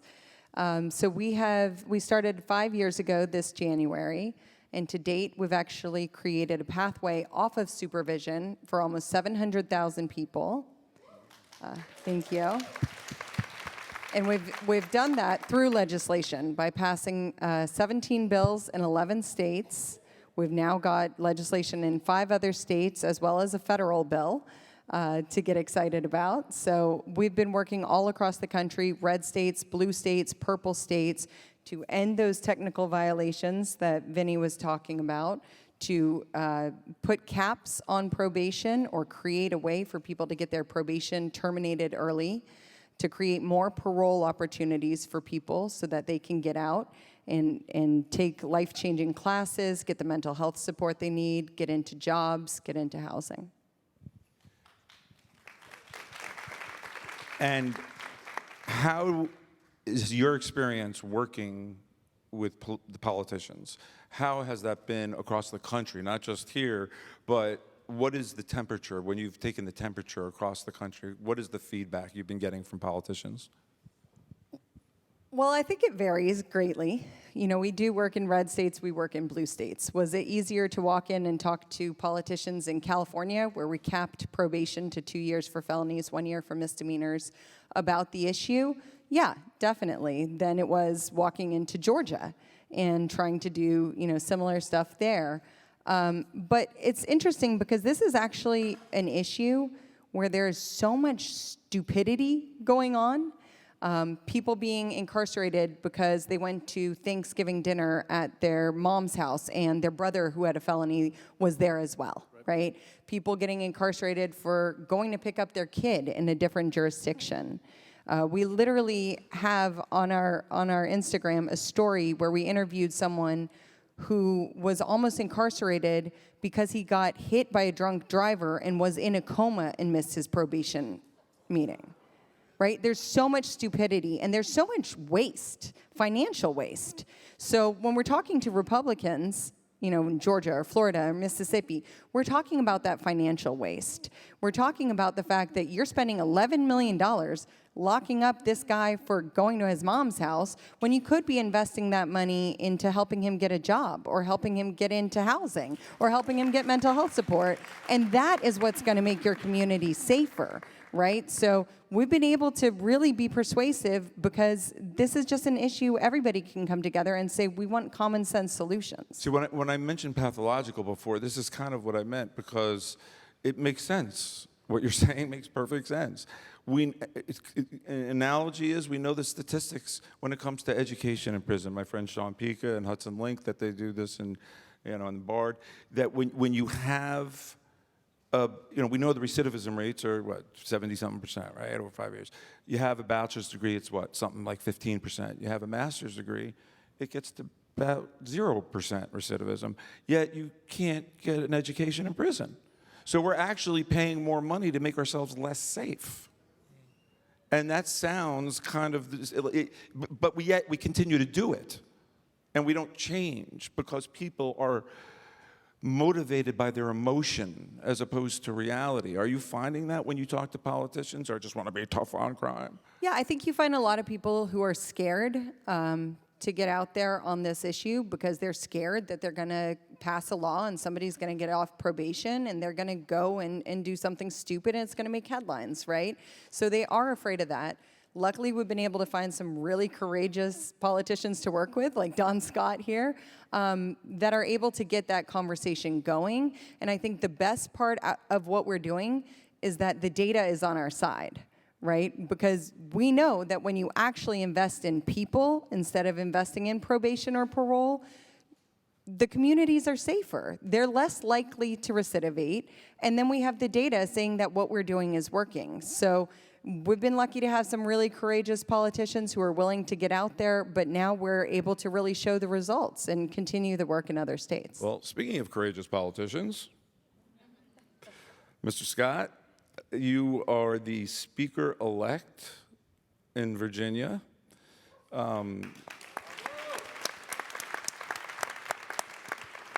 What have you done in Virginia to help with this issue? Well, when I first, I ran in 2019. And when I was running, I ran on criminal justice reform because, as one of my main issues, because I just see how unfair the system is. You can't be black in America and be where I'm from and not see the injustice every day. And so that was the thing that I ran on. I was running on criminal justice reform at that time. And at the beginning, it was difficult, but then George Floyd happened.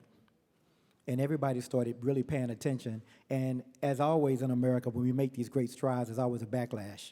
We made great strides, and now we're in the midst of the backlash, and we need to fight to continue those transformations that we made and that progress that we've made. And that means sustained, unemotional, intelligent engagement at all times. And I think sometimes we get this pushback, and we're not fighting. So at that time, I had introduced a bill to increase the earned sentence credits that people would earn if they were doing everything right in prison, which is what we say we want people to do. Substance abuse treatment, deal with training, technical education, GED, college. If they're doing all of that, they should get more time off. In Virginia, it was 4.5 days for 30 days. We were able to increase that to 15 days for every 30 days, which is huge. And then we began to work with folks like Reform Alliance. It's amazing how important it is that we have some of our celebrities that have gone through these issues, that see this in their own lives. I was sitting around with my wife, hey baby, on Christmas Hey, Eve, baby. and somebody tweeted out, I think it was Justice For It, another organization, tweeted out saying we need to do something about probation reform, and I think they added Meek Mill on Twitter. And then I retweeted, I'm sending something out. And I'm sitting on my couch, and all of a sudden I'm getting like 1 million notifications because Meek Mill has retweeted, let's do it. That has impact. Everything that we do is politics, and I think people forget how important it is that we stay engaged in politics. People say, I don't like politics, I don't like politicians. I didn't either. But everything you do, every time you purchase something, is politics. Your tax dollars are being used to make decisions, whether you want to be in that decision or not. And I think we have to be engaged. So working with Reform, we were able to get a bill together to reform how we did probation. So we reduced, in Virginia, you had lifetime, they called it indefinite supervision. I was like, what the hell is that? I'm sitting in court, I'm a lawyer, sitting in court, And I was like, indefinite supervision? Like, dude, get a 3-year sentence, and then on the back end, it's indefinite supervision. Like, who does that? So when you said, like, why do they call it officers? It's about authority. It's about power. And some people, that's the only power they have in their whole life, is to try to control somebody else. And so they abuse that power. And so I think you got to have a new mindset. You got to get people that really empathize, that really can relate to people. And if they don't, if they can't do that, it can't just be about enforcement. And I think right now we switched it where it's all about enforcement and punishing people, turning a 2-year, 3-year, 4-year, 5-year, 10-year, 20-year sentence into a life sentence because we want to keep them. I have a question for you, another one, but before I go on, you mentioned Meek Mill. It sparked a thought. I happened to be in the helicopter with him when he got out. We did an hour on it, and it made me think about why we're here today. And if it wasn't for Desiree Perez, if it wasn't for Danya Diaz, Jordan, Candy, the Rock, Team Rock, the Rock Nation team, I just wanted to take a moment to say that. It just sparked that thought because, Des gets embarrassed when I say this to her, but the truth is that when you drop a pebble in a pond and you create an event like this, conversations happen. And people go home and they talk about it and they think about it. Connections are formed. And that's how you change the world. So I'm very, very grateful that you did this for everyone. My question to you was about Virginia. Is not Massachusetts. Virginia's the South, right? The dirty. So how has it been dealing with your colleagues? Well, Virginia is the home place, the birthplace of the Confederacy, capital of Confederacy. There's a reason I'm the first black speaker. Next year will be 405 years, the oldest continuous democracy in the Western Hemisphere. And so we have issues, but I'm one of those optimistic people. I'm a realistic optimist, if that's such a thing. I believe that you have to focus on what you can change and stay sustained on that. I would love to do what you do, tear the whole thing down and start over, but I'm a realist.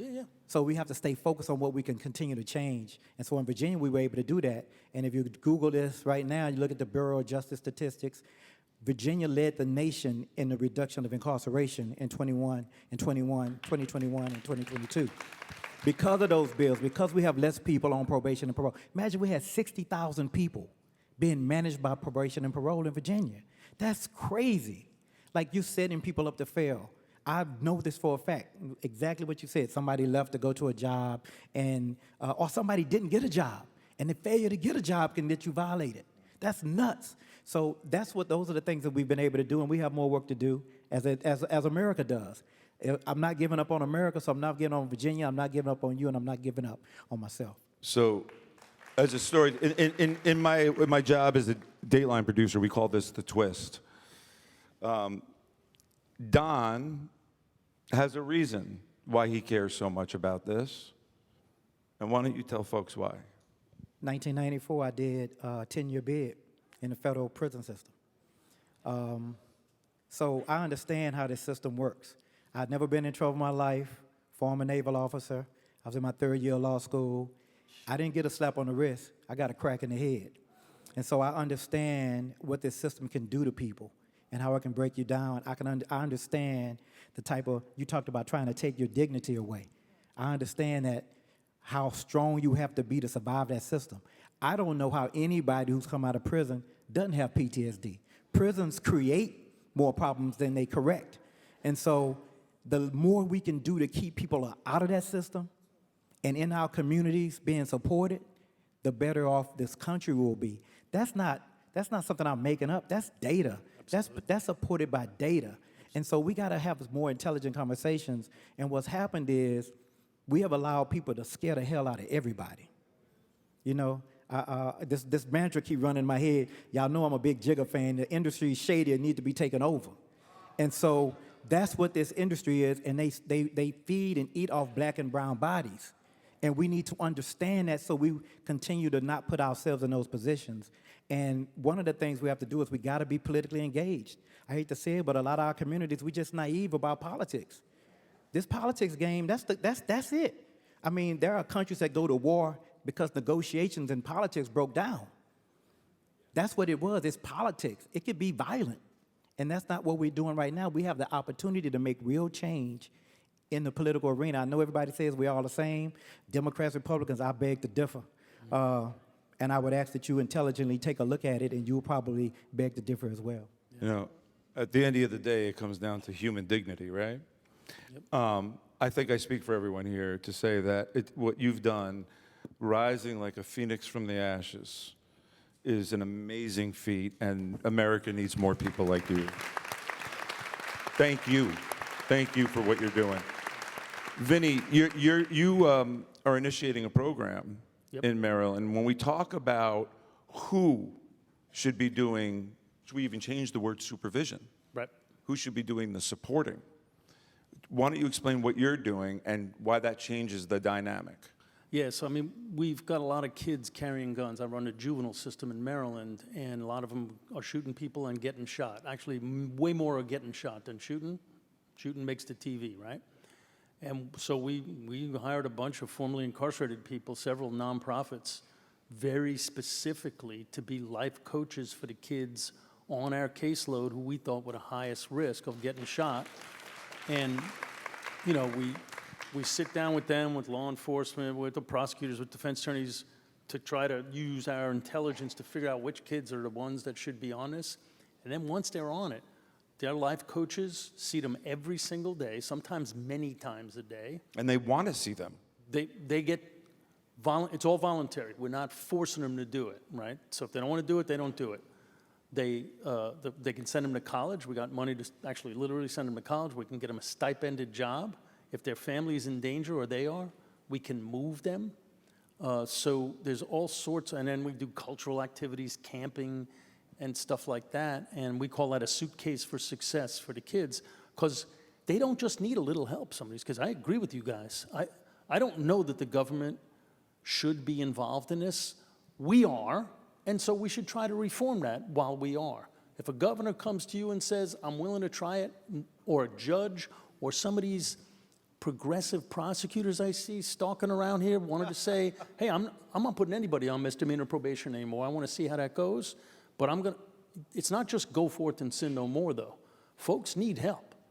There's drug issues out there. There's gun issues. There's mental health issues. People need help finding jobs and housing. We've got people on probation. I met one guy, he couldn't live with his mother because somebody in there, she had a bedroom for him. Somebody in their house had a felony conviction. His PO wouldn't let him go home. And so maybe that's fixable. I have my doubts. I'd love to just at least try another model, and I'm sort of doing that with the kids on my case. And the $2 can of beer? Oh, this is private probation down in Alabama. And I want to talk about private probation. Yeah, Talk about so how that works. So this guy, well, yeah, I mean, some states, the state pays for felony probation, the county pays for misdemeanor probation. So guys like me, former commissioners, will go to a county, Giles County, Tennessee, for example, and say, we can do probation for you for free. You don't have to pay for it, county execs anymore, which, you know, most politicians are pretty happy about, because we're going to charge the guys on probation. And so now this guy, Thomas Barrett, is a pharmacist. He gets addicted to drugs. He loses his job. He loses his family. And he steals a $2 can of beer from a grocery store. And they fine him $100. He can't pay the fine. So they put him on probation. They put him on private probation to collect the money, $39 a month, right, which he doesn't have, plus electronic monitoring fees, plus fees for urine testing. Finally, the fees stack up to $1,000. And I remember he stole a $2 can of beer, and he says, I surrender. He was selling his blood to pay it, and he just didn't have literally enough blood to pay it. I mean, Veronica, when you hear these stories, and there are so many of them, I mean, I know from my own friends, I feel frustrated, and it's not happening to me. Is it too out of control to fix? Is the system too entrenched in this punitive culture that, you know, the Milgram or Philip Zimbardo, you know, the experiment, the Stanford experiment, where you're wearing the uniform and you play that role? You're a probation officer. Go get them. How do you fix that? It's not going to happen overnight. We know that, right? So there's a lot that needs to be done. So, I mean, again, as I said earlier, I think that there is a move afoot to recognize that what we're currently doing is not working. And you know the old saying, if you do what you've always done, you get the same results. I see a lot of progress. When Vinny talked about people suffering from substance abuse, recently in Maricopa County in Phoenix, Arizona, they just passed a law that a person cannot be revoked for a violation of a positive UA or for a positive UA. It's always been a health issue, right? We call it a disease. Why would you put someone back in prison because they have their disease and they're suffering? They now have a template they call a call to action. So the minute a person gets a positive UA, that person is it's determined whether that person needs to go to an inpatient treatment program, an outpatient treatment program, et cetera. And it's just not one time. They might have 2 positive UAs or 3 positive UAs, whatever it takes to help a person. I always tease, I says, my brother-in-law is a diabetic, and that's a disease too. Well, he should be in jail because he eats candy bars every day, right?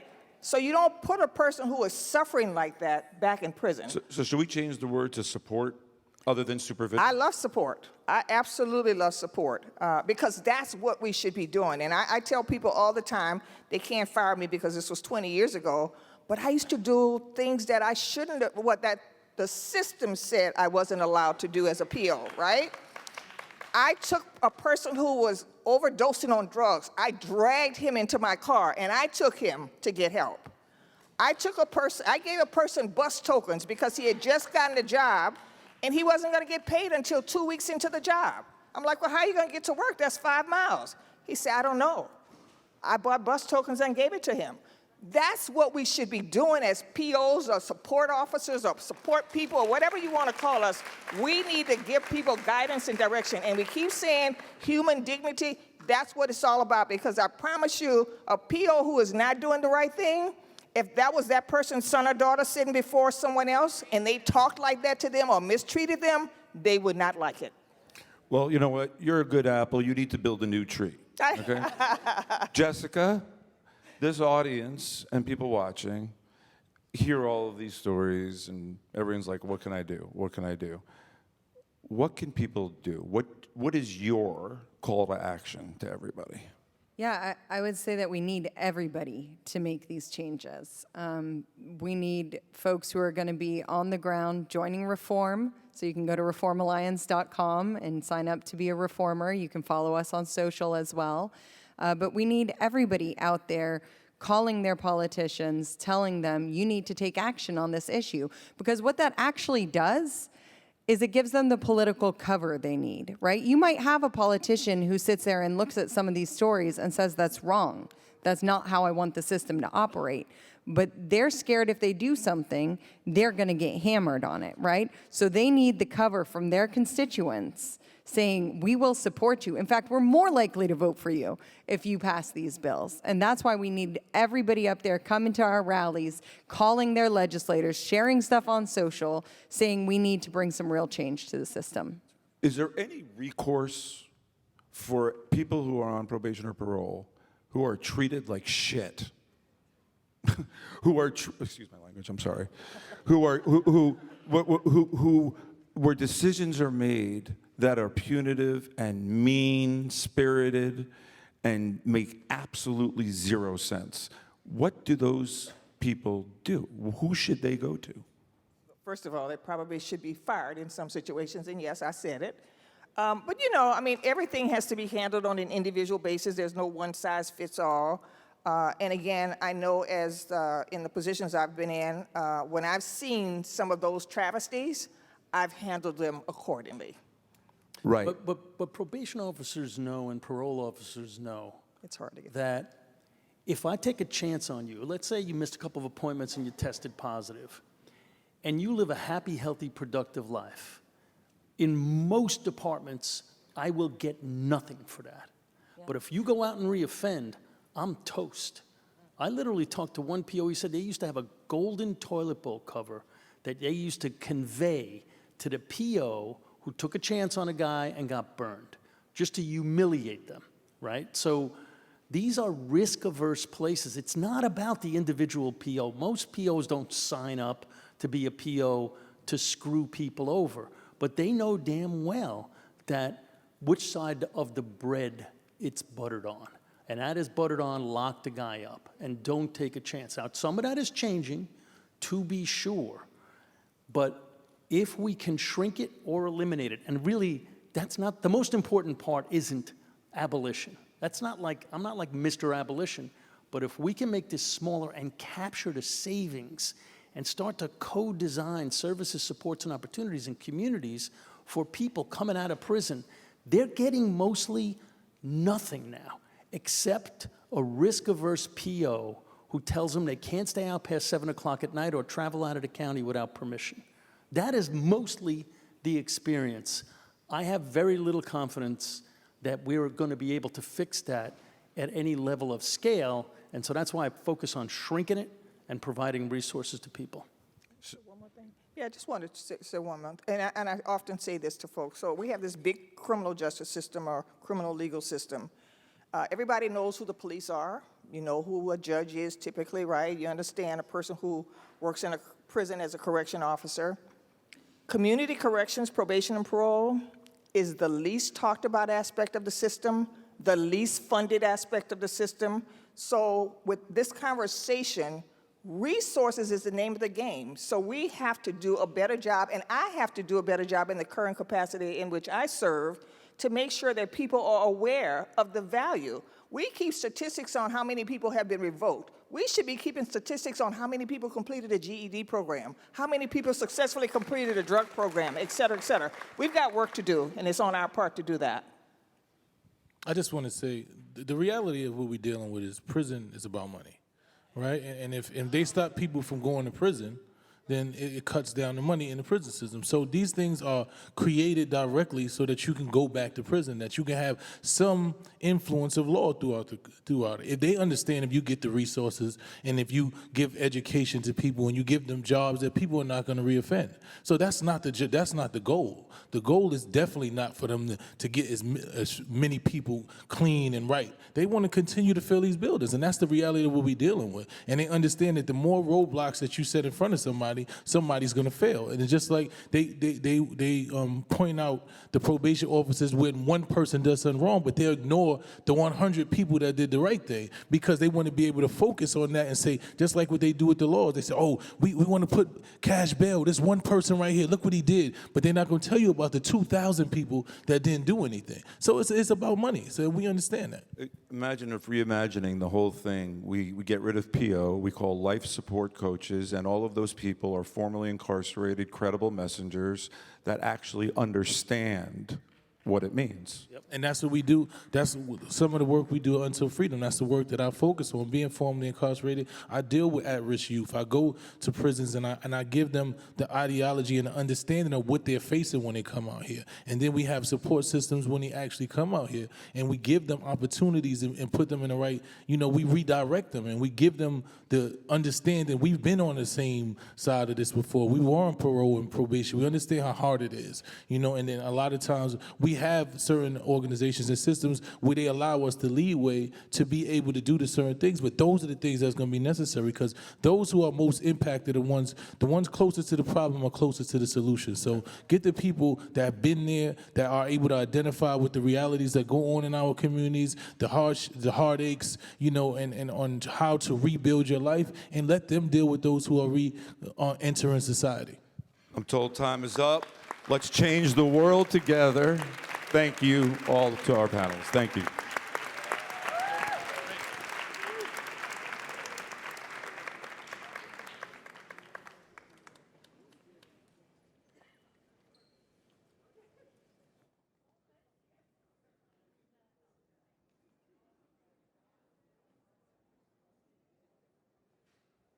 Xander Moritz is the founder and executive director of Social Equity Through Education Alliance, a coalition of thousands of grassroots organizers from across the United States advocating for LGBTQ rights. Please welcome Xander Moritz.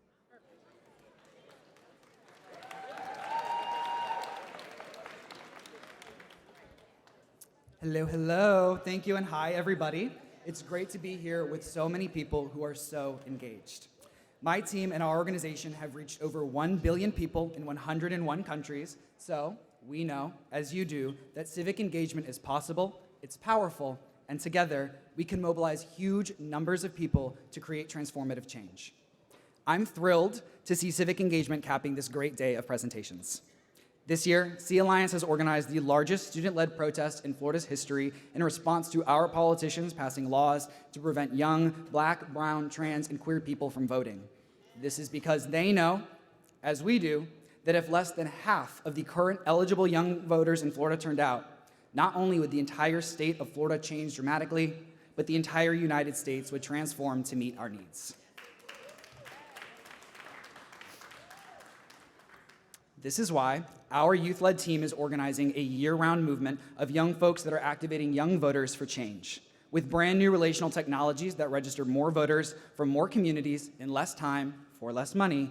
Anything is possible, anywhere. We just need to trust in and invest in our young folks. It is now my pleasure to introduce Angela Rye, the moderator of our presentation on civic engagement. What she said. Angela is the award-winning host of On One with Angela Rye, a politics and culture commentator who has worked with every branch of government at the municipal, state, and federal levels. Please welcome Angela Rye. Hello, hello, hello. Hi, everyone. Thank you for sticking with us this afternoon. This has been such an amazing day. Clap if you learned something today. That's great. Well, we really appreciate you all sticking with us this evening.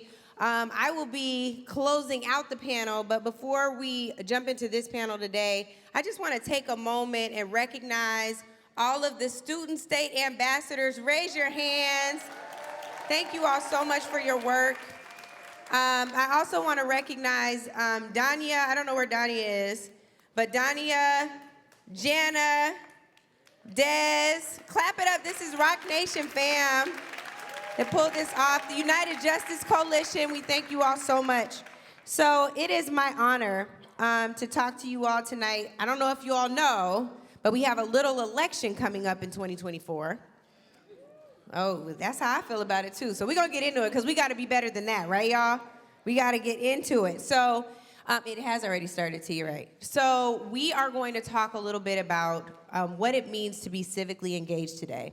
I have a large panel of experts, and we're going to move through this subject matter quickly, but we're also going to talk about, it's not just about voting, right, y'all? It's about so much more in order to stay civically engaged. And so to my immediate left, there's a young woman who some of y'all might have heard of. Her name is Beyonce. And Beyonce said that if she needs to find out about a protest, she's calling Tamika Mallory. So to my left is Tamika Mallory. She served as the youngest executive director of the National Action Network. She became a gun violence activist after losing her child's father to gun violence, tragically. Since gone on to found Until Freedom and is doing the work of the Lord out here in these streets. Thank you, Tamika Mallory. Next, I have Dr. Tiffany Crutcher, my dear sister from Tulsa, Oklahoma, who established an organization in the name of her brother who was tragically killed by the Tulsa police and is diligently working to still get justice for those in Tulsa who survived the massacre in Tulsa more than 100 years ago now. So Tiffany, thank you for your work also at Justice for Greenwood. And y'all, I don't know if I said this, but these folks are like family to me. So clap like these are your kids in a Christmas pageant, okay? Like, what are we doing? Next, we have Brooke Foyles, who I've had the pleasure of taking some selfies with today from all the angles. Brooke is a graduating nursing student at Baltimore's, let me just make sure y'all know, Morgan State University is a historically Black college and university. She knows a little something about getting votes as the student body president there. And we have Aiden Cohen-Murphy, who is a 19-year-old political organizer and a freshman at Harvard University. Crystal Mason started the Fight Against Voter Suppression Foundation and works on voter access and prison reform after facing charges herself of voter fraud. So Crystal, we thank you for your work and your courage. Alexis Anderson Reed is the CEO of State Voices, an organization that is committed to changing the future by getting folks to vote, and so much more. Thank you, Alexis. Last but certainly not least is my dear little brother, Dion Jones, who had an experience in 2020. I think 2020 was a life-changing year for all of us, but Dion had to take on the LAPD head-on, and he won. And we'll talk about that a little bit more on this panel. So I want to start with you, Tamika. And the reason for that is this year you saw fit to go back to the place where you organized so much with Breonna Taylor's mother and the community to ensure that Breonna saw justice. We fell short a little bit, but there's something else you took on relative to the political process. And can you just tell us a little bit more about how you stopped Daniel Cameron in his tracks? Telling you. Thank you. First of all, turn the mic. Well, there we go. Hey, everybody. Whenever I get on a stage and I'm in front of a group that looks as beautiful as you all, I say no justice, no peace. And that's exactly what we did in Kentucky. We said no justice. Daniel Cameron did not give Breonna Taylor justice. We all know what he did. It was the one moment when we were waiting, hoping, believing that especially a black attorney general would bring charges against the police officers for killing Breonna. And it wasn't me, because you know, they say that we're too radical, so forget about me. The jurors came out after the grand jury was done. They came out and said they were never presented with anything for Breonna Taylor's murder. They never even had an opportunity to talk about Breonna Taylor, and there was no case presented. And they actually said that after the case was closed, the jurors got upset and started like arguing they were waiting. They were hoping that they were there for justice for Breonna. And it didn't happen, and it was because Daniel Cameron made it very clear that he is for the police, even when they're wrong. And he decided to be an obstructionist, and therefore we decided he could not be rewarded by moving from attorney general to a higher office, which would have made him governor. And no, absolutely not. Right. I like hell no, if that's okay, Desiree. She said hell no over there. I'm repeating. Hell no, we won't go. Right. I agree. And so, you know, what we understood and what I've understood for a long time, it's been 30 years that I've been doing this work, that protest is good. We have to do that because it brings attention to issues.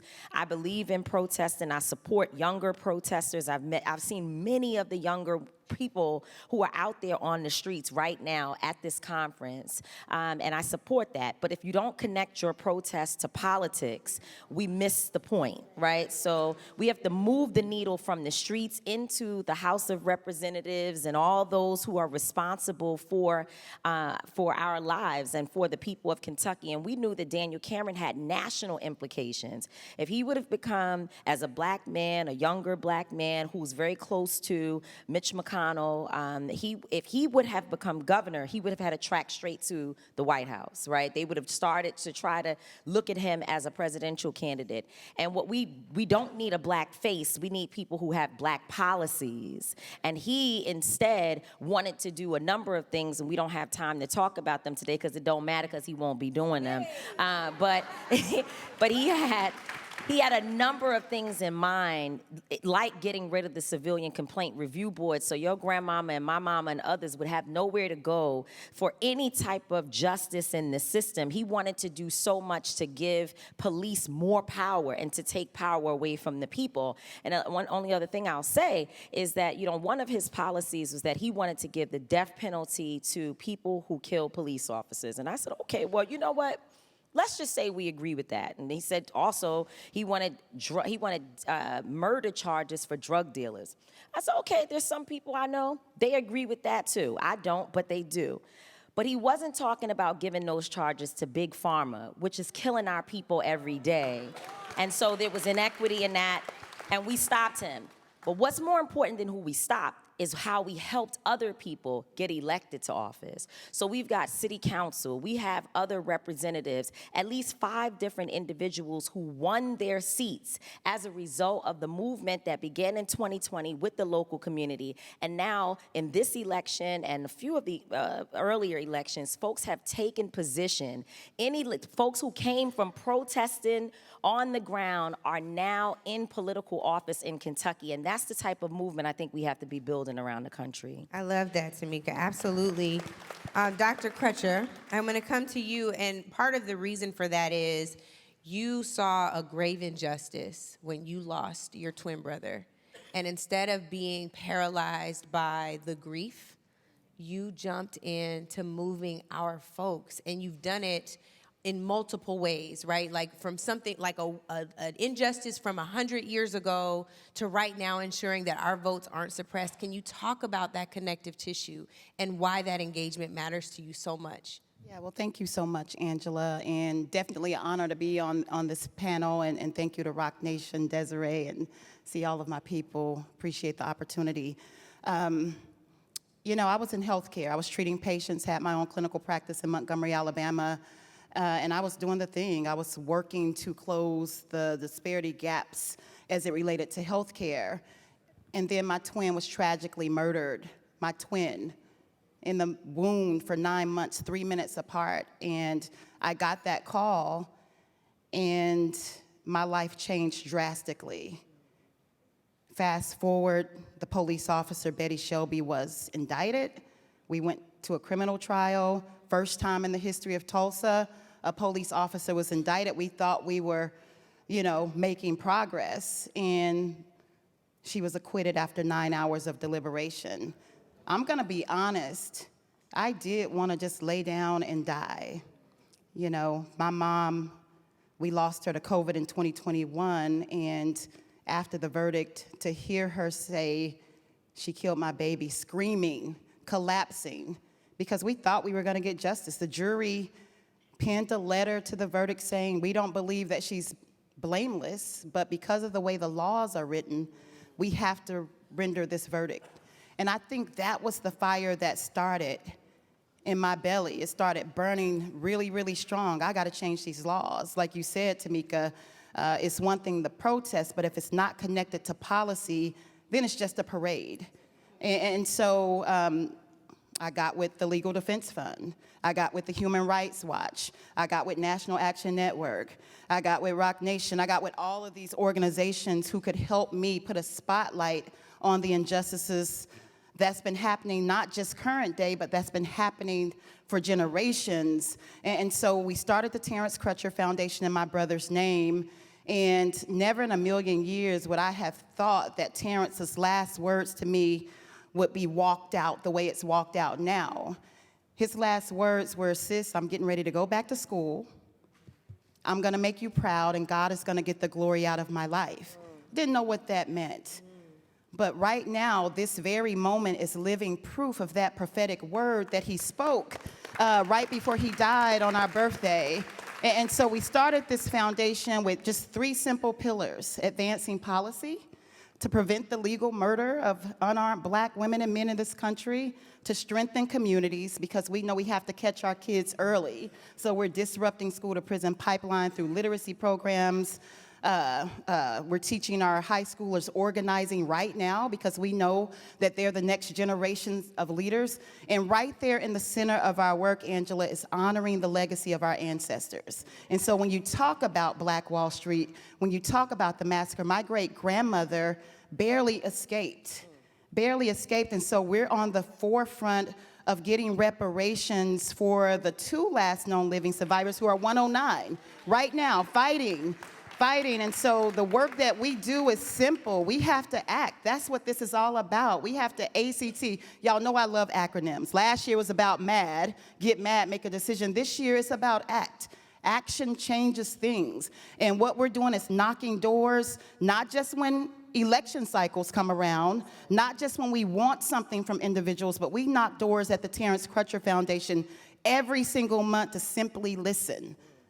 To listen and ask people, how do you feel? What do you think? What do you want to see for your community? And the things they want to see may not be the next governor or the next mayor. Sometimes it's just as simple as street lights, speed bumps.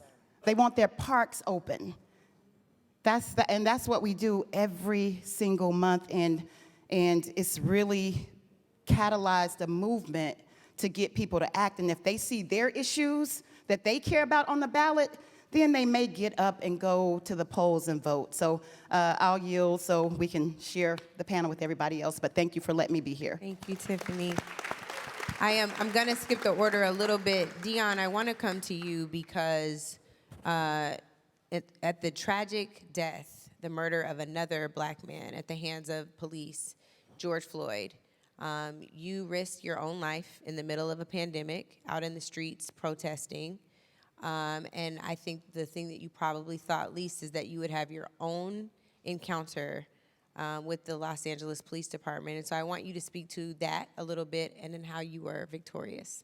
Yeah, no, appreciate it. So in 2020, as Angela said, out protesting, and while out protesting, if anybody know LA, over by the Grove, Trader Joe's parking lot, I ended up getting shot in the face by the police with a rubber bullet, breaking the entire side of my face.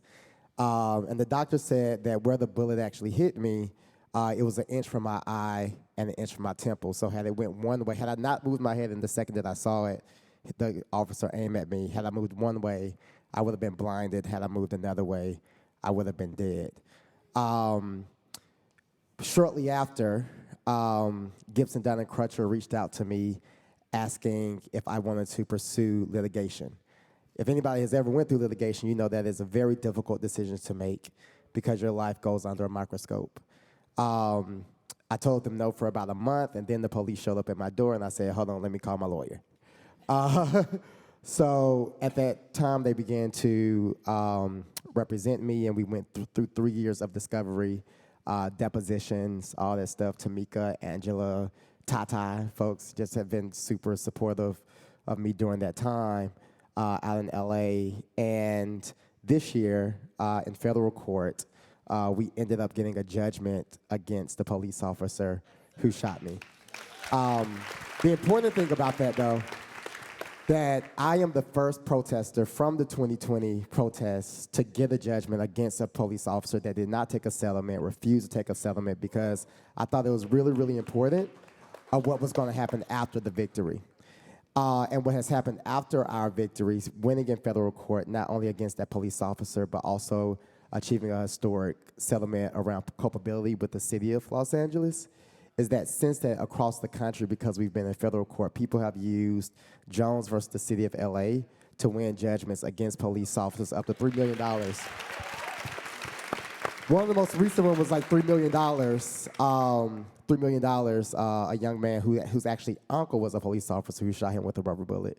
$3 million using our case, and so we see the impact of that still making a difference. But to the point of the panel, at every moment of that case, I see how engagement in the electoral system either made a difference or made it harder.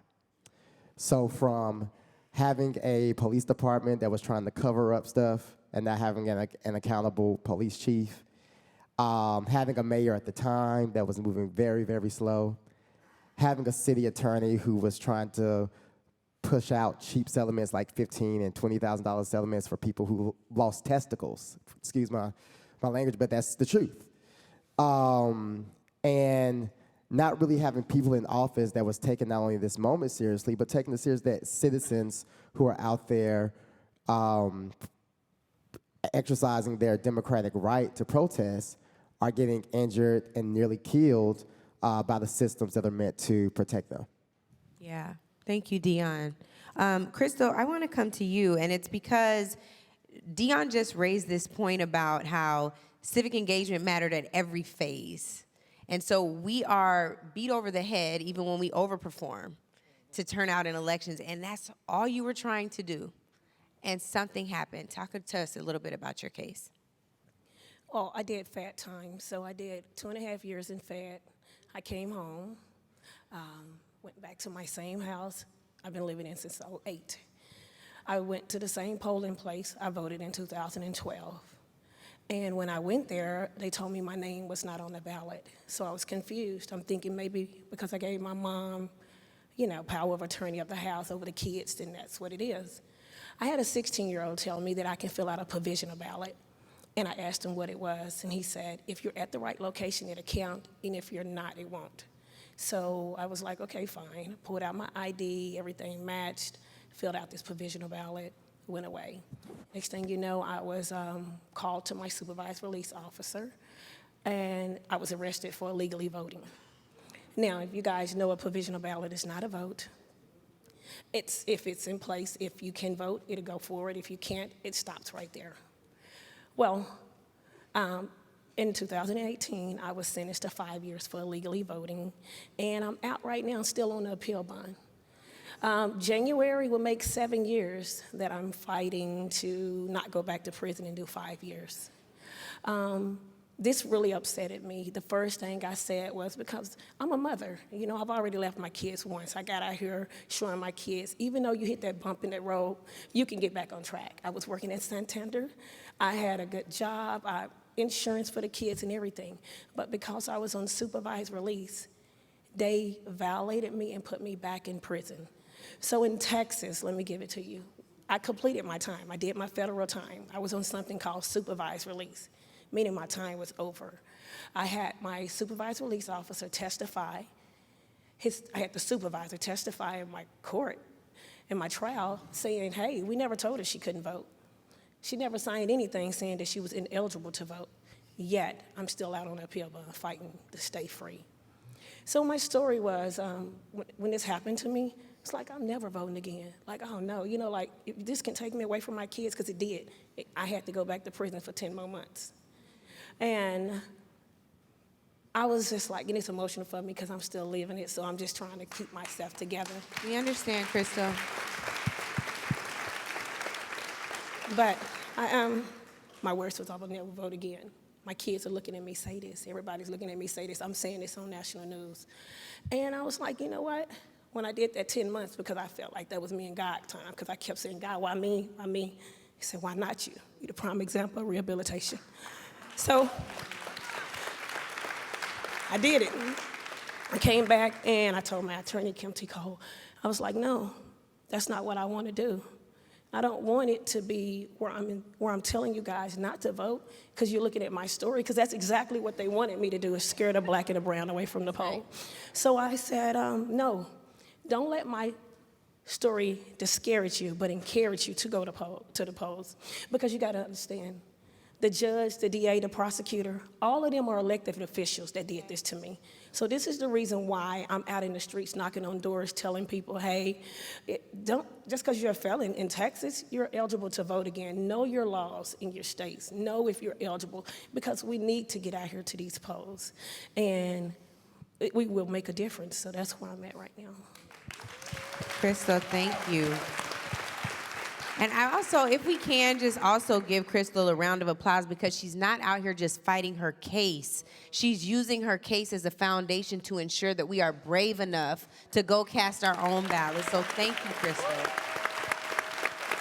Thank you. Alexis, hearing what Crystal just said, and all that she's going through and sacrificing just to be able to cast her ballot, how do you leverage stories like this to motivate other folks to go to the polls when they aren't seeing change? Sometimes not on a local level, sometimes not on a state level, and sometimes even on a federal level. How are you using, even where we are right now, to motivate our folks to vote? Yeah, thank you, Angela. And Crystal, thank you so much for sharing your story. I just first want to say it makes me angry. And it should make us all angry. And I think about how much money and effort and time is spent and legal resources to make sure that we are not voting. And we have to ask ourselves, why is that happening? It's because we are powerful. And when we think about, Angela raised 2024 is next year. We are less than a year away of one of the most critical elections of our lifetime, not only because who's on the ballot, but because of our values and the issues that are on the ballot.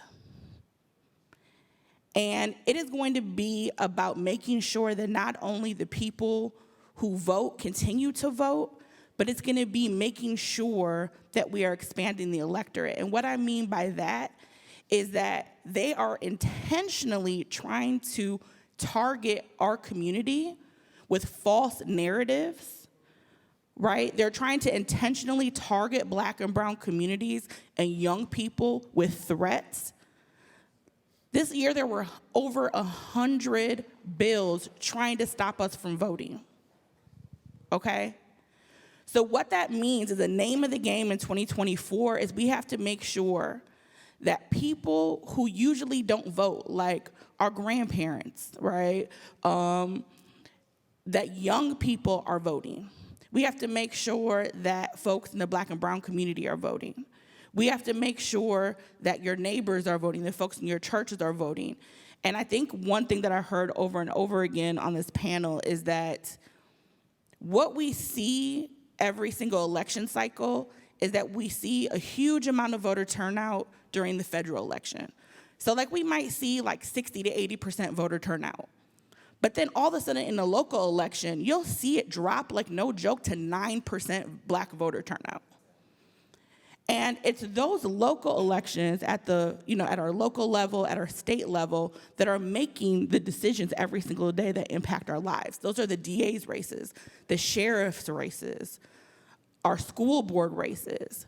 And so we have to make sure that not only are we voting next year in 2024, but we're doing what we need to do to make sure that we're voting every single day in our community.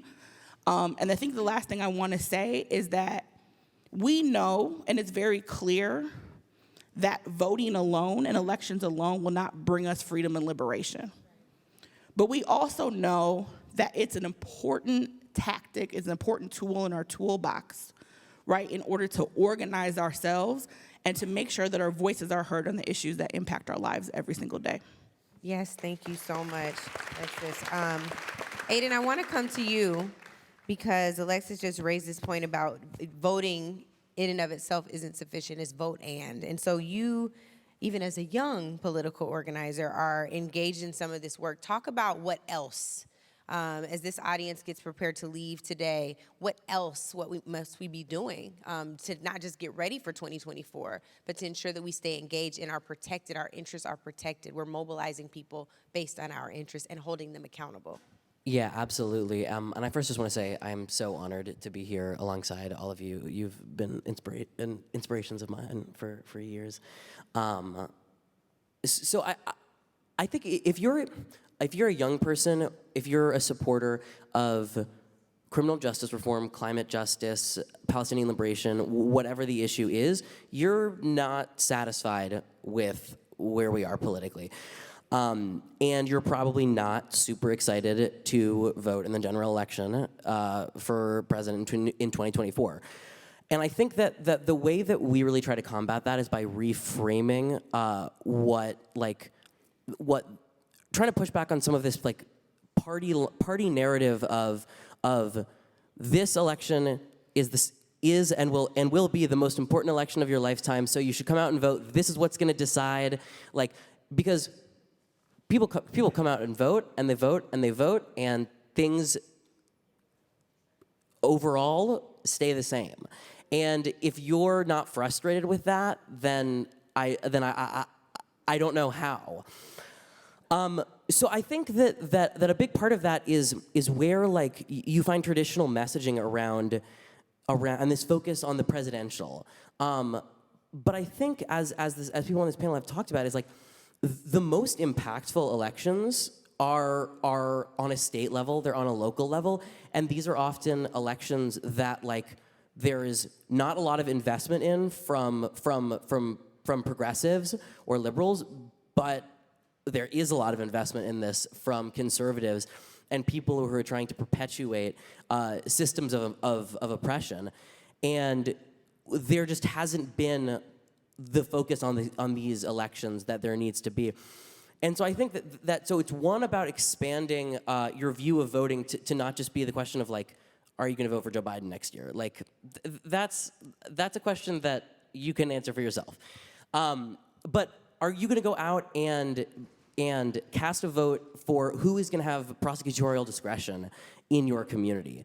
Who is going to be in charge of making the policies for local schools? And I think that tying all of these issues together beyond just voting for the sake of so the person who you like more than the other will win. It's about understanding that like all of these systems of oppression are existing to perpetuate each other.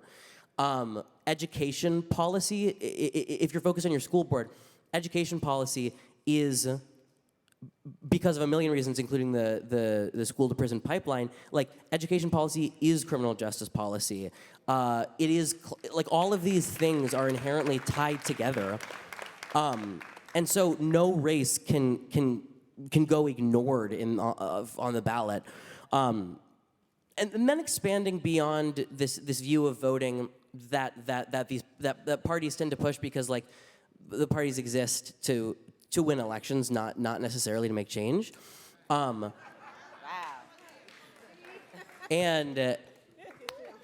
so when you have this system, you have to go out and not just be willing to push your party, be willing to disrupt your party, be willing to look outside politics for making change, and viewing voting as, like, again, the civic engagement toolkit is an idea that I absolutely love, because it's not about like you go into the voting booth, you vote, great. What do you do when you leave? What do you do to continue trying to make the world look in a way that you want it to? But Aiden, right there, what do you do? That's the very question I have for you. So beyond voting, what do you do when you leave? I think there are a number of things. I think protesting is a major piece, and actually, like, with putting direct demands on your politicians, like when a lot of young people are marching recently on, we'll say, like, climate justice, like, it's not just a question of like screaming into the void, like, we want climate change to not happen anymore. It's saying, like, President Biden declare a climate emergency, stop approving new fossil fuel pipelines. Like, there are direct things that we can put pressure on politicians to do. So I think there's that piece in the political field, and then there are ways of like work with individuals in your community to kind of build systems of support, mutual aid networks that go beyond just like just what the government is going to be able to do. So there are a lot of ways. Those are just some. But anyway, Perfect. Very honored to be here. Thank you, Aiden. Absolutely. Brooke, Madam President, you are the only elected on this stage. And so I want to come to you a little bit about, of course, something happened on Morgan State's campus, and I do want you to talk about that. I also want you to leave your elected hat on and tell us what works to apply pressure to you and on you to create change on your campus, because those are the same examples that we can use to apply pressure to folks that we elect. Thank you so much, and thank you for everyone who's on the panel as well as being here. There was a tragic incident that did occur on Morgan State University's campus where there were some young individuals who did, harm other students as well. But, as being someone who comes from a community, the Black community, where we have a lot of different things such as violence, a lot of institutional problems and things like that, that event shined light on something that was way deeper and something that was way more, and just a lot more problems in Baltimore City as well. And just even with our school and our infrastructure, how we look at things, right? So we're talking about voting, we're talking about getting that action.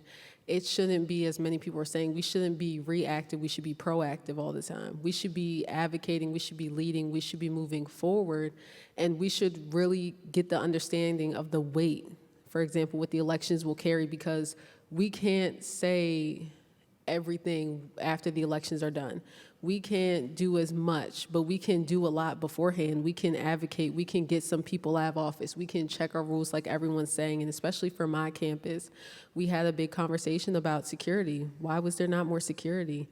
Why were the cameras not the way that they should have been? And that's a really big thing for us to look at, because when you don't have certain things in hand, when you don't have the resources available, when you don't invest, when you make it a passive instead of an immediate, that's when a lot of those problems start to pile up, and that's where you see the long-term effects. That's where you see the trauma, the hurt, the pain, the continuation. And I think especially for, myself as a president of my university of a large student body, that's something I had to look at, right? I had to look at how can I not only heal the university, but how can I heal universities beyond?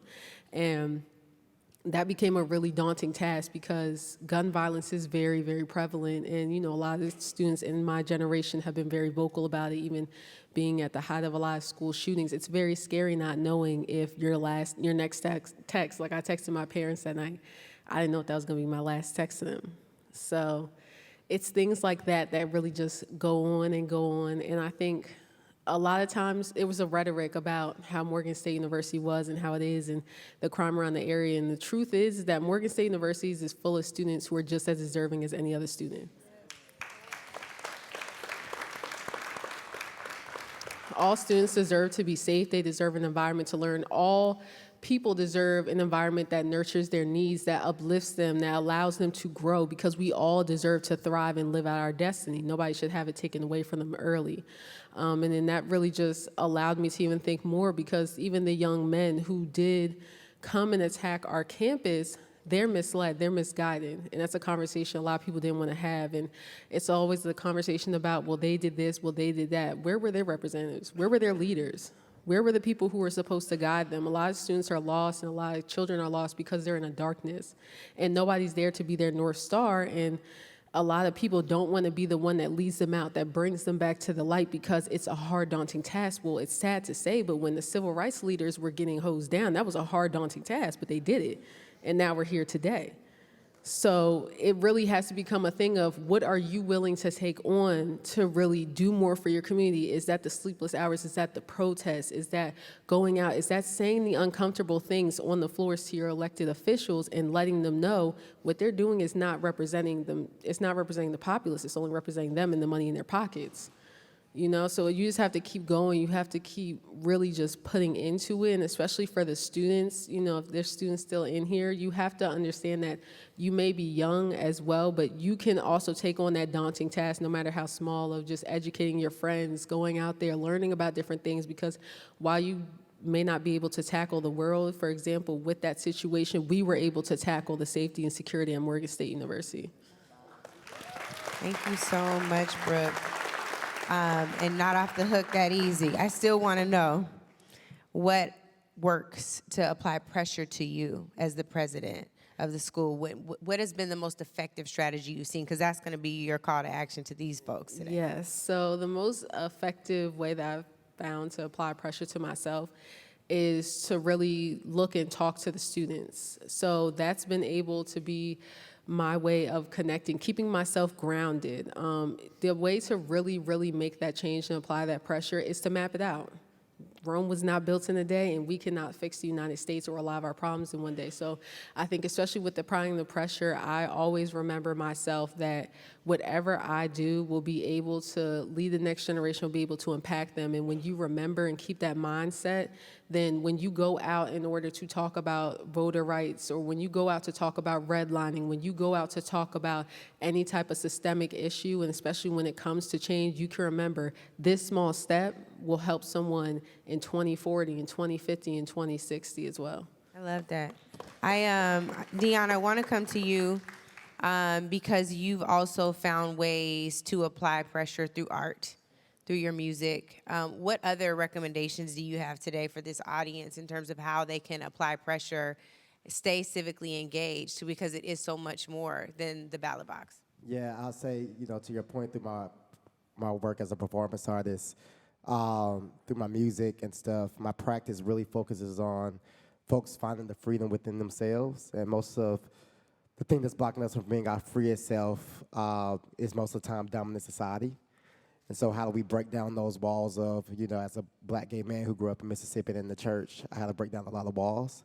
And what I have found, the people who, whether I'm doing the 5,000 person show or a 10,000 person show, people are coming up to me, breaking down a lot of chains in their lives, not only to change their own personal lives, but being inspired by my story, thinking what they can go out and do and change the world themselves. And so, I just am grateful that people are receiving that message.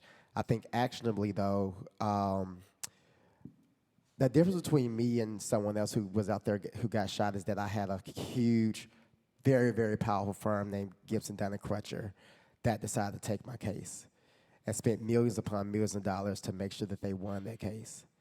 And so what I have thought about since then is that the power of investing in good lawyers and the power of investing in attorneys and legal funds to really give lawyers the money to really get justice for a lot of folks, because a lot of times the reason why we don't see justice and it is because people just don't have the money to keep going and keep going.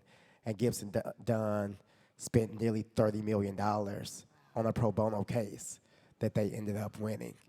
So that's one. And then the second, that I've really been thinking about is, I'm looking at my sister Tamika, and this is sort of preaching to the choir, but I think it's Fannie Lou Hamer, when she gave the convention speech at the Democratic National Convention in 1964, she said, we have to, sleep with our phones off the hook just because we want to live as decent human beings in the United States of America.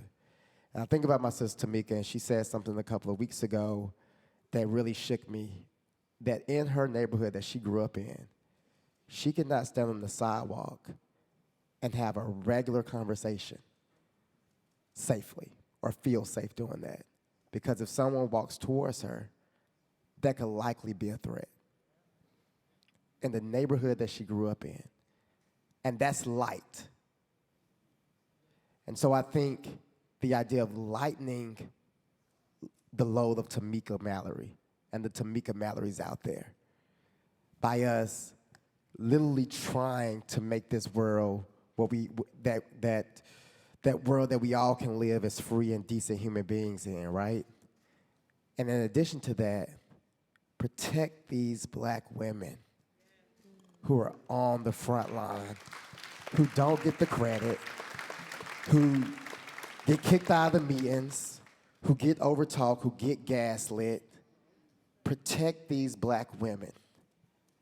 Because when my sister said that, and she's known me since I was like 20, 21 years old, it really shook me to my core that in her own neighborhood that she grew up in, she could not have a safe conversation on the street because if someone walks past her, that could likely be a threat. And that's light. That's a light day for her. Thank you, Dion. Alexis, I want to come to you. We've heard from Aiden around demands, Brooke around listening and the conversations that have to be had. Tiffany, you referenced that as well, door knocking. Resources, like you talking about resources. Everybody in here is like, I ain't got $30 million to spend on this. I hope we find another way, right? But resources, right, to achieve justice. $50, $100. Right? So there's some type of resource, but we know that it's going to take an abundance of resources. Exactly. So if that is your gift, spend it, right? But we also heard you say protect black women and lightening the load of the Tamikas of the world. Alexis, what do we do? What are the folks in here do? And we're going to be quick because we got 8 minutes. I'm going to be true to time because I got a flight. Alexis, and I do want to hear from you as well, Crystal, and then I'm going to come to you, Tamika, and then Tiff, we're going to wrap up. Go ahead. All right. I have 2 calls to action. The first one, I'm going to start off with a question. How many people here have somebody in their family, in their household, a friend who doesn't vote? Oh, Lord. I work on... That is not allowed in my house. Yep. I, have been doing this work for close to 20 years. There's still people in my family who will not vote. And what I will say is we are our best organizers. So my first call to action is organize, organize, organize, and you have to organize your people. So start off with making a list. Maybe it's 5 people, maybe it's 10, maybe it's 20. People in your house, people in your community, your church, your friends, your school. And your job with them is to connect the election or what is happening to their lives, even if it's not going to make a difference in the short term, what this means for our future as a people, right? And so make a plan to vote with them. And when I say make a plan, it means, okay, are you registered to vote? Where do you go vote? How am I gonna get you there to go vote? Do you know who's on the ballot? Do you know the issues that are on the ballot? Because issues are huge. We saw last year women's right to their bodily autonomy literally being taken away. And it's on the ballot in every single state since that decision was made on the ballot. Women have come out and communities have come out to say, no, that is not okay. And it has literally changed the game. You know, legalization of marijuana is going to be on the ballot. So much is going to be on the ballot. So that's one call to action. The second call to action, I'll make this quick, is dream. Dream about what can be game-changing. That dream that you think about that you think sounds crazy right now actually is not. And I want to just give a very quick example. When we all think about Black Lives Matter, right? It started out in 2012. It's a hashtag by 3 brilliant women, Alicia, Patrice, Opal, and became a movement, right?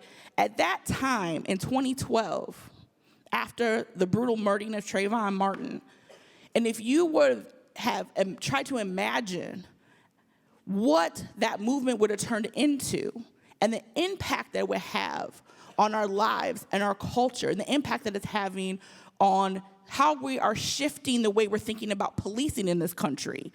In 2012, people would have said, that is crazy. And what I will say is that those crazy dreams are the things that will be game-changing in the next decade. So my call to action is plant that seed now because our lives depend on it. Thank you, Alexis. Crystal. My call to action would be know your rights. Don't let being a felon define you from voting.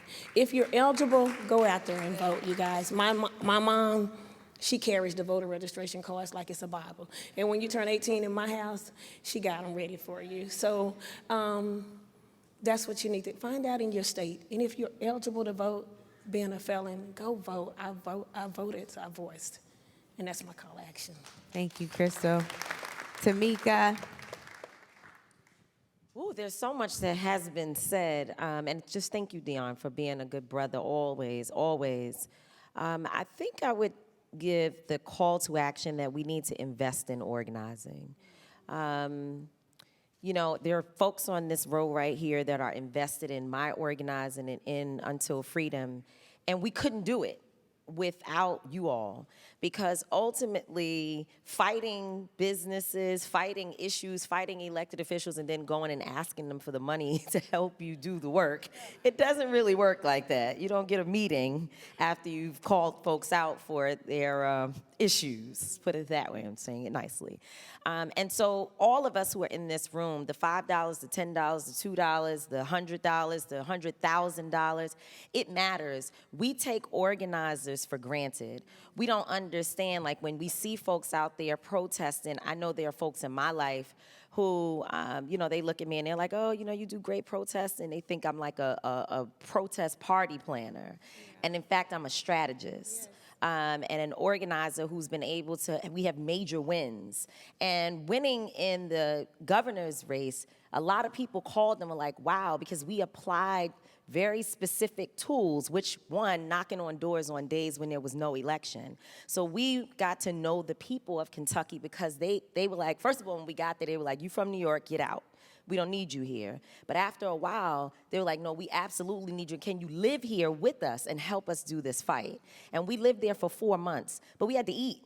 We needed hotel rooms. We needed security. And you were talking about why I was that conversation about the dangers of watching someone walk past me. And that's what I was saying, that I could be standing having a conversation somewhere and I'm in a good convo and I see someone walk past me and I turn around. I need to stop because I don't know what that may be. That's my reality when I have folks calling my hotel saying they're gonna take my life. You know, that's what we deal with. And people overlook us like we're not important, and yet they don't really understand how things are turning. It's those people, Carmen's out here, Karis is out here. There's so many people out here who are putting their lives on the line every day for all of us to have the freedoms and the little bit of joy that we have, that our children will be safe. Invest in organizers. We don't always get it perfect. Desiree gets on me every single week, like, what are you doing? You know, get it together. I'm like, Des, tell me, help me.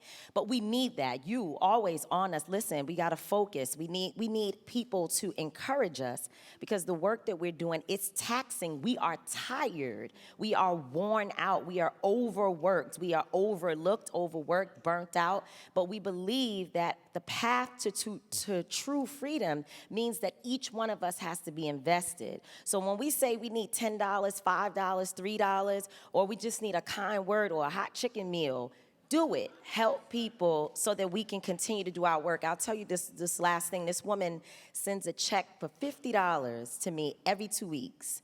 Miss Jenkins, Lisa Jenkins, she sends a check every 2 weeks for $50. One time, for whatever reason, the mail or whatever, the check didn't come.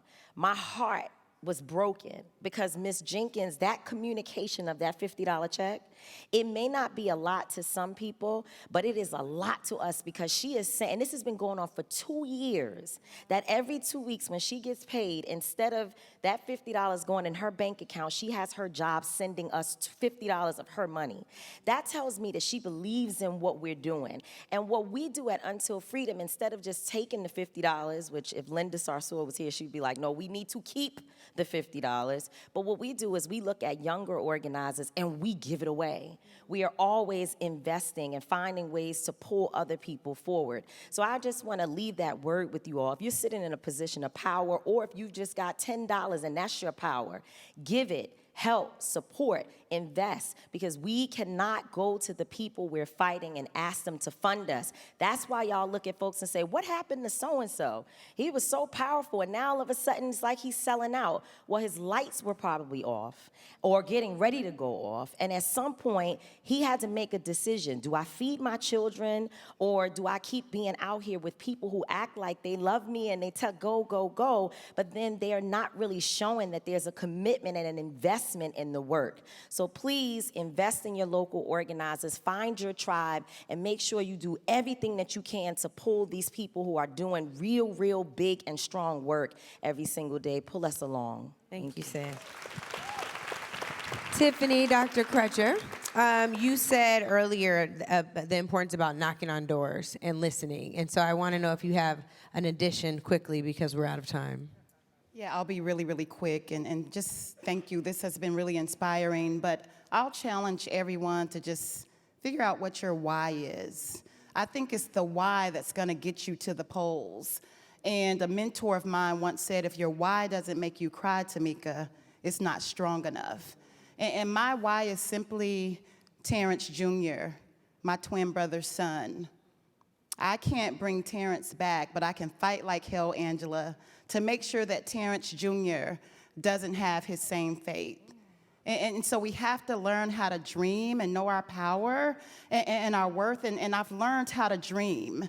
And we've casted a vision, a generational vision for justice and liberation. And my dream is simply that I want for Terrence Jr. to walk outside free. I want him to walk outside free. I want him to be able to go to a park and play with a toy gun and not be killed to mere rice. I want him to grow up and turn 16 and get his driver's license and not be pulled over because of a broken tail light and be gunned down for Philando Castile. I want for him to be able to sit on his sofa and eat a bowl of ice cream in his own apartment and not be gunned down by somebody who mistakenly went into the wrong house. I want to play video games with my nephew. Come on now. And not be shot through a window, a Tatiana Jefferson. That is the dream that I have for Terrence. I want for you all to dream and figure out what your why is, and if it's strong, it will motivate you to activate for change and get to the polls and vote. And I want to shout out Gwen Carr right here. I love you. Eric Garner. And I'll just end by saying these things. Justice for Terrence Crutcher, justice for Greenwood, free Julius Jones, and reparations now. Thank you. Thank you all so much. If you can just bear with me for one moment, we have a closing. I wish we could take questions. Maybe that was an amen. If you can't say a word, wave your hand. You can't say a word, so keep waving. We are so grateful for you all today. This has been an incredible, incredible day. While I am closing, if the state student ambassadors want to come up here and stand, we want to see you. I would love to see it. If not, I'm going to keep going. Oh, yes, come on, students. Come on, students. Yes, yes, yes, yes. Yes. I love this. See, I'm getting y'all a photo op. Look at that. That's great. That's great. Danya, Jana, I don't know where you all are. Come up here, please. Des, I know you don't want to. Do it anyway for me. I love you. Do it anyway for me. I'm going to call you out. Everybody wave it to Kim. Help me. She's saying no. Listen to this. That's a cold big sister for you, boy. I had one ask today, Des. That's all I wanted, was you to come pose with the students. All right. Well, it's been an amazing day. We thank you all so much. You all, while you come up here quietly, because I'm still closing, okay? United Justice Coalition, I love y'all so much. Thank you for the work you do every day, and thank you for putting on this summit. Now I have an opportunity to do something really special. This woman is a living example of the truth that the personal is political. She has turned personal tragedy into a monumental force of consolation, inspiration, and now why? I didn't tell y'all to leave. We doing this together. Come on. Thank you. She has turned personal tragedy into a monumental force of consolation, inspiration, and the unceasing commitment to transformational reform, activating change, and bringing hope to families and communities across this country. This person has become a sister to me. She calls my dad Uncle Eddie.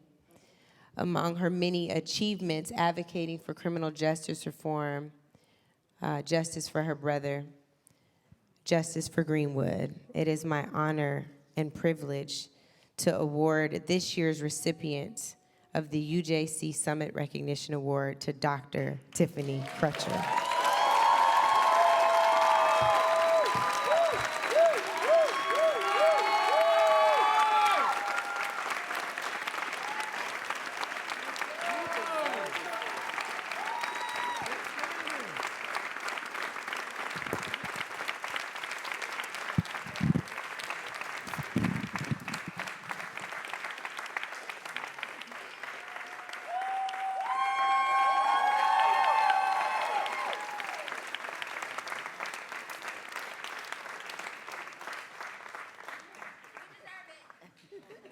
Okay, come to the podium.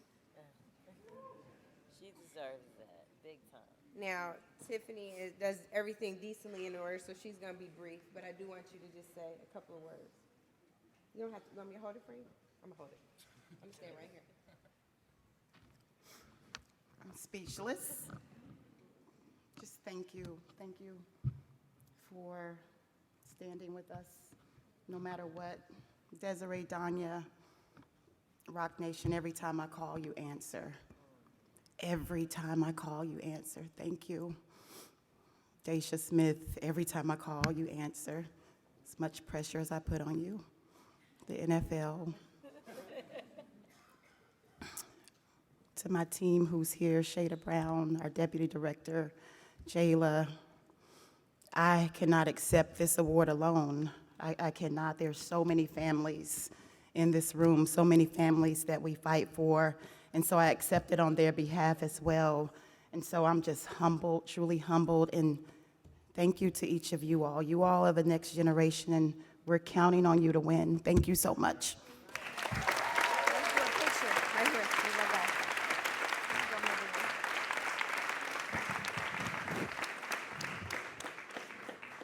Thank you. Oh, one more. Okay. Here, that's for you. Uh-oh, one more. Team.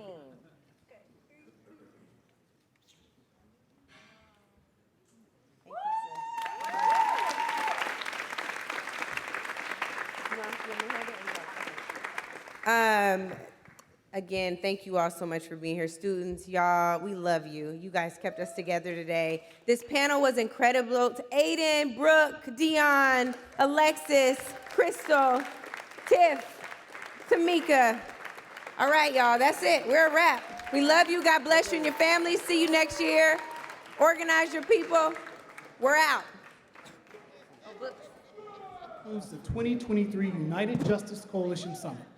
Thank you all for being here. Stay active, stay committed, stay connected, and we'll see you at our next UJC Summit. Enjoy your evening.